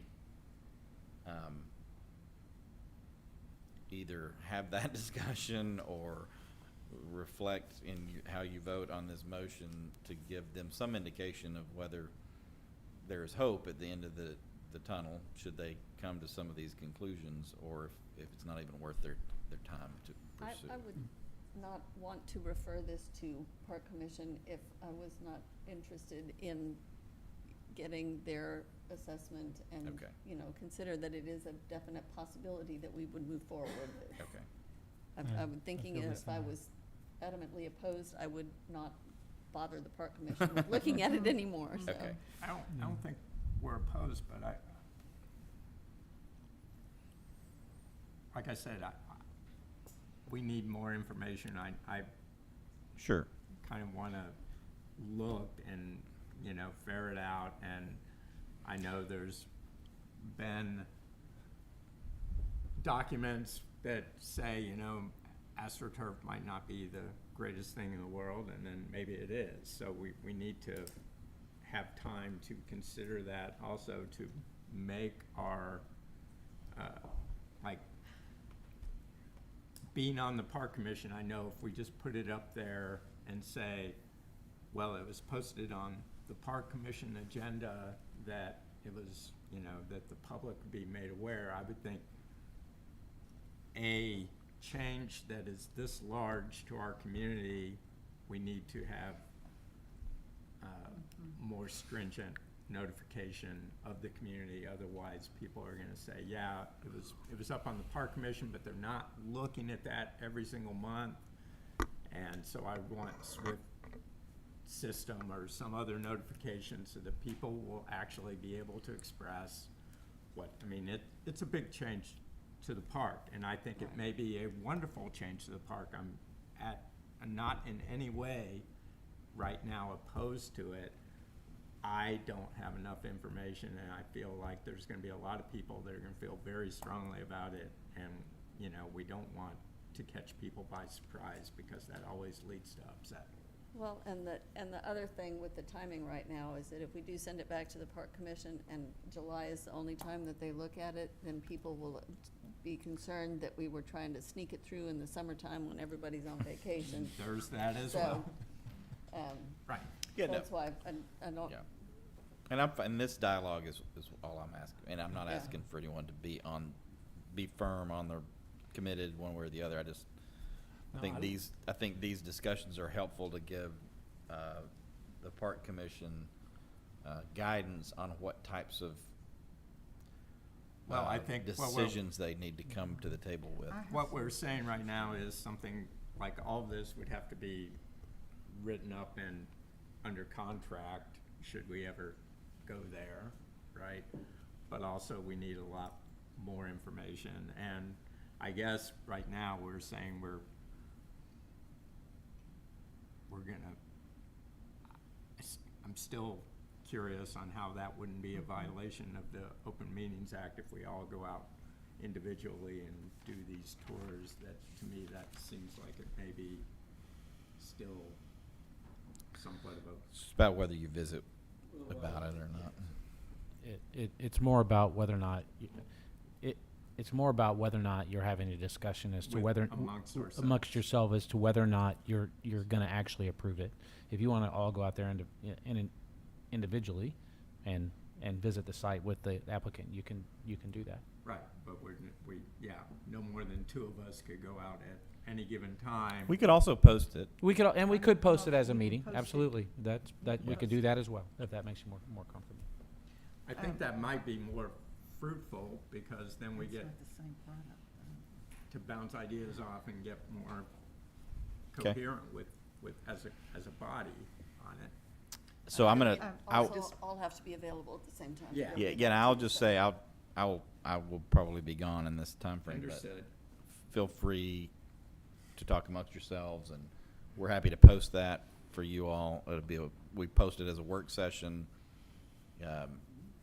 There won't be any decisions to be made, so you post it as a work session. Everybody shows up. You tour around. It'll be great. I just want to add that, you know, if you're looking for direction, you know, it seems to me like this could potentially be a really good capital improvement over there. So I would definitely encourage Western Hills Little League to go ahead and pursue it. But my preference would be for the park commission to take a look at it and have an opportunity to hold public hearing on it. Right. Okay. And I have a couple of questions too. Yes, ma'am. That I would want to get answered before I could vote on it. From reading just the bid, it says that there'll be drainage installed, and I'd like to know where that drainage goes and if it's more than what comes off that field currently. I'd like to know who's going to pay the cost of disposal at the end of the useful life of this product. You know, at the end of the 8-year warranty or whenever it wears out, who's going to pay the cost of disposal? Because it could be expensive depending on what the requirements are at that point in time. Because it's not a composting type product. It's got to be put in a special place. And I'd also like to know what the annual maintenance costs are for a field of this type and who's going to do that maintenance, and whether the city would need to have special equipment. I think there's some kind of vacuum that you use on these fields as opposed, or, you know, you can use a leaf blower, but a couple of times a year it's got to be vacuumed. And who would pay that? And then also, how often do you have to water this field to reduce the temperatures down to safe levels? You know, I've read about other fields where the artificial turf heightens the heat. And so if it's 85 degrees outside, it may raise it to 100 or 105, and you've got to water it down. So who's going to pay that cost, and who's going to do that? And then in connection with that, if it is too hot to use sometimes, but it's not a baseball game, then who pays the cost to water it? So just, you know, the fitness groups or anyone else who wants to use that field can use it. Those would be my questions. Okay. And Mayor, could I speak? 1 moment. one last one. The Western Little League has a lease with the city. Is the warranty going to run to the city, or is it going to run to Western Hills Little League? Just a contract question. You know, if Western Hills is paying for this and putting it in for basically their usage, who's going to have the warranty? Who can enforce the warranty? The warranty. But it's Okay. our asset, right? So I would think that would be. I think so, our- yeah. And I can send if you want me to write those up and send them to the parks for y'all to hash, I'm happy to do that. That would probably be helpful. And Sarah, what was yours again? Your main concern, or your main issue to be looked at? Just the irrigation and the capital, you know, how it was handling the capital Oh, yeah, improvement. that piece. Okay. But if there's some question about whether or not the fence Okay. repairs were capital improvement versus maintenance, then this would clearly be a capital improvement, and I think we could apply that Apply for that. whatever and that would. Okay. So just some clarity around that. Right. Okay. And just in writing, instead of saying, oh, yeah, we're Right. good with that, you know, and Okay. we need something a little more official than. Great. Anyone else in chat? I'm going to come back. 1 second, Chad, and then hopefully you can wrap up with everything. Ms. Morrow, I see your hand raised. Yeah.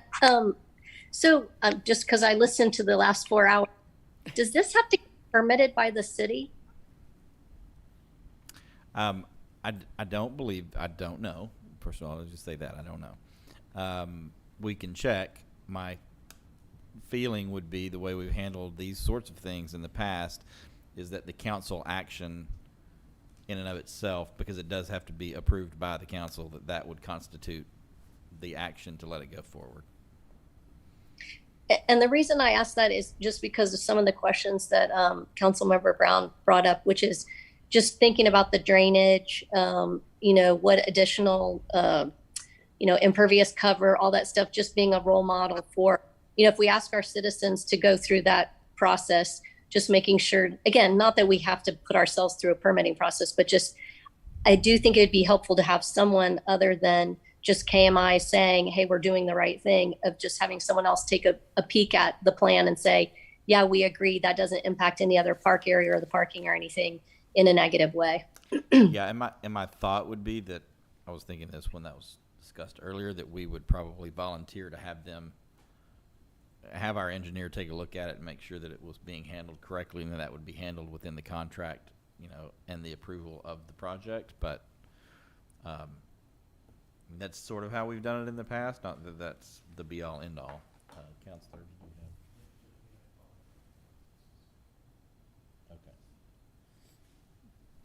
have? Okay. The city, unless we've accepted ourselves in the ordinance, we have to comply with our own ordinances with respect to a project. I didn't, And I'm I- sorry, Charlie, I didn't catch any of that. There we go, that's better. I guess you gotta really breathe on this in order to. Yes. A city, unless we've accepted ourselves under our ordinances, the city has to comply with its ordinances when But- doing projects. But what ordinance would this be? Right, 'cause Yeah, I it's- don't know. There may be none. I'm just answering the general question that if there is some, we would have to comply. I would think it would be landscaping, and then there's not a permit There's for not a that, so. landscaping ordinance, so, But regardless, yeah. good points. We'll look at it, and I would envision us asking Kay Freeze to look at some of those issues. Chad, did you want to address some of the other? Yeah, I just wanted to wrap it up. I appreciate everybody considering this. This is, you know, the Little League offering to spend $100,000 on making this park better. And at any point, you know, the circumstances of the Little League might change, and we might have to build new fields or have to do major improvements to other fields. So I just want to stress that we have approval to spend this money right now. We have a window of time, and if it gets too bungled up with too many, you know, hurdles, they're probably going to look to just spend that money somewhere else.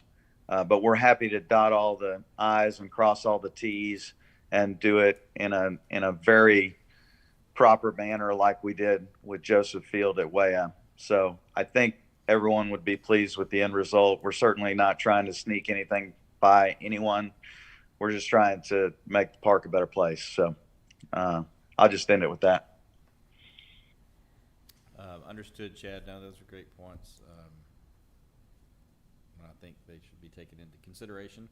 All right, you have a motion and a second. There's been ample discussion to, I think, give Chad and Melissa some guidance moving forward. Hopefully, council will share some of those particular questions, but also just Chad and Melissa, if you need us to revisit this record and give you some of these comments, if you need to have those to hash out at the next Park Commission meeting, we're happy to help you with that. Also, I am happy to help.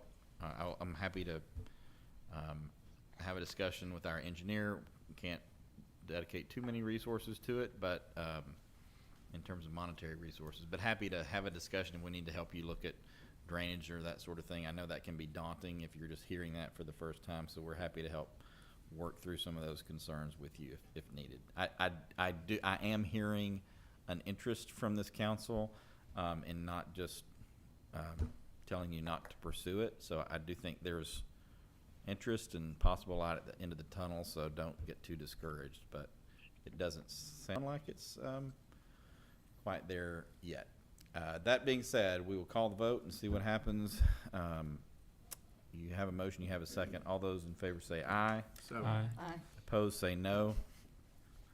This is to send it You to the have- Park Commission. right, no, I wanted us to repeat. Oh, I'm sorry. The motion so that we Ha- were clear on what we. Happy to voted do on. that. It's been a Okay, while. thank you. You have a motion before you, and mainly I didn't repeat it because I can't remember who made the motion. Alec made the motion and I You have seconded. you had a motion before you by To Mr. refer it to the Robinson Park To Commission. refer it back to the Park Commission. and a second by Councilwoman Hudson to refer this measure back to the Park Commission for public, for I just said further analysis. Further further analysis. analysis and to report back to council. Now you've heard the motion and the second. All those in favor say aye. Aye. Opposed say no. Being 5 ayes, no nays, motion carries. Thank you, council. And I would also like somehow to, if, like, make sure that there's really good communication with the community as a whole, should maybe the next hurdle is going back to the park commission, but then having a public hearing with the citizens of Rollingwood to try to get feel for, so that they're not caught flat-footed or, Sure. you know, that type of thing. Yeah, no, I agree with that. I think we're sensitive to it. Yeah. I think we can do some of those things and try to still keep it on a efficient, timely timeline. So Okay. happy to help do that and ask staff to help guide it that direction. Okay, thank you all. Chad, again, apologies for making you not be able to do your parenting duties. Melissa, thank you for sticking with us for most of this evening. You're welcome both to stick around if you would like, but if not, thanks for joining us. And with that, Mayor, before we move off this issue, are we going to try to have a special work session to visit the site or visit Joseph Field and get more information? I'll leave that to I know. you all Okay. at your discretion. I would say happy to post that for you. If I'm back, happy to go with you as well. Just visit with the city administrator, and she will be glad to post that for council as a work session at whatever time you all want. If you would like, if only three of, if one of you wants to go twice, we could post 2 work sessions for you, however you want to do it. So happy to do that. Great, thanks. As long as 3 of you want to go together, or 3 or more want to go together, we're happy to post it for you as a work session. For those listening, that means that it is a public function, and you are welcome to show up and tour with them. So that's how that works. So yeah, just get with us and let us know what works for you. If it's okay, there would be no violation for you to talk to one another in terms of a scheduling component. So you feel free to talk to one another. It's like, hey, I can do it on such and such date. Just, I would caution you to not have any discussion past what dates your schedules are free. Understood. Thank you. Okay. With that, we will go back to agenda item number 6, discussion and possible action in regard to inspection and enforcement of building permits and ordinance requirements and designation of code compliance officers.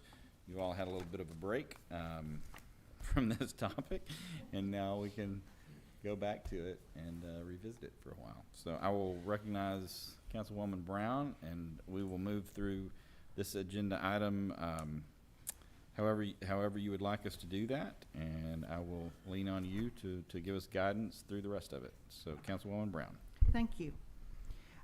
This item is one that has been pending on the council's agenda for some time now.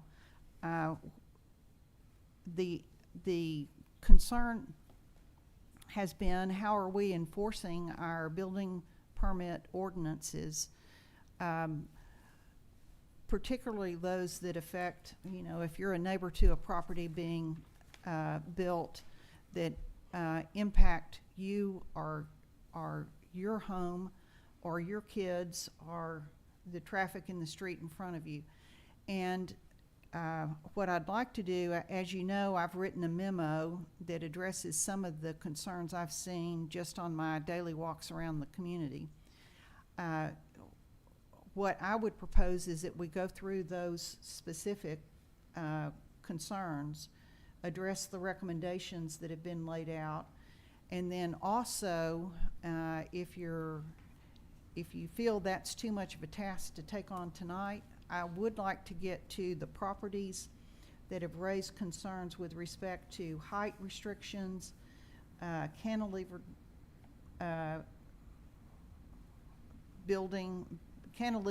levels that appear to be in setbacks in the actual setback ordinance, the actual setback measurements, and see how we go about having someone verify what is being built today and whether or not what is being built is in compliance with our code. And so I think what I'd like to do is let's address that first and then see how much energy we have to address the rest of these items. If there's yay or nay on that. Happy to do that. Okay, go ahead. Go ahead. Well, I was gonna turn to the task. Okay. If you had something before then? No. Okay. Let's turn to the task, which, If you go to the memo, and there's a line across the page, it's the third page. hold on, let me make sure And then I'm, following building code questions. let me make sure I'm on the memo. Which one? So this council is the 1, 2, 3, 4, 5, the 6th, link down, I believe, titled, There's a line across the page. The page looks like it's titled Building this. Code Issues. It's titled Building Code building Issues. code questions. Oh, that's only point four. I believe it's titled Building Code Issues in your link. Okay. There it is. I It's- just wanted to make sure I was No, clicking you're, on it right. you're right, you're right. Okay. In the memo, if you go to the, it's the 5th page of the memo, there's a line across the page and it says building code questions. Okay, I'm there.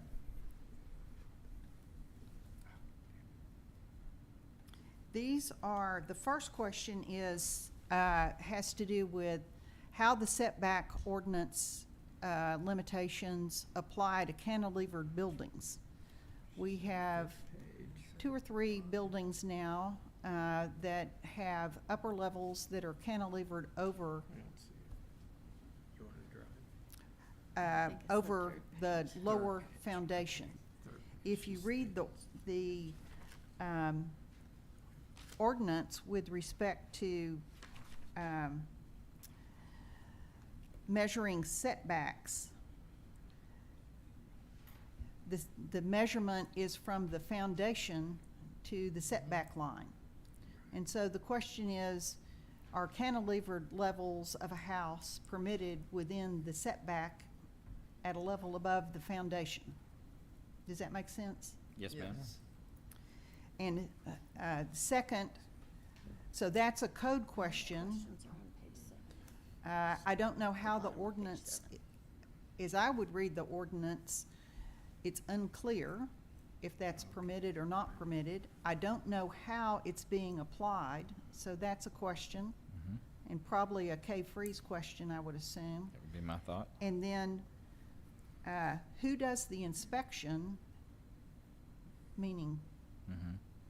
and when is that compliance inspected, both for the foundation and any upper level that's cantilevered? If you look at the pictures, there's a property at 3225 Park Hills, where the upper level, you can see the cantilever. This property happens to have the architectural plan online and the contractor's website, so you can also see that the cantilevered level is within the setback under the building permit, or under the plans that are posted on that website. Whether they're the building plans or not, I don't know. But what I would like to request is that the council request that K-Freeze investigate question number 1, and then I'll get to question number 2. Question number 1, A and B, and do an inspection at 3225 Park Hills. There's a second property that's on Rollingwood Drive, and I can get that address also, but it's one of the newer houses. It looks like the cantilevered level comes over the driveway, or up to the driveway, but the foundation is inset several feet.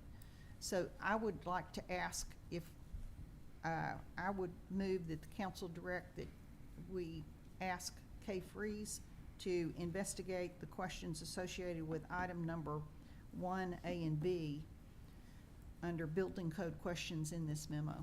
You're talking about the house that's catty corner from the pool? The Yes. Reeds, the Rollingwood Drive? Reeds, Yes. where the Right. Reeds house was. Yes. Okay, that's the, you have. And then that's part one Okay. of the motion, and part two would be the same thing with respect to the residential height limitations. There's both a question as to how the code is interpreted. If you read the ordinance says a height of any wall up to 35 feet as it applies to any portion of a building or structure. But then there's a definition of building height. The term building height, which is not used in the ordinance, that literal term is not used in the ordinance, and the building height definition gives extra footage if there's a slope on the property, up to 10 feet. And so there's a question, is there a conflict? How are these being interpreted? Is there a conflict between the two? And then 3, do these two properties, does the property at 3225 Park Hills and the property at 601 Farley, are they within the terms of the code? Is it Farley or Riley? Riley. 601 Riley. Okay, And so my motion is that we ask Kay Freeze to address these questions and report back to the council on those questions. well, hold on. Okay, go ahead and answer that, I guess. On 3225.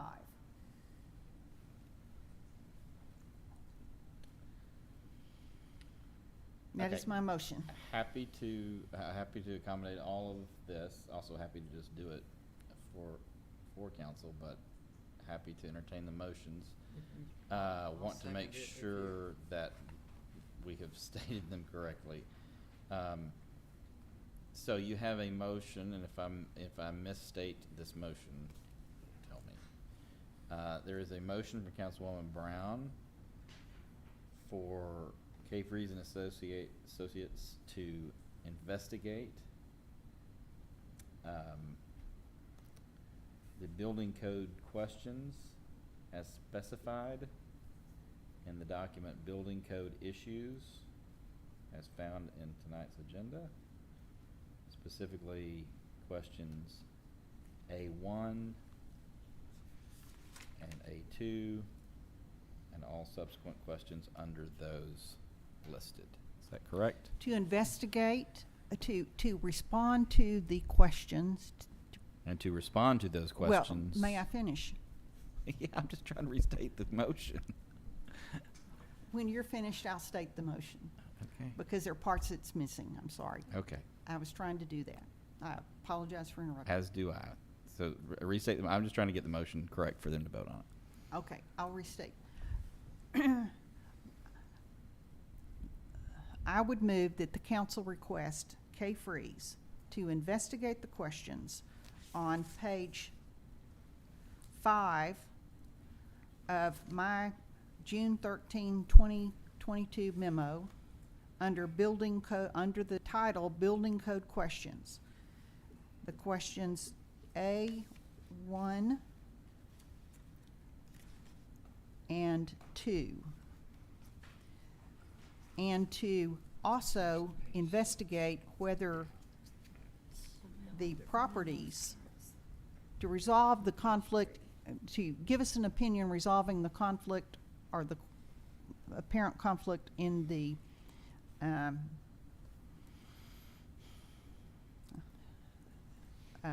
application of the code. Let me start again. Sorry, I'm tired. It's okay.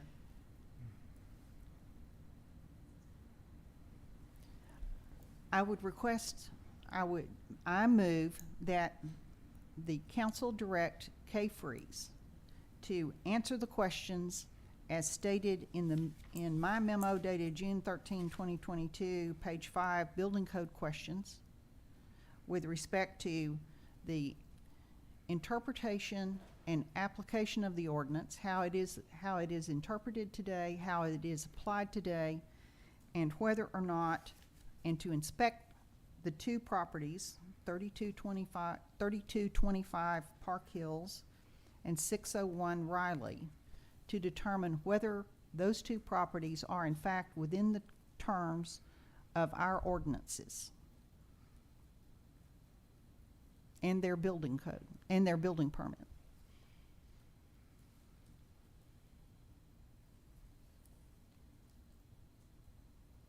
You heard the motion. Is there a second? I'll second it. You have a motion by Councilwoman Brown and a second by Councilwoman McKee. Is there further discussion? Yes, one question. Mr. Robbins? What's the objective of this information? I mean, if the house is it for us to learn basically to double check on this? I guess to answer those questions is one thing, but we can't change something that's already being built, right? I mean, if it's already approved. We can.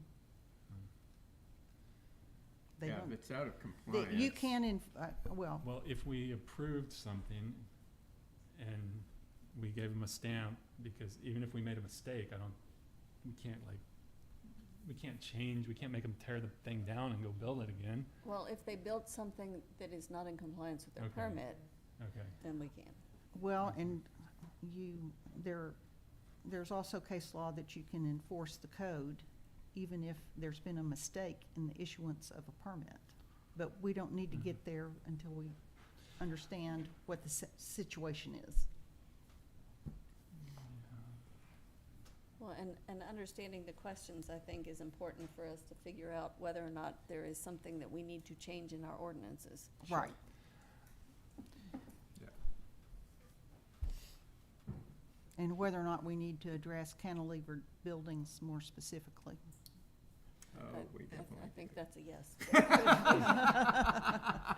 Is that, I mean, may I ask our council a question? I mean, if our ordinance says that setbacks are to be X number of feet, and it's measured, like say on a side yard, it's measured from the foundation of the house, if somebody cantilevers over that and picks up, half the footage by waiting until the second story to come out and go into the setback. I'm getting tired too. But does that violate the code? I mean, is there a line when you have a Yeah. setback? Doesn't it go from the earth all the way up? Or I'm not? sorry. I would think yes, but Yes. I'm not a building official and not somebody who generally interprets those provisions. Okay. But I would think even without a definition, the answer to that question would be yes. Yes, that it would go. That it from- would violate, right? That it would violate. That the prohibition of a structure in a setback would include if that structure violates that setback at 0 feet or 20 feet. But I say that again with the caveat that I'm not intimately familiar with your codes, nor, how those are typically interpreted, by the building officials. But I would think that it would, yes. Okay. And I'm not an attorney, but I have worked in the wind industry where there were a lot of air rights and stuff like that. And typically, any right goes from ground level All the to way up. heaven. And so if a building were built cantilevered over, then absolutely in the state of Texas, there are air rights and there are it would be in the setback. It's a violation in the setback. Now, whether or not our code ordinance is clear enough to cite that, that's what we're asking Kate Freeze to help us determine, but And so, yes. but that's where I'm wondering whether it's a legal question. Right. You have the interpretation by, an engineering company or a building official, but is it just a legal question to say a setback is a setback at ground level, at the first level, at the second level, period? Yeah. And to me, that is potentially just a legal issue. I agree. But for what it's worth, I'm somewhat clear on the question, and I think what you ask is what I understand to be the question, and I'm happy to take this and then give it context to K-Freeze and get an answer back to you. And I'm pretty sure builders would push that issue. Because it says in our ordinance from the foundation.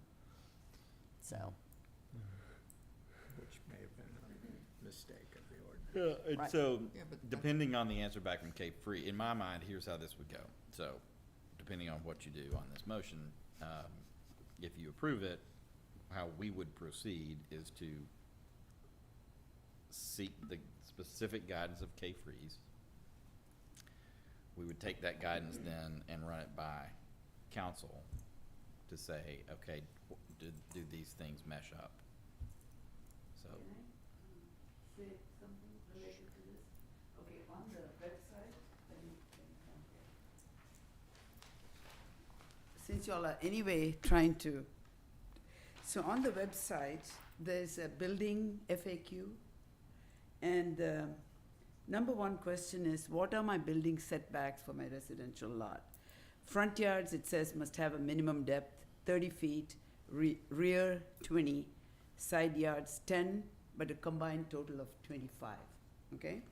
Now, and then there are all these little diagrams for regular, for two lots together, and then there's one that goes quickly, but there are 7 pictures on it, and this one is for yards generally. So it shows the front yard, rear 20, 30, and then 10 and 10. It should be a total of 25. Yeah, good point. And maybe something to be No, we'll corrected. definitely, we'll make note of that. It's, I think it is number 2. There are 7 little pictures at the bottom, and they go through very fast, so I kind of had to Great. hold it there. And also, the 25 is in our code, and that's something I feel may not be observed right now. You can't just take the 10 that you want, because there also you have to have 25 feet. right. So that's not very clear in our code. So whoever gets there first says, okay, I'm going to put my driveway here, and I'm going to have the 25 between the two houses. The whole idea is to allow for space between houses. And if that is not working, and whoever comes first gets it, then we have a problem. Because then the next person says, oh, I can pick which side should be 15, and then you get up very close. That's what's happened at 3225 Parkins Drive. One side is way too close to the property line, and I don't think they have 25 feet between the two houses. So something to be looked at. Yeah. Yeah, I don't. I don't know. Yeah, that's true. Okay. Further, you have a motion and a second. Further discussion? Hearing none.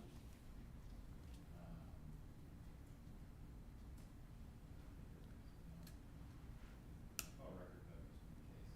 All those in favor say aye, those say no, this is record vote. I will call the roll. Ms. Brown? Aye. Mr. Robinson? Aye. Mr. Key? Aye. Mr. Dutt? Aye. Ms. Hudson? Aye. All right, all those in favor, eliminating, motion carries 5. Okay, we're still on agenda 6. We do still seem to have some energy, though I don't know. Back to you, Councilwoman. Charging forward. And If we lots can more go, agenda items. if we could go back to page 1 of the memo on building permit issues. These are the requirements in our code that aren't inspected by ATS or K-Freeze, but are code requirements. And so it seems that on number 1, I've found at least 16 properties that do not have a posted permit. I've cited the ordinance that requires the permit to be posted. And my recommendation here is that I would move that the city send a letter to each permit holder stating that the posting must be made by a date certain, and that, or that a citation or notice of violation may be issued if not posted after this date, before this date is what it should be.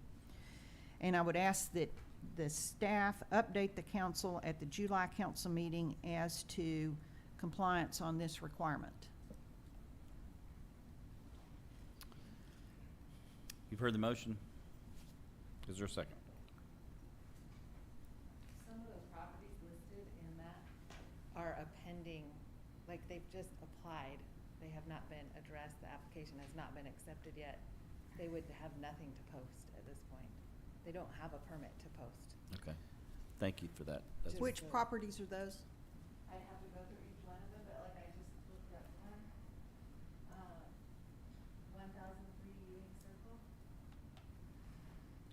I believe that Oh, that does have a permit, that one does. it's either a building permit or a demolition permit is required to be posted. I think that's a demolition. 2500 Bettis has been replatted.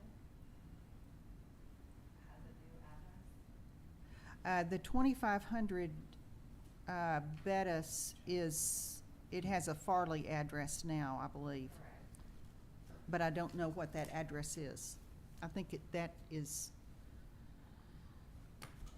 I mean, I could go through each one of these with you and see what they are. I don't know that we'll do that. I think we can do it right now. Could we get Look. clarity on one thing? I've got a I- map here. Could you look up 305 Ashworth? I don't think there maybe is a Yes, 305 I think- Ashworth. I thought that was 205. It should be 205. Okay. 2500 Bettis.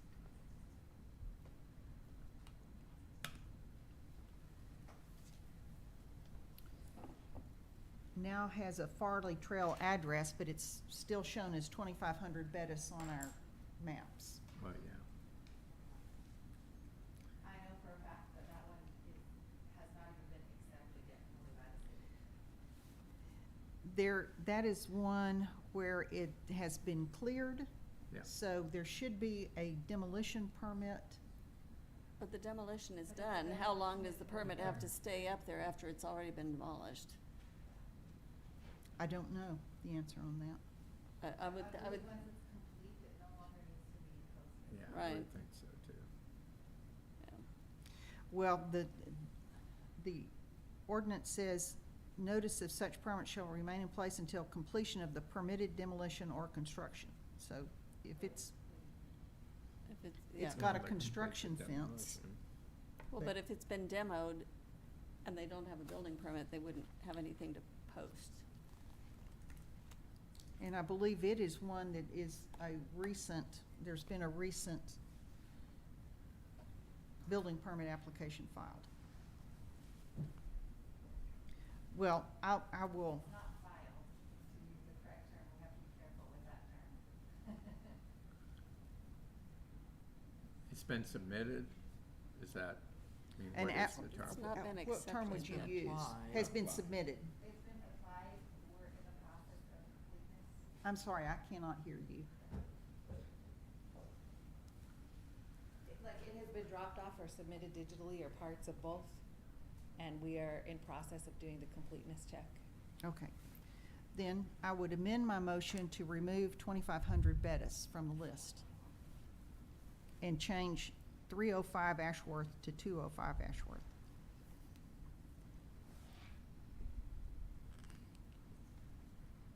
You've heard the motion.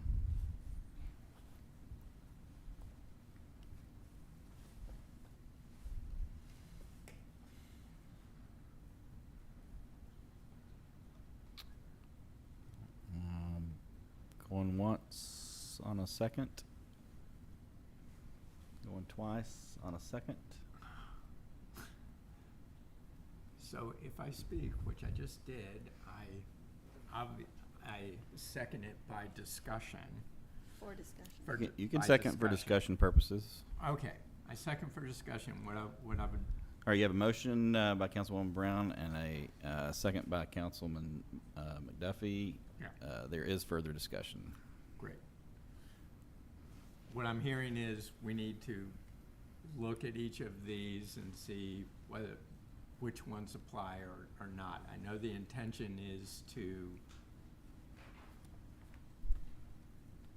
have these looked at, and if they're in violation or whatever, notify them. So I get the intention.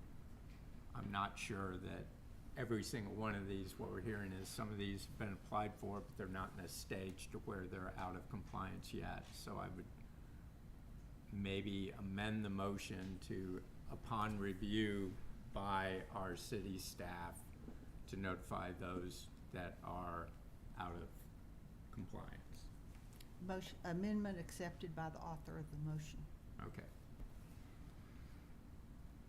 So, I would say, in light of the time, and that we have multiple other agenda items that we still need to get through that are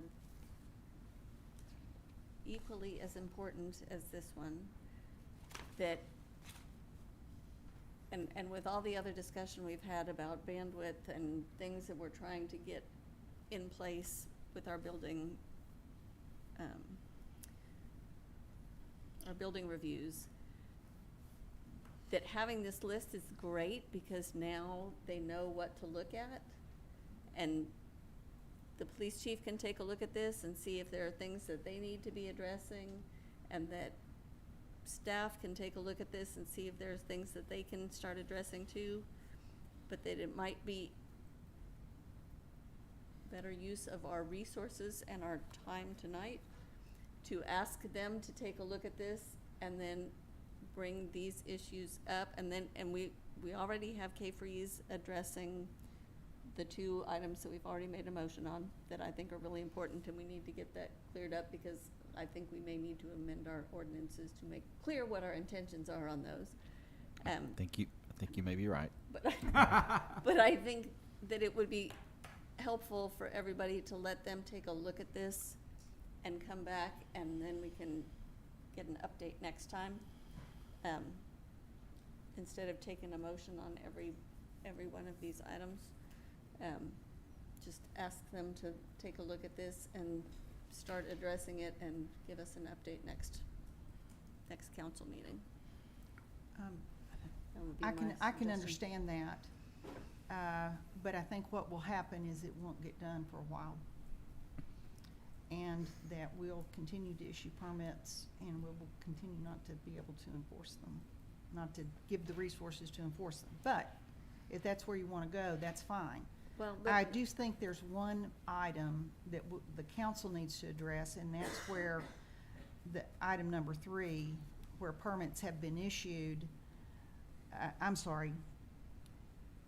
It's the item number 2, where the building permit is expired and has been expired for more than the time period allowed under the ordinance without having to come back to the council.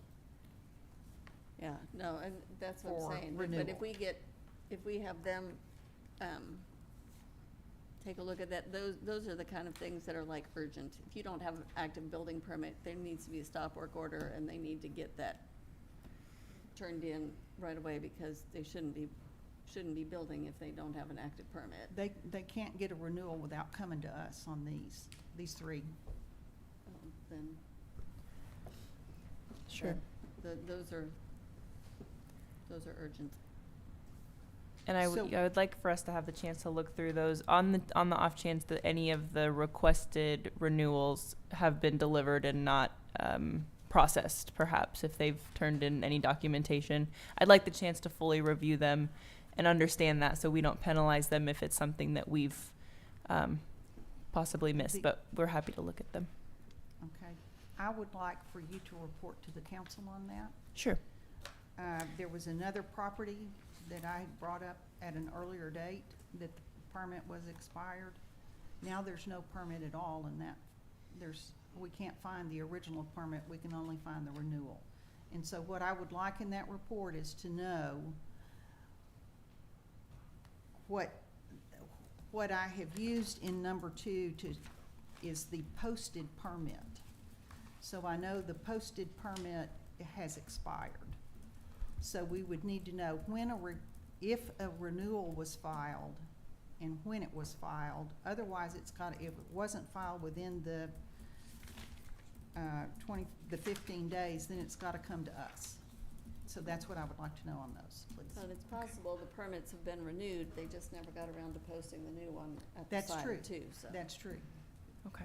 And I'm not sure if I should say this now or wait till later, but the 365-day limit on our permits is not consistent with state law. State law actually dictates that we can't put an expiration date on a permit that's less than 2 years. And it also says that those will not expire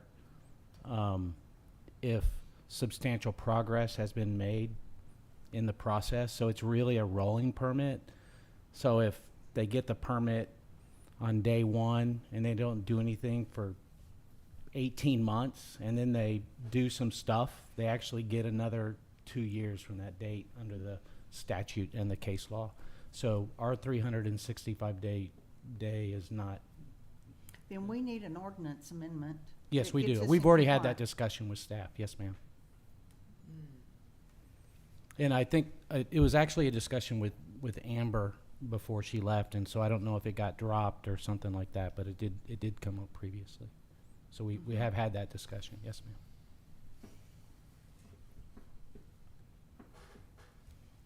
So what,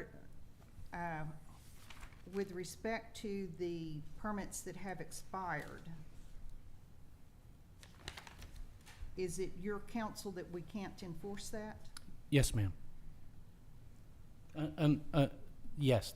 Yes, it's my counsel that you cannot enforce that. Yes, that is correct. Because our code is not consistent with state law. Then let me ask you this. What permit applies, what terms apply to the development of that property then? Is it none, or is it the expired permit? Whatever laws were in place at the time the permit was issued. Those are the laws that are in place. Well, what I mean, I'm not asking about the laws. Oh, okay. Let's say the building is set to be this big and these many stories and within the setbacks and, the actual building permit. If that permit by its terms has expired, what applies to that property? What building requirements apply to, what building permit, is there a building permit for the property, or where do you go? What do you do? Well, I'm making an assumption that a building permit was issued, and that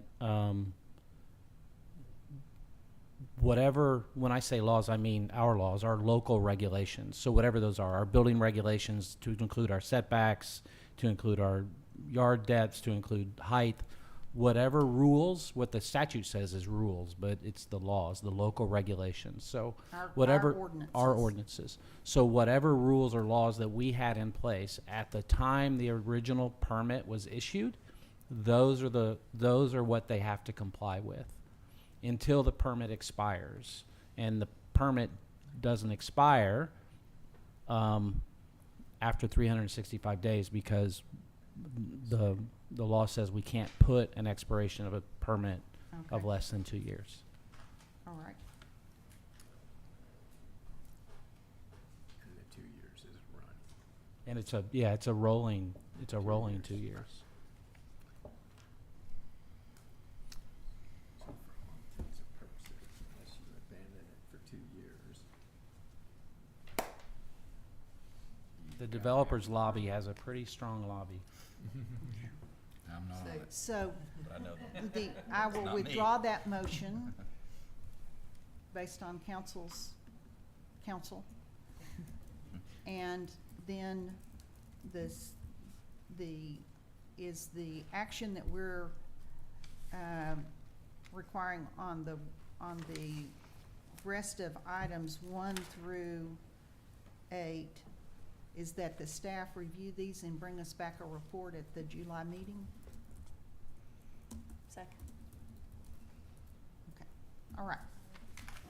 So moved. You have a motion?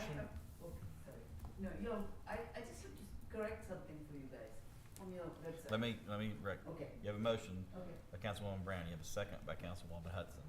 There is further discussion. Okay, Uh, quick one. Yes, ma'am. So this is again from your website, the city website. This is the quick information for contractors. Little, I don't know when it was put together. Okay, I just looked at it today.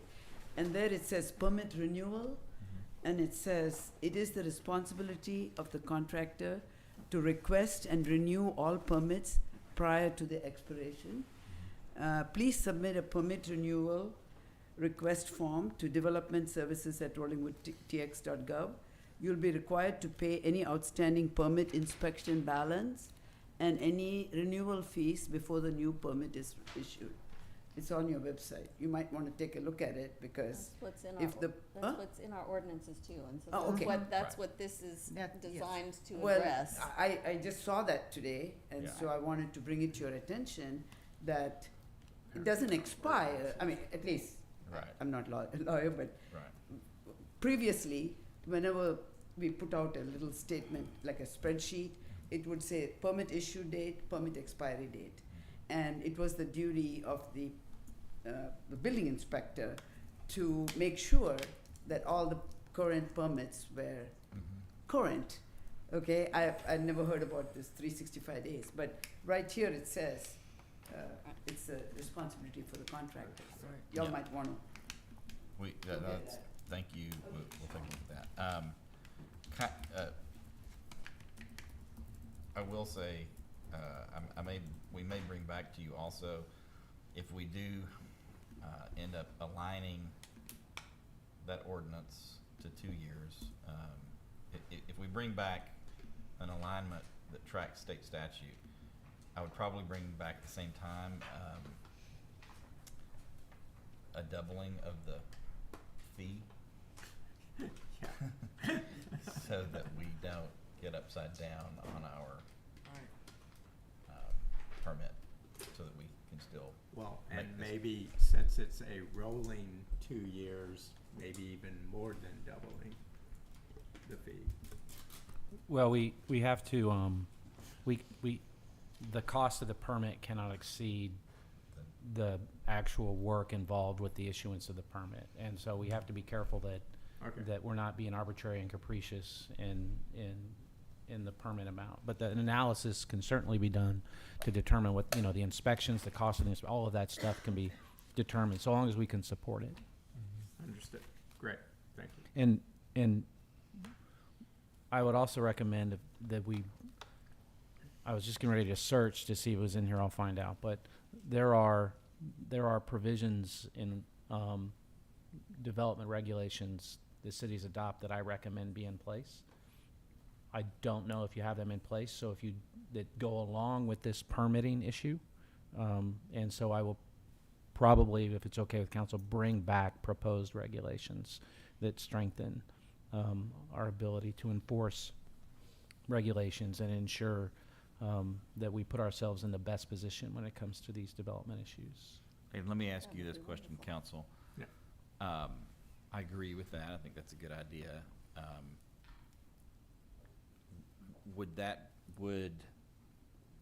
So we're working on a list. We got a list of other recommendations. Would you prefer to kind of look at that all holistically, or would you bring those best practices that you already know about? Would you start incorporating those? How would you want to look at that? I don't know if you're talking, but I didn't am. have a chance to Google. So this is a byproduct of me being A-ol, C representing whole lots of cities in the state of Texas. But apparently I have brought to you some of and you have already adopted some of the backstop stuff that I recommend, because this says it was adopted in 2021, and I was here for that. So you may already have that stuff in your code, so I apologize. Yes. I And can't remember everything. with respect to whether we do it sooner than later, I would rather do it sooner because it is enforcement and it is important. it's important that we be able to enforce it if the need So arises. why don't you plan on bring that back, and then, and then we'll, subsequent to that, we'll give you our other list of things to look at. Okay, got it. Okay. So we have a motion on the table. You have a motion by Councilwoman Brown and a second by Councilwoman Hudson. And I'd ask Councilwoman Brown, because I'm very tired, to restate what it is. The motion is that staff bring back a report on the building permit issues as outlined in my memo, items 1 through 8, to the July city council meeting. Okay, you have a motion and a second, and for discussion, when we do that, or when staff does that, will it be permissible to you to bring those back, bring the answers back to those numbering 1 through 8? So we'll basically provide you this document again, and then we'll provide sort of the brief answers of items 1 through 8 to that. Is that what you're asking? No, what I'm really asking is that, and we know that there may be changes that have occurred since I started taking this list of properties. But what we're asking is to address the issue that we have active bills and demolitions with no posted permit. Take the title, look at the ordinance, and make a recommendation to us on that issue at the July meeting. That's the sense of it. But specific to item 1, item 2, item 3, item 4, is that what she's asking? Item 5, 6, 7, and 8. Yeah. And we know that on item 2, the response is gonna be that Charlie's given us a beautiful new ordinance. Got it, okay. All right, you've heard the motion, council, you have a second. There has been discussion, is there, all those in favor say aye. Aye. Opposed say no. Being 5 ayes, no nays, motion carries. All right. And the last item that I had, or action I had posted with respect to this item, is that we consider designation of a code compliance officer. And given the hour, I will bring that back to the July meeting. I'm sorry, I was making notes on the last motion. Say that again? The last item that I teed up with this agenda item was the designation of a code compliance officer. And I will tee that up to bring back at the July meeting. Okay, And great. if there's a mayor's recommendation as to how to do that, we'd love to see it. Sounds great, and I may have some thoughts on that can come, we can get some clarity on between now and then, so happy to come back and visit about that. And I'll look at some comparable ordinances and bring back a Great. proposal also. Perfect, We can exchange that. sounds good. Anything else, council, on agenda item number 6? That's it. All right, with that, we'll move on to, we'll move off agenda item number 6. We've already handled 7 and 8. We will now open agenda item number 9, discussion and possible action on an Oak Wilt action plan. I put this on our agenda for us, but I'm actually going to ask Councilman McDuffie to give us an update. He and I have visited. He's done some research for us. I'm not sure that we have a lot to take action on this evening, but I'll leave it to Councilman to tell us where we are on this item. Okay. Put me on the spot. I told you the first. It was so long I ago know, you but it was a forgot. long right? time ago. That was yesterday. Right? So Well, yesterday. Yeah. So, I've had discussions with the Texas A&M folks and that type of thing. Their recommendation is to basically take samples of the trees that are basically 8 inches by 8 inches of bark, because you have to get to the secondary thing. Discussing that with, and I looked at it, discussing it with the mayor. That seems to be rather extreme in the amount of damage done to any given tree to test whether or not it has oak wilt. So we're not taking, we're suggesting that we not do the recommendation of the Texas A&M, but I believe our discussion was, we are recommending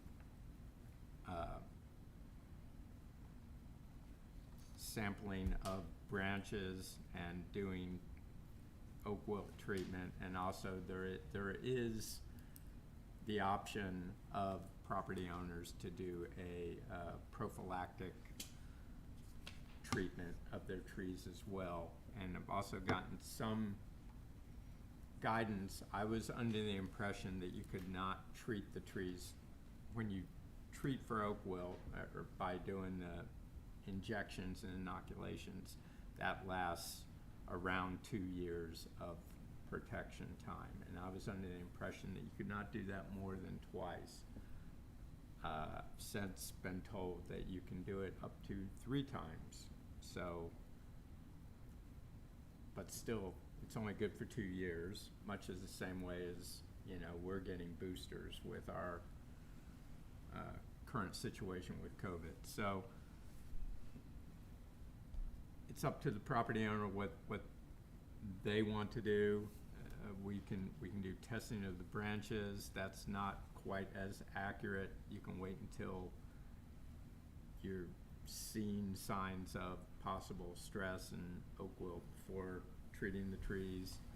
And I believe in discussions with Mayor Massengale that we might be amenable to helping subsidize any of those treatments. Is that correct? When those are done. So that's my best understanding of where we're at on our oak wilt plan. I'll add one thing also. I think I keep forgetting. I'll add one thing also.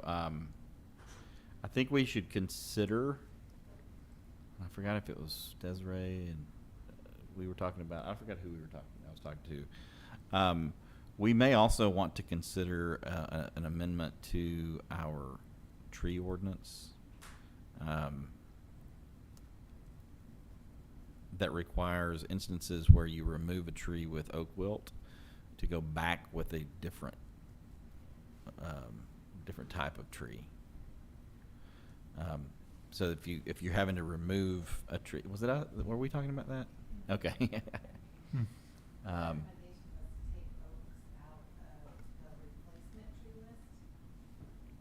Yes.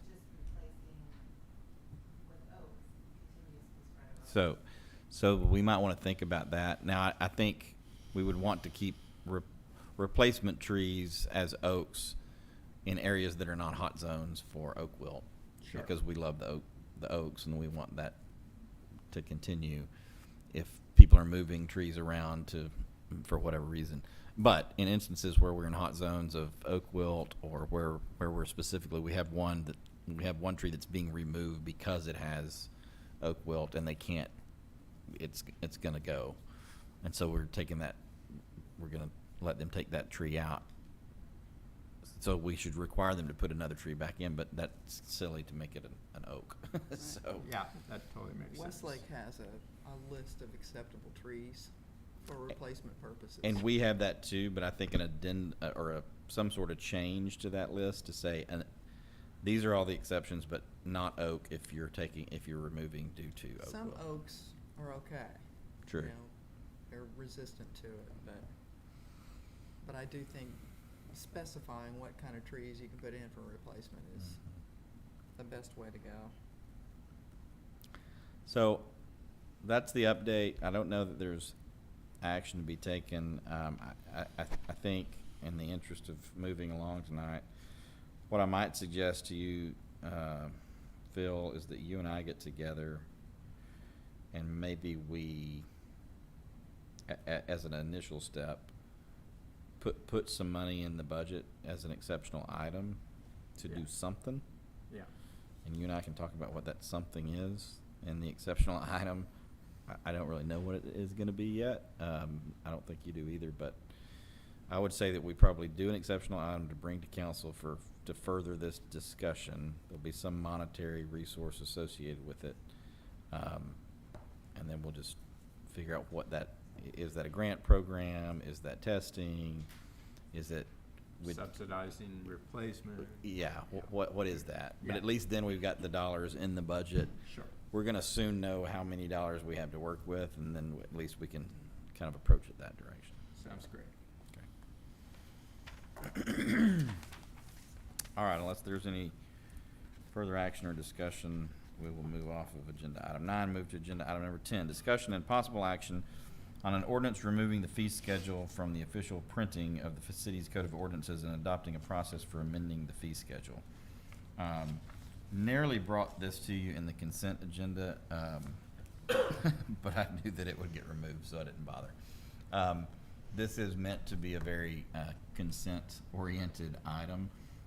This is how, this was suggested to us by council. It kind of gets to the discussion we had just a few minutes ago, where we have certain limitations on how we can set fees and that sort of thing.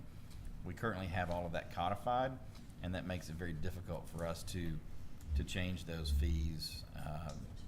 And expensive. So explain, if you would, your counsel, and let's move. Certainly, the purpose of this ordinance is simply to remove your fee schedule from your code of ordinances. Unicode charges you every single time you update your code, so anytime you have to update your fees, you have to update your code, so it costs you money. So what this ordinance does is it just simply removes the fee schedule from your code of ordinances and sets it outside of that, and is under what I drafted, it's required to be maintained with the city secretary on the city's website and as otherwise required in the code of ordinances. So it'll still be accessible, it just won't be on the internet, but it just won't be you won't have to pay money to update it every time you want to change your fees. Yeah, it won't be in the ordinance. Won't be in the itself. code It of will ordinances. say there is a fee in the ordinance, and yeah. the fee structure would be Yes, placed someplace somewhere else. else, yes, sir. And In I should- legislative parlance, it would be called session law. It's the body of, it still has the weight of law, the weight of ordinance, all those things. It just lives outside of the printed document, or the printed online document. Yeah. And I should know this, but our water tiers, is that on this? That's, I think, It's in the fee schedule, I'm pretty sure. I apologize, I don't know. I didn't take a close look at the fees that were in there. Okay. And I didn't ask that exact question. I was thinking that was in the ordinance, and if it It is, may then we might be. want to pull Peel- it out peel of those the out. ordinance and put it in the fee schedule that's not in the ordinance. That's a good Because That's I ringing think a that bell now. I think the default winter average is in the ordinance, and I think the fees are in the ordinance, and we may wanna pull both of those things out and put them all in the fee schedule that doesn't live in the ordinance. I can get with Ashley and determine if those are still in there and bring back another ordinance to pull those out. Okay. Will you make a motion on that? Just so we remember, so we,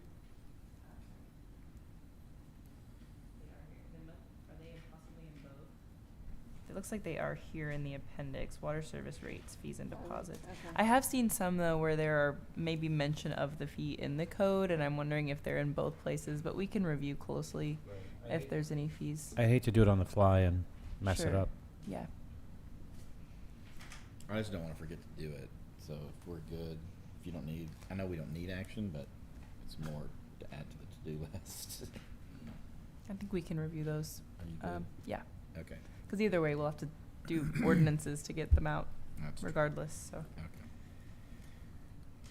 Well, you gotta listen to this, or Desiree does, to do minutes, so when you get to this part in the recording, make some sort of sticky note.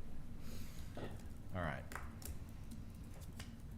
With that, that's the explanation. Happy to entertain a motion in a second. I move approval of the ordinance to remove the fee schedules from our code of ordinance. Second. You have a motion by Councilwoman Hudson and a second by Councilman McDuffie to approve item number 10 as stated. Is there further discussion? Hearing none, all those in favor say aye. Aye. Opposed say no. Being 5 ayes, no nays, motion carries. Moving on to agenda item number 11, discussion and possible action on an ordinance amending the city's code of ordinances relating to delinquent utility accounts. We're going to lay this out for you, council. We really are just bringing it to you to sort of give you a taste of what we're going to bring back to you next month. And I'm going to let Ms. Wayman explain it. I will just briefly say, as we've talked about in the past, when we went into COVID, into pandemic times, we stepped back from enforcement on some of our water and wastewater fees for delinquent payment and that sort of thing. As we come out of pandemic times, it's time for us to get back to that. And we've been doing a great job. Michaela has been doing a great job along with Ashley in trying to get all of those accounts payable up to speed. But we are not fully there, and we're about to start cracking down a little bit. But in having that discussion, we realized that we need to make some tweaks to our code. And with that, I'll let Ashley explain it. Thanks, Mayor. Yes, we when we went in, I was originally looking at one of the sections, but realized that water and wastewater delinquent accounts are handled in 2 separate locations and not consistently. So when the late charges per the code are to be added to the account is not consistent between water and wastewater, which doesn't make sense because they are billed on one bill. So ideally, this would bring that into where they're both the same, and where currently it talks about presentment of the charge, which our code defines as when the bill is mailed. And I think we might have a better, a more accurate way of knowing when those fees are added to the bill if it revolves around the due date, a date that's constant, as opposed to maybe they didn't go out in the mail this day, or maybe, we do e-bills now and maybe that's not part of our process anymore. So just wanted to bring this for discussion and see if there were any considerations that City Council was interested in. Currently, we have a 2% is what the code discusses as the amount for the late fee. I believe per Texas law, you can't do it back on previous balances, so it would be on balances going forward for your late fees. And then we are just recommending something that's based on the due date as opposed to when the bill is mailed. The intent here is not a gotcha, and so I would like to build in some. I'd like to build in some standard leeway, but then once you pass that, it's like a credit card, right?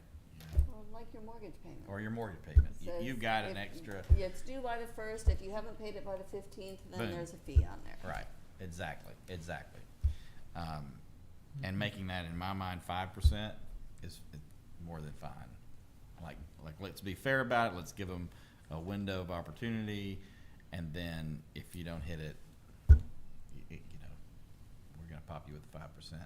And I think this also encourages. We didn't want to bring this to you either until we really had a confidence level that we had worked out our ACH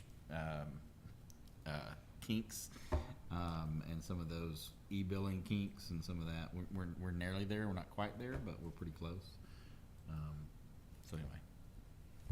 Well, I will say years ago, there was interest in increasing our interest percentage, and something was passed, and then AWR said, well, we can't really do that on your bills. And so it got changed, and it ended up being lower than what we had before, which didn't make any sense at all.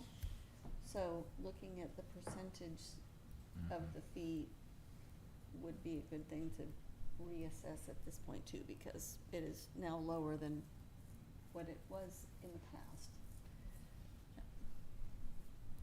And in Yep. light of inflation, maybe Thank you. Okay. it would be reasonable to reassess what our late fee Nice. is.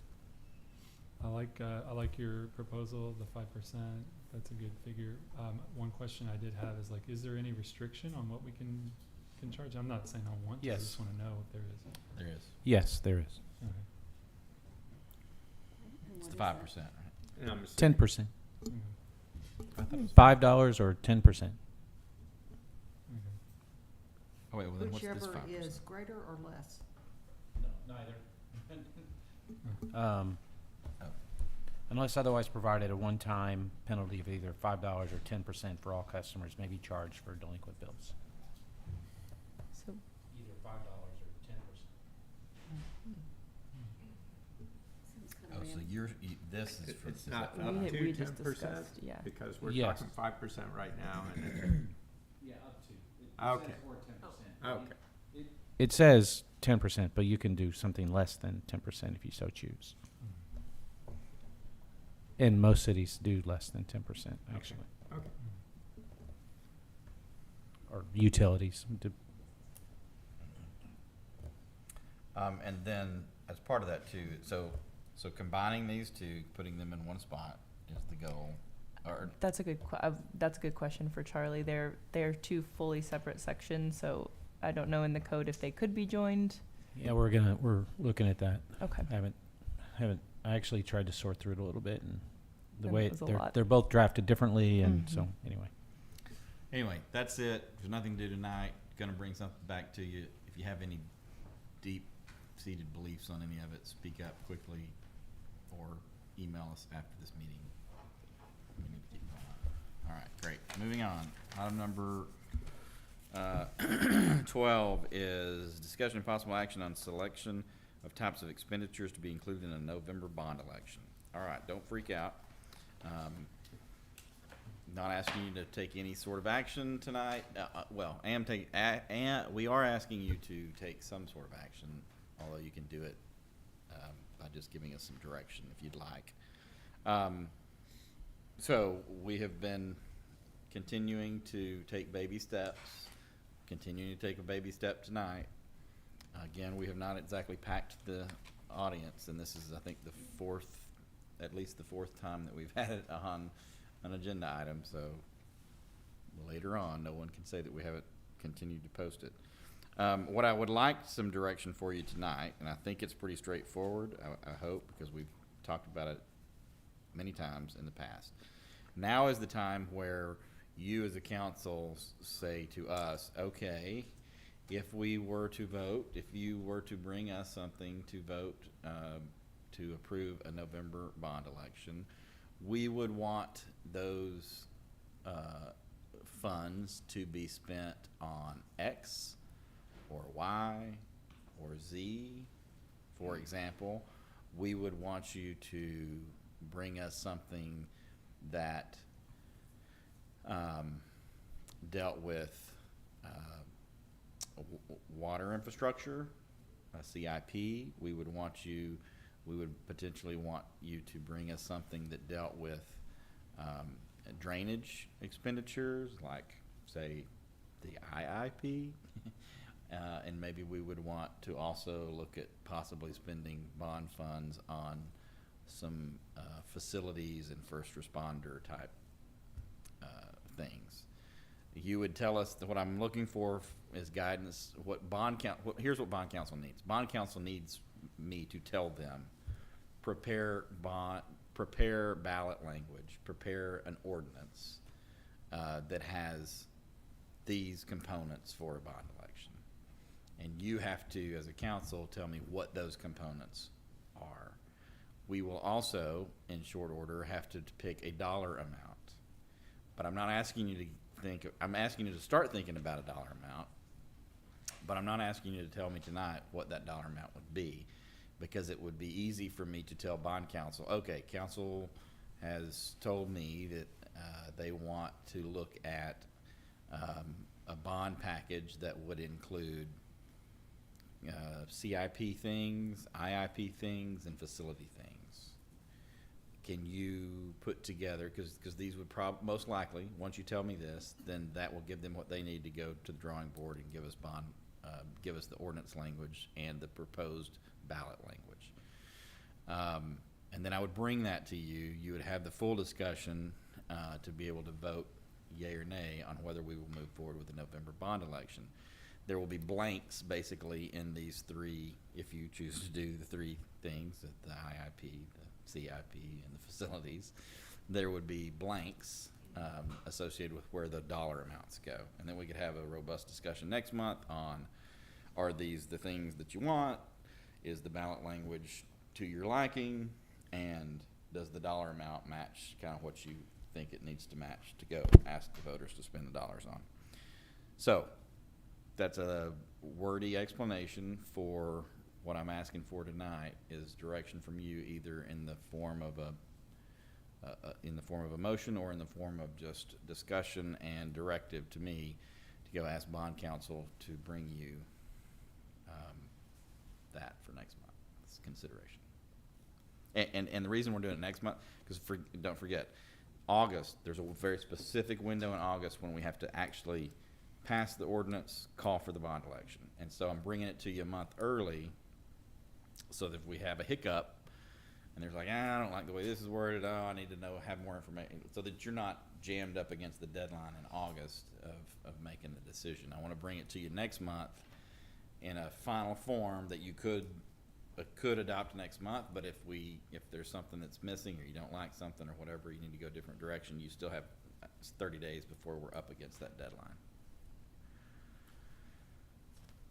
So for point of discussion, these are going to be 3 different ballot initiatives. Like, it's not going to be bundled all as one. It's going to be allow the voters to vote on the water, and then a separate vote on drainage. Yes, we vote for a drainage bond.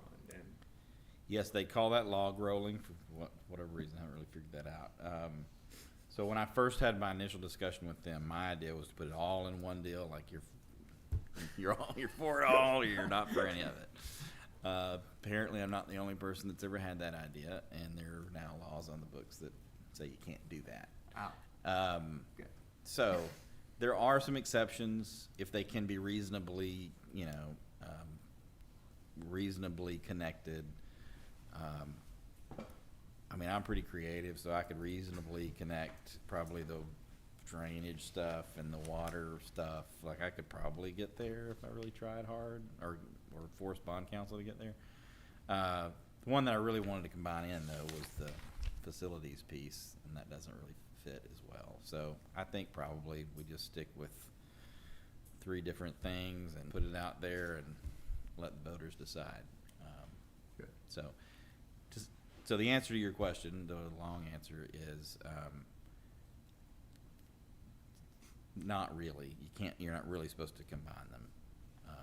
But I would, whatever you tell me to go back to them with, I'm still going to have that discussion with them, and so we would see. Like, it's possible that we bring back 2, but I'm open to the dialogue. If you all say no, let's do it 3. That's the most transparent way to do it. Let's just do it like that.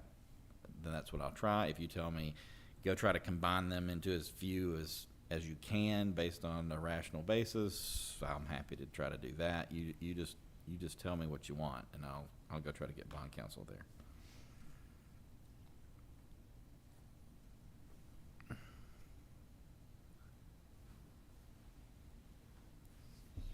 I have a preference for having 3 separates.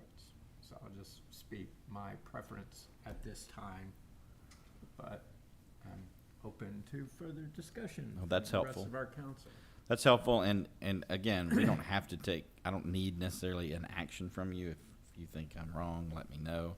I'm happy to kind of do a straw poll like this, and I have heard you and understand that. Alec, you have something? Yeah, I was just gonna say, like, part of the things that concerns me about this is the whole concept right now is that I don't know, like, the financial, like, cost to each, like, the average house, the owner. I mean, obviously it depends on how much you decide to borrow, or, you know, and what the rates are gonna look like.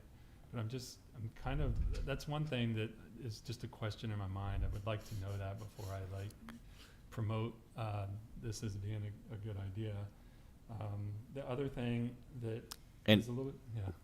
just pause there. No, that is the most important question at the end of the day, and I would not expect you to take a vote without knowing the answer to that question. I know Councilwoman Brown did a lot of work on that topic during the comprehensive plan discussions. We have ABLE, we have Bond Council, we have others. We have a number of resources at our disposal. Financial advisor. Financial advisor to come to a conclusion on that particular question, and we would do that. And then, yeah, and I'm looking at this with big ones. We have to. I think the first step is to figure out what the things are that we would want to spend on, and then we can look, because we've done the due diligence already.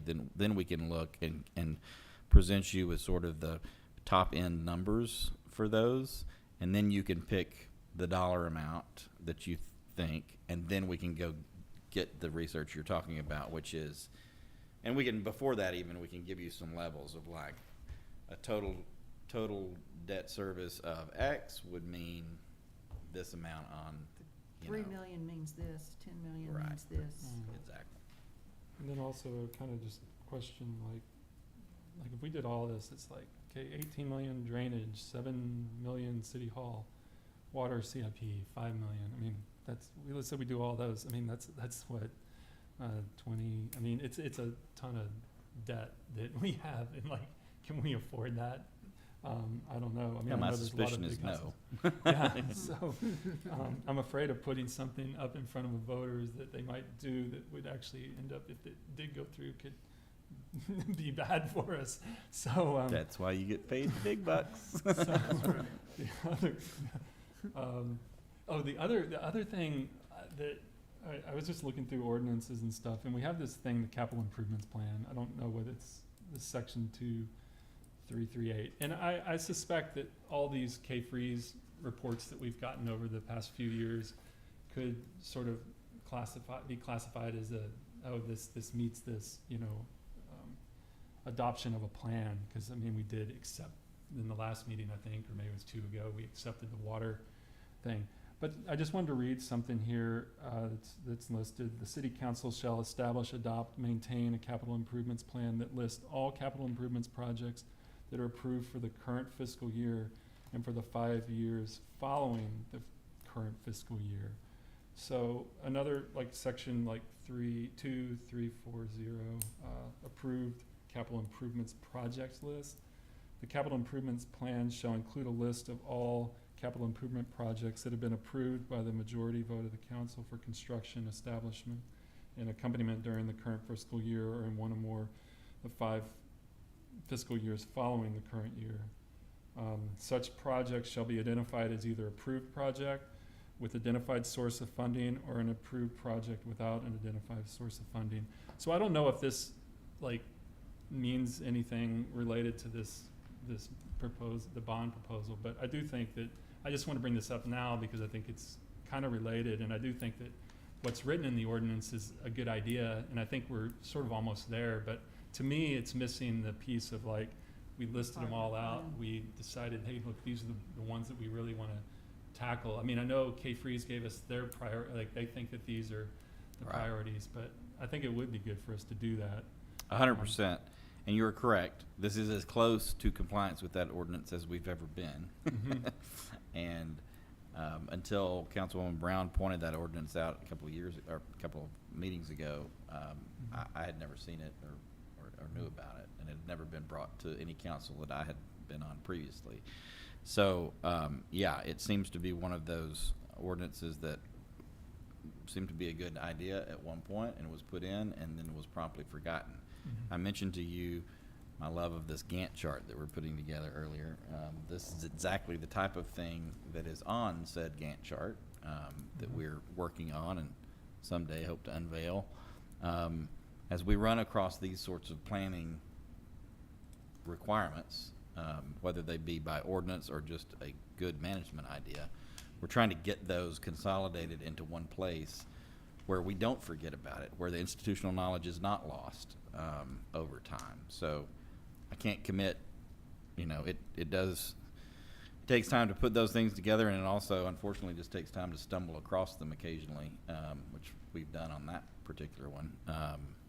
But no, I think this is the right time to talk about it, and I think we're close. And yes, so the IIP is prioritized, and we had a discussion last time about the CIP, how it is sort of prioritized, but all of that still is those are recommended priority levels of our consultants, but then the council always has the ability to adopt that as the priority level, to rearrange the priority level. And that is the discussion that I think you all need to have. You need to look at those. Yes, you're correct. I forget the top line number of the IIP. It's a huge number. You could put that to let the voters decide on it, and they're going to say no. So you, as the council, are going to have to try to thread that needle, and your ability to have your pulse on the feelings of the community should guide you as to how to thread that needle. Is that $1 million for each? And that's not going to get us very far. So it's probably not that on the low end, and it's probably not the full enchilada on the other end. Where is that middle point? I don't know. That's what you got to try to figure out. If you want to move forward with a bond election, and the art of it is to figure out what's enough to be substantive and actually do some good that people want to do, and prioritized in a way that people agree with, but not so high that everybody says that juice is not worth the squeeze. So I'm happy to help try to guide us to that answer. I don't know what the answer is either, because first I need to know what buckets you want to try to fund. My concern is that we've pretty well teed up the water improvement projects, but I don't think we've had much, or I've not, as a council member, had any discussion about the drainage projects other than the ones that we're funding out of the tax notes. Yeah. And I don't know that we can get there by November, or get there in time to put those into a bond election. Same thing with the facilities, other than perhaps doing the, I'm talking more specifically, doing the, what would be necessary to bring over the truck from the emergency service district. I just don't think we've got the time between now and November to, unless we want to come, I think we'd have to come back at next council meeting on the drainage project and identify, have discussion to see what of those projects are ready to go, have been vetted well enough at this point to put in a bond election. I just don't think we're there yet on that. And that may be premature, but I think in thinking about this number,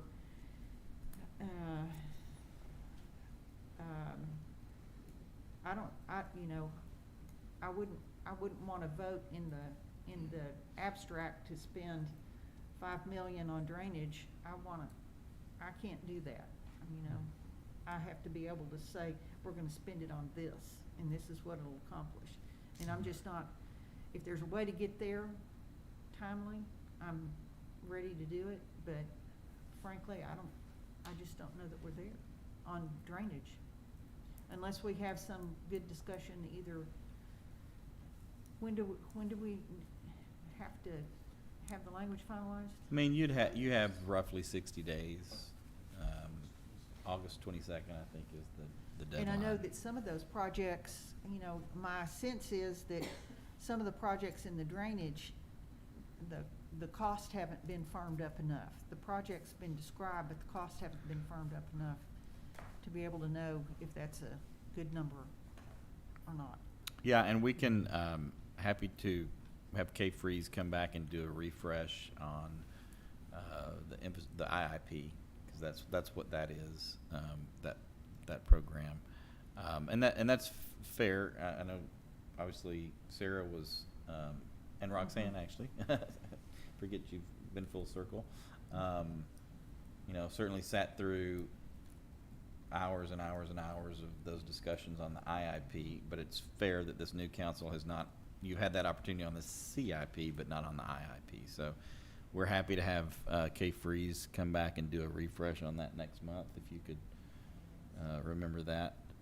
That still would give you another month after that.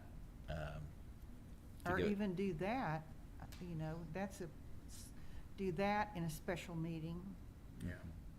You know what it is, maybe we can do that. Yeah, See if we can lots get of there. options. Also happy to also, this is an important enough topic. Happy to set up an individualized work sessions for you all with K-Freeze and with the engineers who worked on that, to give you, and you did it with the IIP, but with the CIP, but those were different engineers than worked on the IIP, and so happy to do individual meetings with anyone who needs that too. So Okay. there's different ways to go about it. Happy to do any or all of them. And what about the, City Hall and the, Yeah, I'll be honest with you. That one, It's been a while. it's been a while. The dollar amount, that one's going to be a gut check in my opinion. We do have, I will tell you, I'm passionate that we need it. We need something done. I'm happy to show and share with you again the, what do we call it? The spatial needs assessment. I've been through that, Okay. yes. I will say this, it's useful, but it's also, in my opinion, I felt like this at the time that we accepted it. It's very much a Christmas list. I mean, it's a, Pie in the sky. yeah, it's Idea. in a perfect world kind of scenario. And I think probably reality lies somewhere between that and this. Well, This is kind of beginning to fall apart. I would be happy to consider something that would let us get ESD here. Yeah. You know, whatever, I'm not sure what that is, but, I don't, you know, I really don't even know what that is. Sure. Right. But for City Hall, I would recommend we do something outside the box, so to speak.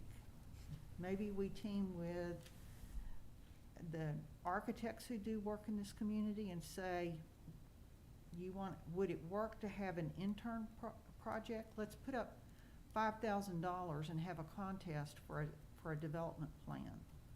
They can use the space that's in that, you know, they can vet the space that's in that Brown report, but also it would be, something we could do at a lower cost than paying an architect and maybe get something really cool. And maybe, generate some, a design that would be a little more than what was in the Brown, construction documents. I just think maybe we can find our team with the UT School of Architecture, see if they have a project they'd like to, a way of having some kind of design contest or something in that, something along that line that could give us something really cool. So are you saying this is a way to basically just show the community what some of the possibilities would be with the Yeah, I don't, the firm that did that spatial needs assessment, it's a very good firm, but pretty traditional, and, not really a design firm, they're a construction firm. And so, you know, one thing would, if you could take this space down here and make it offices and have a space on the top, a meeting hall, and event event space.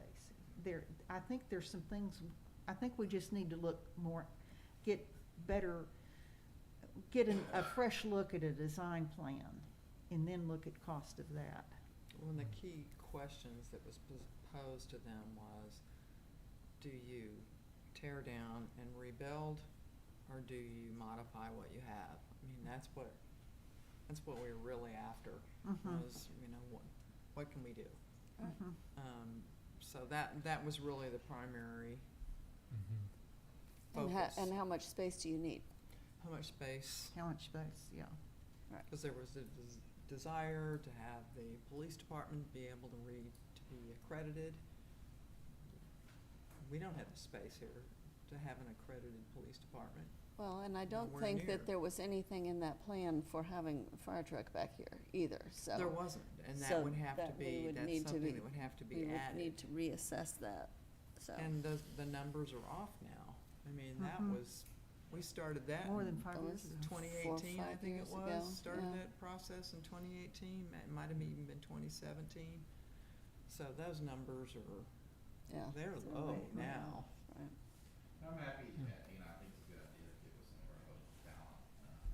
Obviously, some folks like you who've been here forever. Yes. You've done a great job. You know, just try to get with them, like I asked Chief the other day for, you know, his own sort of off-the-cuff spatial needs assessment. Mhm. What do you need Mhm. in terms of, you know, space for your PD? You know, kind of done this thing, I know Ashley's sort of working on that too, like, you know, this is not a great, you know, the corners of a room are really not Good for office space. good for office space. Right. You know, our public works director, Mhm. Roxanne is in his office currently. So the point being, I think we could kind of do our own special needs assessment too, and then get with like a Duke or some others and say, okay, we needed to do these things. If this is sort of our need to accomplish list, you know, get us in the ballpark for you all of like, and then look around like, you know, if you kept sort of the bones here, but you did some remodel and that sort of thing. Kind of put all of that together, what's a square footage and what's an average, you know, probably price per square foot, we could probably get in the ballpark on that, and then use that to give you all sort of a number. And we can do the same thing with, the fire department, we sort of, they kind of know what size space they need as well. So if we can just get sort of those basics put together, and we can also use the special needs assessment, I don't want to totally throw that out the window, because we did use that, so go through that, and it does have, you know, some suggested spaces, square footage for things. So I think we can kind of use those different inputs, to get council sort of a generalized square footage amount, generalized, price per square foot amount, to get you a number that you could put into that, blank. And then you can adjust that up or down or whatever, and it would just be, then if it gets approved, I don't want us to go to a lot of effort or I don't think or that'd be, ask yeah. Duke or anyone else to try to fully bake something, and then it goes to the voters and they say, no, so I mean.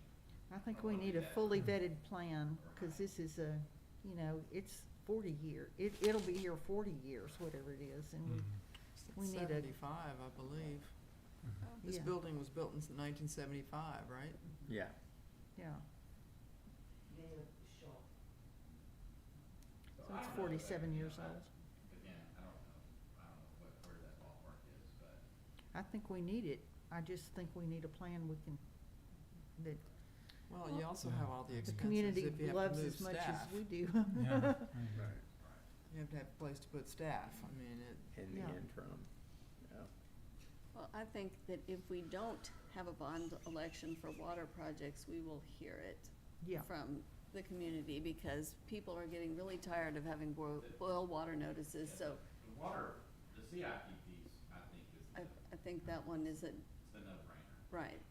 And I I- think I that there is agree. enough concern about drainage issues in the city that we would have support for bond for drainage projects. We would have to identify Where? what things we were What's going to be looking at, but I remediated. will also say that I'm pretty sure that the quoted cost for the Nixon Pleasant was way higher than what our budget is right now. So, we might be able to do more things Mhm. That's know, what I'm, yeah, that's what I as mean we about that. refine the Yeah. projects, and we don't have to have the projects completely refined before we go out for bond, because we have to have money to pay for it, so. You don't want them completely defined. Right. Because you want to give yourself some flexibility. You Right. want, honestly, everyone to know that they've got a fair shot at a prioritized project. I mean, Right. You know, I think once everybody says, yeah, we're in for drainage projects, yeah, we're in for water projects, then I think it's incumbent on you all to say, okay, we've got $5 million to spend on water. Everybody come in and tell Right. us what you think. We know what we believe, and consultants believe are the priority projects. Come and tell us, to the council, what you believe the priority projects are. For lack of a better term, identify for your project. Well, I think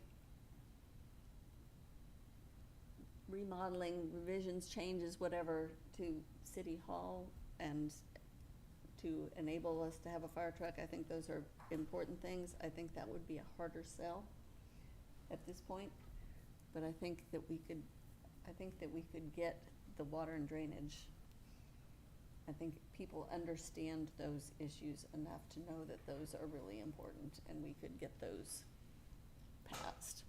Yeah. So I would definitely support those two to be included for November bond election. Yeah, I Let's just see where wanna, we're kind of give everybody my feeling, or like just how I feel, and I know I'm just one person, so it seems like things will go through, but for me, it's like, it's hard for me to like make any motion or do anything with this item without first knowing the financial condition of the current financial condition of the city. That's, and you know, maybe I should know that by now, being on this, but I just honestly don't have a good feel about it yet, and what all the other outstanding loans are. So like tonight, I wouldn't probably support any of the any motion, just being out there. Well, Nothing? Mm. I'm sorry. I mean, yeah, I said probably nothing, maybe some water projects, but. Okay. I think we can get that, though, because the financial advisors can run a projection that says, here's where the, here's a total property tax over the next 20 years that we estimate, and they're pretty good at it. And then they'll have, here's the debt service we're currently paying, and then they'll have a schedule. If you restructure that this way or that way, here's what it means to the tax rate, and here's what that means to homeowner per million valuation. They have programs that run that. Right.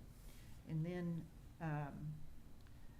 the other piece of it is what's on the city side, that what do we pay for out of the rest of the tax revenue. Mm-hmm. Yeah. But I think we can,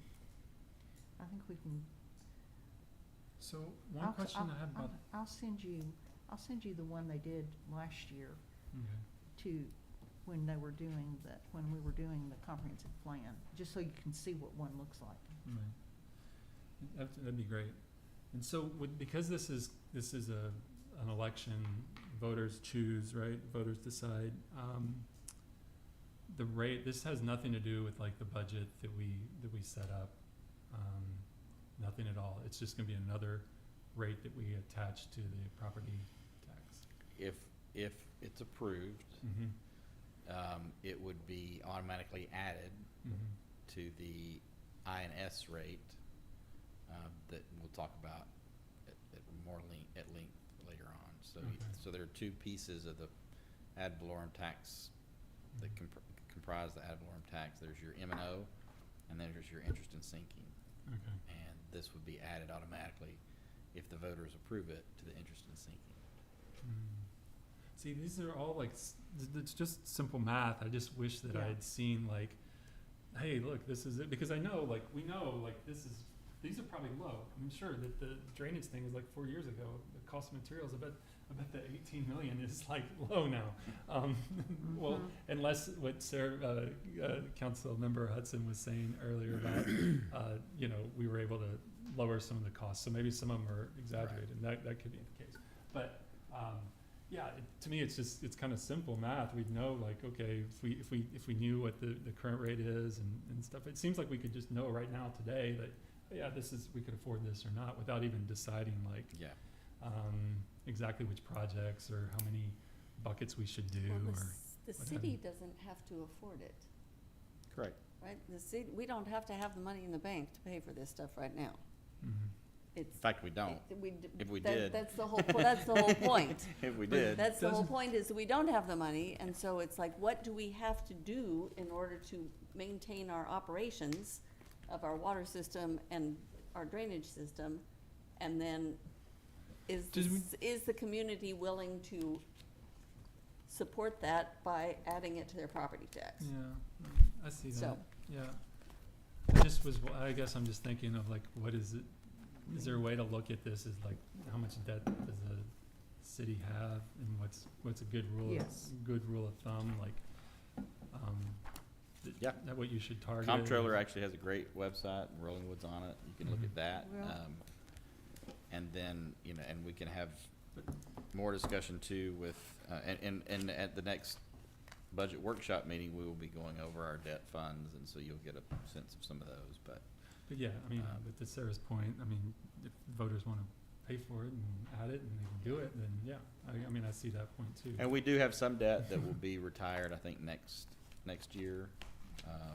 So we will have a little bit of room in our INS rate next year as well. It's not enough to fund all of it, but. So do you have what you You need can on get this it, for you can tonight? get a ballpark on it. I'm ready to move on. I don't know that I have what I need. I tell you what, unless you all tell me not to, what I plan to bring to you next month would be, I'll work with bond counsel to bring you 3 options, CIP, IIP, and facilities, and give you something to look at on what that would look like. And then you'll have 30 more days to think about it before you have to pull the trigger. And, Sounds like and an planning. opinion on the lateral issue. Oh, yeah, yes. Actually, isn't that on here?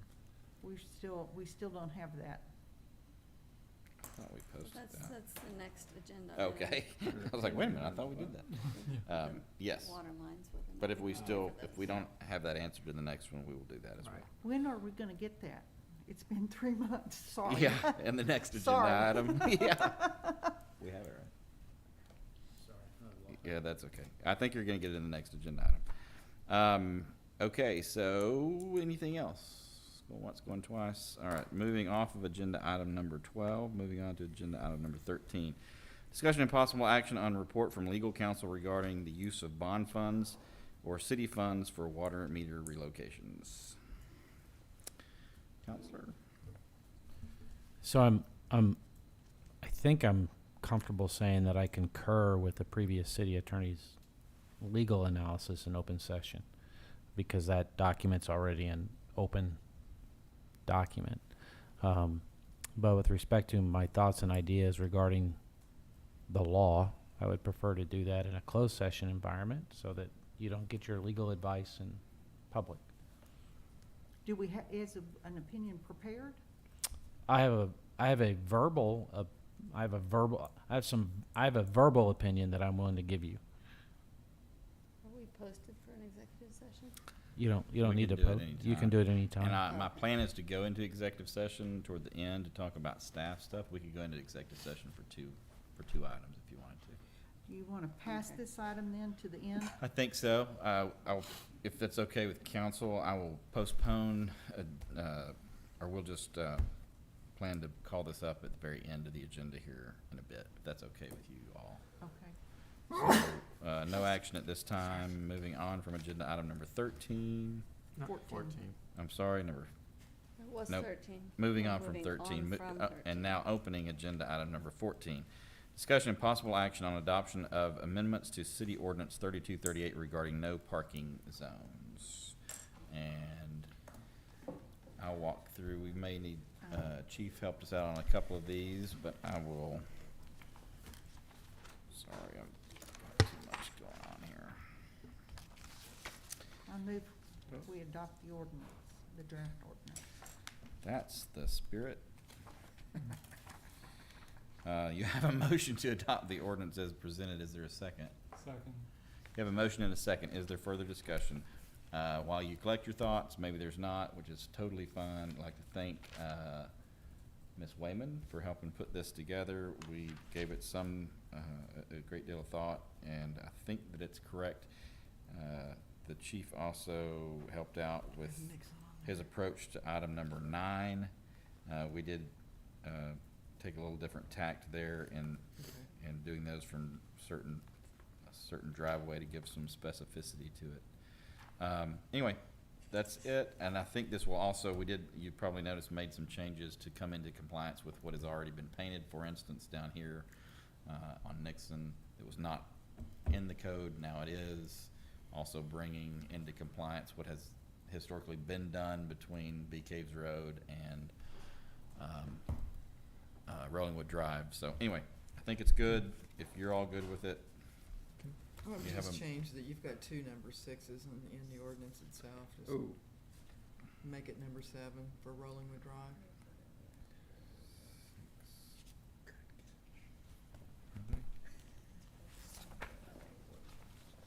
oh, on the actual ordinance. Oh, I'm with you. I got you. Yes, Yeah. we'll make that, It should be, the second one should be 7, because it goes from 6 to, Right. 6 to 8. got it. We will, if Councilwoman Brown accepts that amended motion. we will- Accepted. Accepted, motion, and a second. Further Mhm. discussion, Alec? Yeah, just, it's a quick question. Was the west curve of Nixon between Gentry and Park, was that always, has that always been no parking zone, I guess? Or what'd you say was new, or did? Which you one? painted- You mentioned something that there was some new painting. so- Which one is your question? I I mean, it think was he's on the- talking about right out here by the Yeah, park. right up here. Right up here on. Oh, Nixon. yeah. So this had always been, I don't know, always, for as long as I can remember, and others may know better, but, so it's both, there are no parking signs, and it's painted, but there it was not okay. reflected in the But not in the ordinance. ordinance. Okay. Yeah. All right. You've heard the motion, you've heard the second. All those in favor say aye. Aye. Opposed, say no. Motion carry, 5-0, motion carries. All right, moving on. We are continuing that with Public Works. I think the project's looking really good. All right. Moving on to agenda item number 15. Discussion and possible action on adoption of recommendations from the comprehensive plan. I recognize Councilwoman Brown. This is the next step in implementing, this is the first step in implementing the comprehensive plan.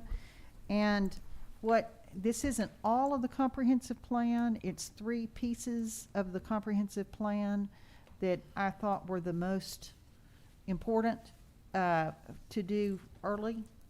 The first would be to decide with respect to the changes in the ordinance, changes in commercial zoning, we need to take steps to implement that since we've adopted it. do we want to refer it to P and Z to take a first cut? Do we want to ask Charlie to take a first cut on drafting an ordinance? How do we want to proceed on adoption, drafting and adoption of the zoning changes that are in the comprehensive plan for the commercial sector? I think we could, it seems to me that what makes sense is to have it on paper first. So both planning and zoning and the public can review it in hard, real terms.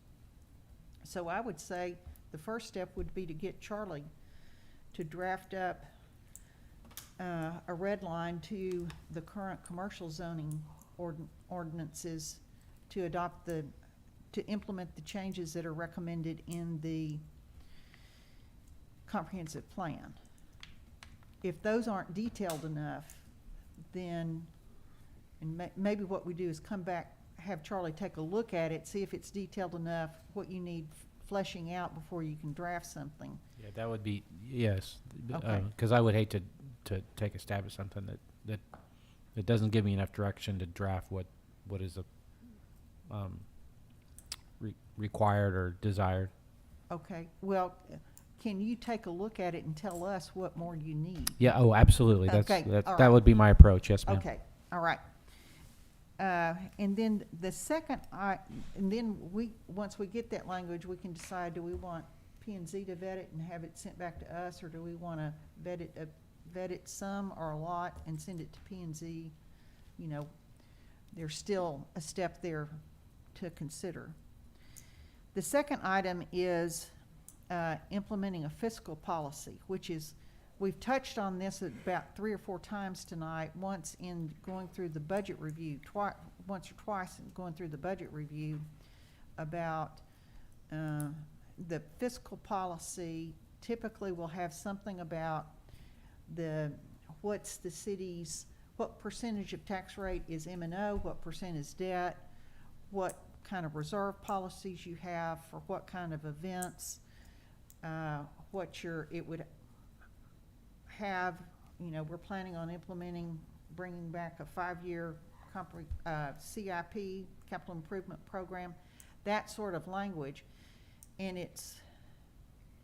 it's more a statement that the people who sell bonds can use to say this city is both fiscally sound and they have good planning in place. It's kind of probably what that CIP ordinance was drafted to do. But that's one of the steps that needs to be taken. I think it would be timely with going out for a bond election. And it's probably maybe 3 pages of language about those policies, but it would be putting on paper what, Gavin, you probably know in practice to be the city's. No, I think it's a great idea, and we have, as Sarah and Roxanne both know, we have made a concerted effort the last 4 budget cycles to give serious attention to our reserve balances, and we have built those up over the last several cycles. We will be doing an analysis of what that looks like for you to consider in this budget. We actually had, I think 3 or 4 years ago, we actually had an exceptional item that funded the reserve balance. So, yeah, no, it's a good idea. I think it's great to put it on paper. We actually did have to adopt. We need to visit with Abel. So, one of the recommendations from bond, not just bond council, but from our rating agencies, was to, and I think maybe it came up in the audit, we needed to adopt some specific policies around when we review our quarterly budget reviews and our quarterly expenses and stuff like that. I believe we did adopt that at the time. I don't remember if it's in the ordinance or what, but that's the reason that we have the quarterly financial updates now. I'm totally fine putting that in the comprehensive plan. What we need to do though is go find, I'll get with Abel. Yeah, if- get with With Abel, your and we can get permission, with I'll get Abel. with Abel and Yeah. pull out that stuff and come back with a draft. Yeah. Or send you a draft, and when you're ready to go with it, we can bring we it. can do that. And if Abel doesn't have it, it may have been a thing we just adopted. I don't remember. Do you remember? I think it was before you. Yeah, it was the investment policy. Or is it like an ordinance requiring I don't know. investment Well, policy? yes, we agree. Yes, we will figure out what it is that we did, and we are doing it in practice, but we'll find the actual verbiage from the original, what caused us to start doing it, and try to put it in the Put a plan. package together. Oh, one thing I was gonna say about the commercial zoning, is that a legal expense RCDC can fund? What was Oh, the? for sure. To pay you to do the zoning rewrite. Now you're conflicted. No, I'm not conflicted. What was the question? Can Can the RCDC? RCD pay your you bill. have a project to be able to have legal The draft zoning that changes. Zoning changes. Commercial. The corridor. commercial, so if there has to be a finding by the board that it promotes new or expanded business development. So if the zoning code rewrite will promote new business or expanded business development, then yes. Which it would. Which it would, yes. Theoretically, it would. Would it go, I would hope. So then we need to who wants to take that to RCDC? Well, the first question would be, how much are we talking? Yeah, it may not be a lot. I mean, I don't know. It may be an easy, it may be a couple hours. I mean, I don't know. Do you wanna? I'll have to look and see to get an idea. Okay. I tell you what we'll do, we already need to talk to RCDC about MOPEC legal, so why don't you just add MOPEC legal and commercial zoning legal? So we'll have both those discussions with RCDC. And then the third item was to begin thinking about a schedule for addressing residential recommendations that didn't get into the comprehensive plan, or didn't get considered with the comprehensive plan.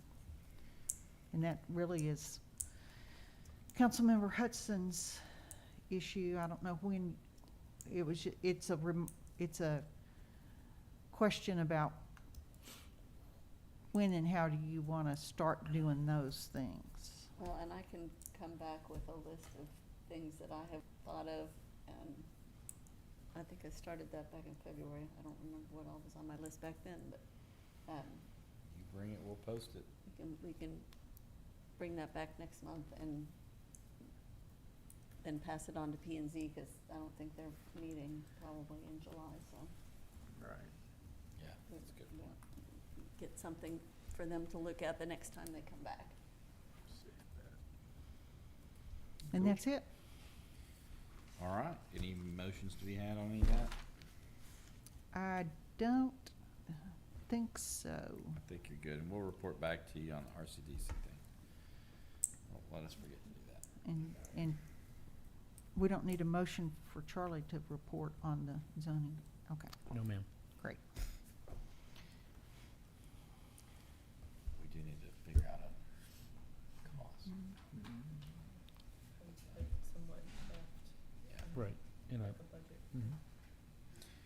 Okay, moving on to agenda item number 16, discussion and possible action regarding adoption of a burn ban ordinance. Recognize Councilwoman Brown. This comes from our discussion with the WSD number 9. They were recommending that we adopt a burn ban ordinance for the city of Rollingwood because we don't currently have ordinance authority to adopt a burn ban. So this ordinance would allow the city to designate a burn ban. The way it's drafted, it would be automatic. A burn ban would be automatic upon Travis County's adoption of a burn ban, run for the same time periods. and needs to come would back in the authorize the proper form. council to take action at other times on its own to initiate a burn ban. And during the burn ban, you would not be able to do the items that are listed in the attachment under section 8.03.004. There are 4 items. Couldn't burn any combustible material, regardless of whether it occurs in an enclosure. You can't order another person to burn any combustible material. You can't engage in activities that create sparks or flames resulting in the burning of combustible material. And that's welding primarily, outdoor welding. And you can't park or drive any internal combustion engine on any type of combustible material. You can't park the car in the front yard when it's hot. So, if you look down under exceptions, it allows these things: outdoor grilling, and outdoor welding, cutting, grinding, and other things that create sparks, so long as it's done in a protected, safe manner with somebody standing by with a water hose. So, I would move adoption of, or I would move adoption of this language to be sent to our general counsel to draft into an ordinance to bring back to us for adoption. This doesn't have the section numbers, or this was a takeoff from the Westlake Code. Yes, ma'am. And it needs attention in form. Second. You've heard the motion, Councilwoman Brown. You have a second, Councilwoman Hudson. And quick discussion item, and this is real picky, but I'm really not trying to drag this out. However, prohibited actions: burn any combustible material regardless of whether the burning occurs in an enclosure. So I have a gas water heater, and I am burning gas, which is combustible, in my water heater. And so we need to make sure that we are not saying that people can't have natural gas powered appliances in their home.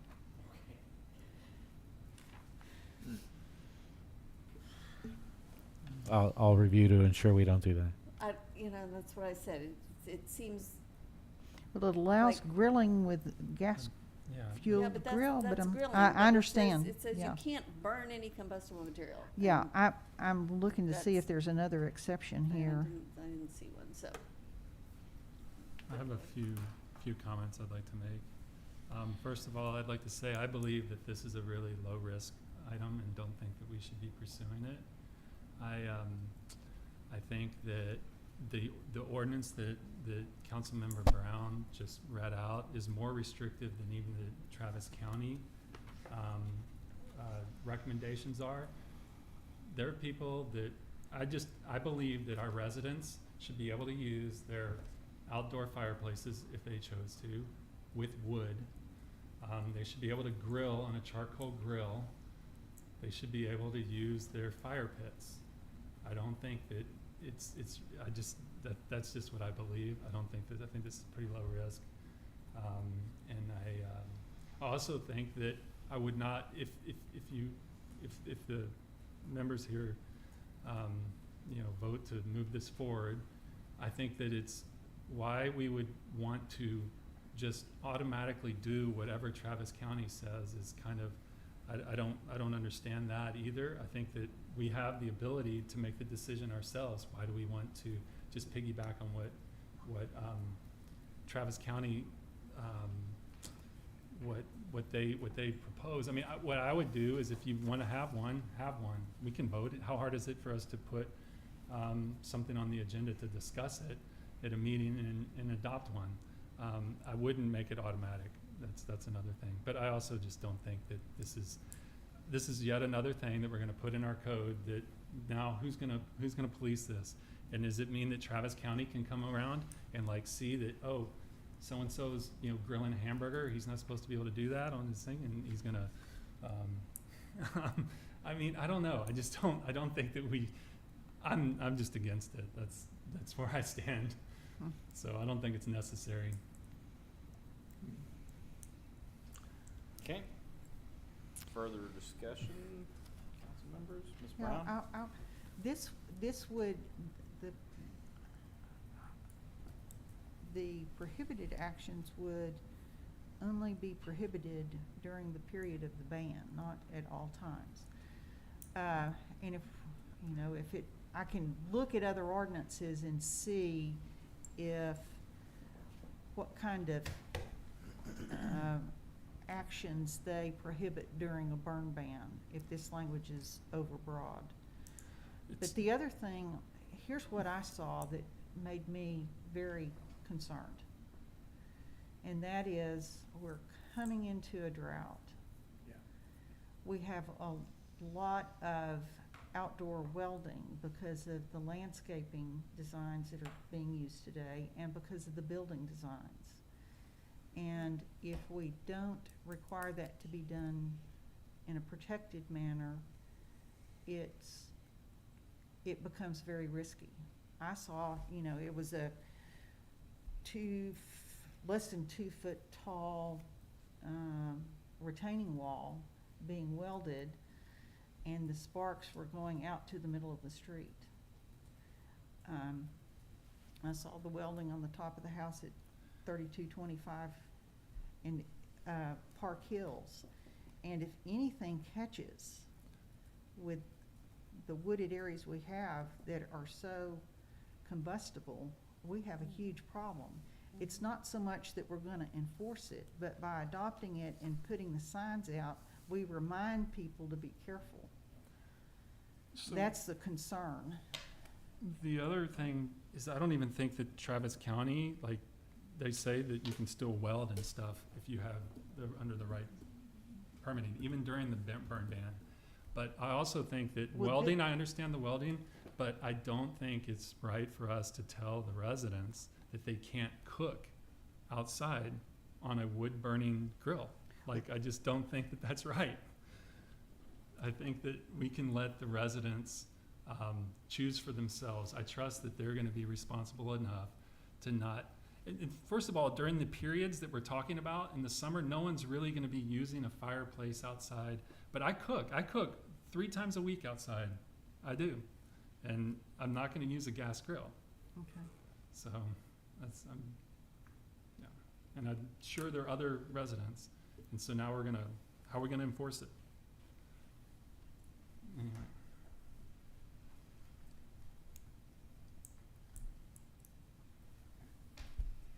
Well, I'll withdraw my motion No, and I'll. No, no, I don't You think don't- you should. no. Well, here's what I would recommend. Let me withdraw this motion, think about what Alec has said, look at a few other, because frankly, I've just looked at the Westlake ordinance and modeled after that, and see what they do with respect to outdoor grilling other than gas. I can tell you, the city of Austin does not have this, so I already looked that up for you. The Texas Administrative Code, there's the environmental, the TEC, there's chapter 111, I guess, 111, Title 30, Rule 207, outdoor burning shall be authorized for fires used solely for recreational purposes or ceremonial purposes, or the non-commercial preparation of food, or used exclusively for the purposes of supplying warmth during cold weather. Such burning shall be subject to requirements. There's another, I'll read it to you, 11.2197. I think Which- those are visible emission rules. That's not Oh. really a fire, All If I can get right down this. fire code. I'm just, yeah. Yeah. Especially with the winds that we've been having lately, Okay. if I'll something take a look were at to that. combust. Right. Yeah. So, Well, We've had a burn ban for how long in Rollingwood? 0 tons forever. And this has been a problem? No, it hasn't. It's getting worse. It's getting How's it- drier, and fires spread really fast. This has always been an arid part of the country, always. Yeah, It's but getting I mean, worse. it's getting drier getting and the worse.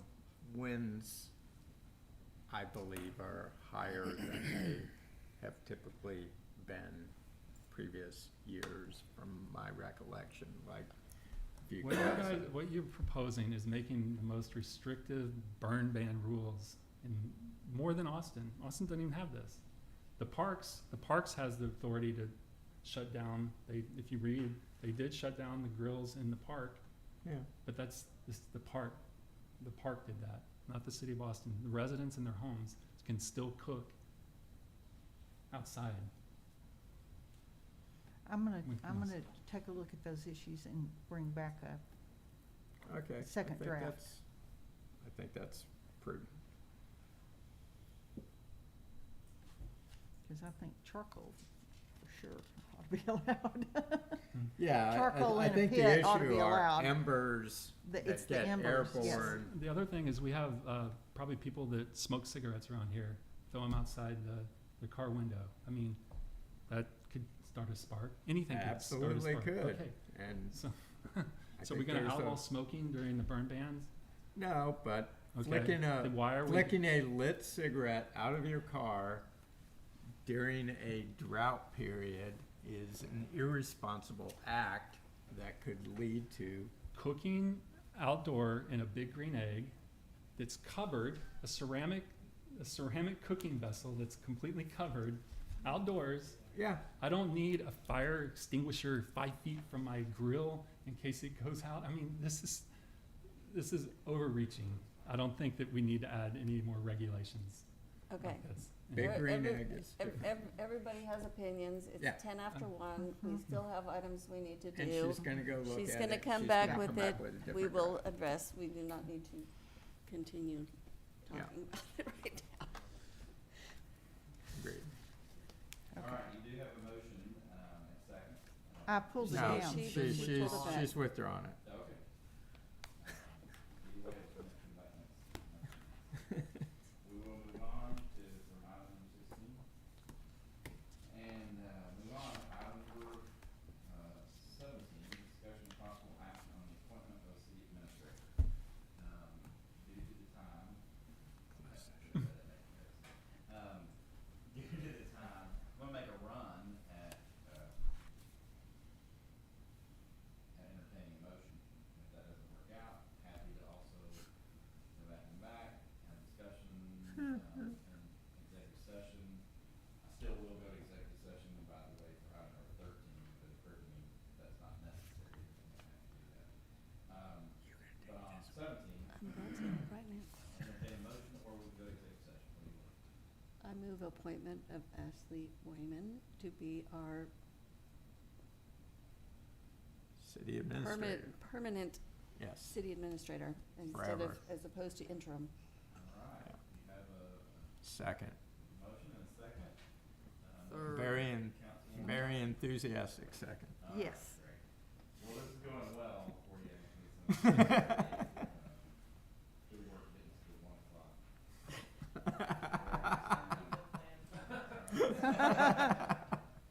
You have a motion and a second. Happy to have further discussion if you'd like to. Hearing none, all those in favor say aye. Aye. Opposed say no. Being 5 ayes, no nays, motion carries. Congratulations, Ms. Wayman. Welcome aboard. Thank you. Thank you all so much. There was some Truly draft honored. document Yes. we looked at this afternoon that I said, we will have to change that because it says Ashley Wayman interim. city Yeah. administrator." Yes. Thank you all so We'll much. have it all changed by the morning. Oh yeah, I'll stay up all night if I have to. Thank you, council. I think that was a great decision on your part, and Ashley has shown that she is ready to step up into this role and is doing an outstanding job. Apparently I wasn't on the mic and she wanted that on the mic. Thank you, council. Thank you, council, for that action. That was very well done. I totally agree with you. Ashley has done an excellent job. She is fully ready to step into this role. And Thank you, ma'am. thanks for giving me a great full-time administrator.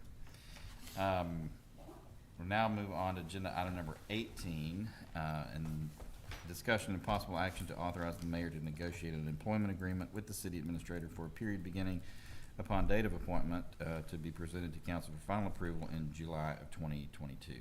Obviously, that'd be next month. This would come back before you. This is how we've done it in the past, just FYI. My plan would be, should you approve this, and obviously Roxanne's been down this road as well, we will work off a base contract that both Roxanne, myself, and Sarah have seen before. I'll use that as our starting point with Ms. Wayman. I feel confident that we'll be able to come to terms of some sort. And we'll bring that contract back to you for approval next go around. There may be a few things that I suggest that we do differently in that contract, but I'll use that old contract as the base, and then I'll basically redline that so you can see what the differences are. So you can kind of see what was done in the past and then what is being recommended for this go around. That would be my goal. So Happy I to- move to authorize the mayor to negotiate an employment agreement with Ashley Wayman for the position of city administrator to be brought back in July. You have a motion by Ms. McKee and a second by Mr. McDuffie. Is there further discussion? Hearing none, all those in favor say aye. Aye. Opposed say no. Being 5 ayes, no nays, motion carries. With that, I'm going to go back to agenda item number 13, discussion and possible action on a report from legal counsel regarding use of bond funds for city funds for water meter relocations. And I will, I'm tired, so let me give you, we will, it is at 1:15 on Thursday, June 16th, we will adjourn into closed session for consultation with legal counsel, and we'll be back in a moment. You don't even have to go anywhere, do we? No, we don't have. I can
We could just not come back out of executive session. Just stays in Just go.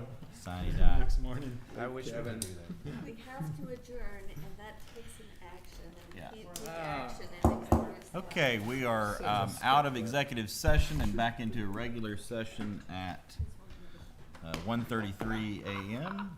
And no action was taken during executive session.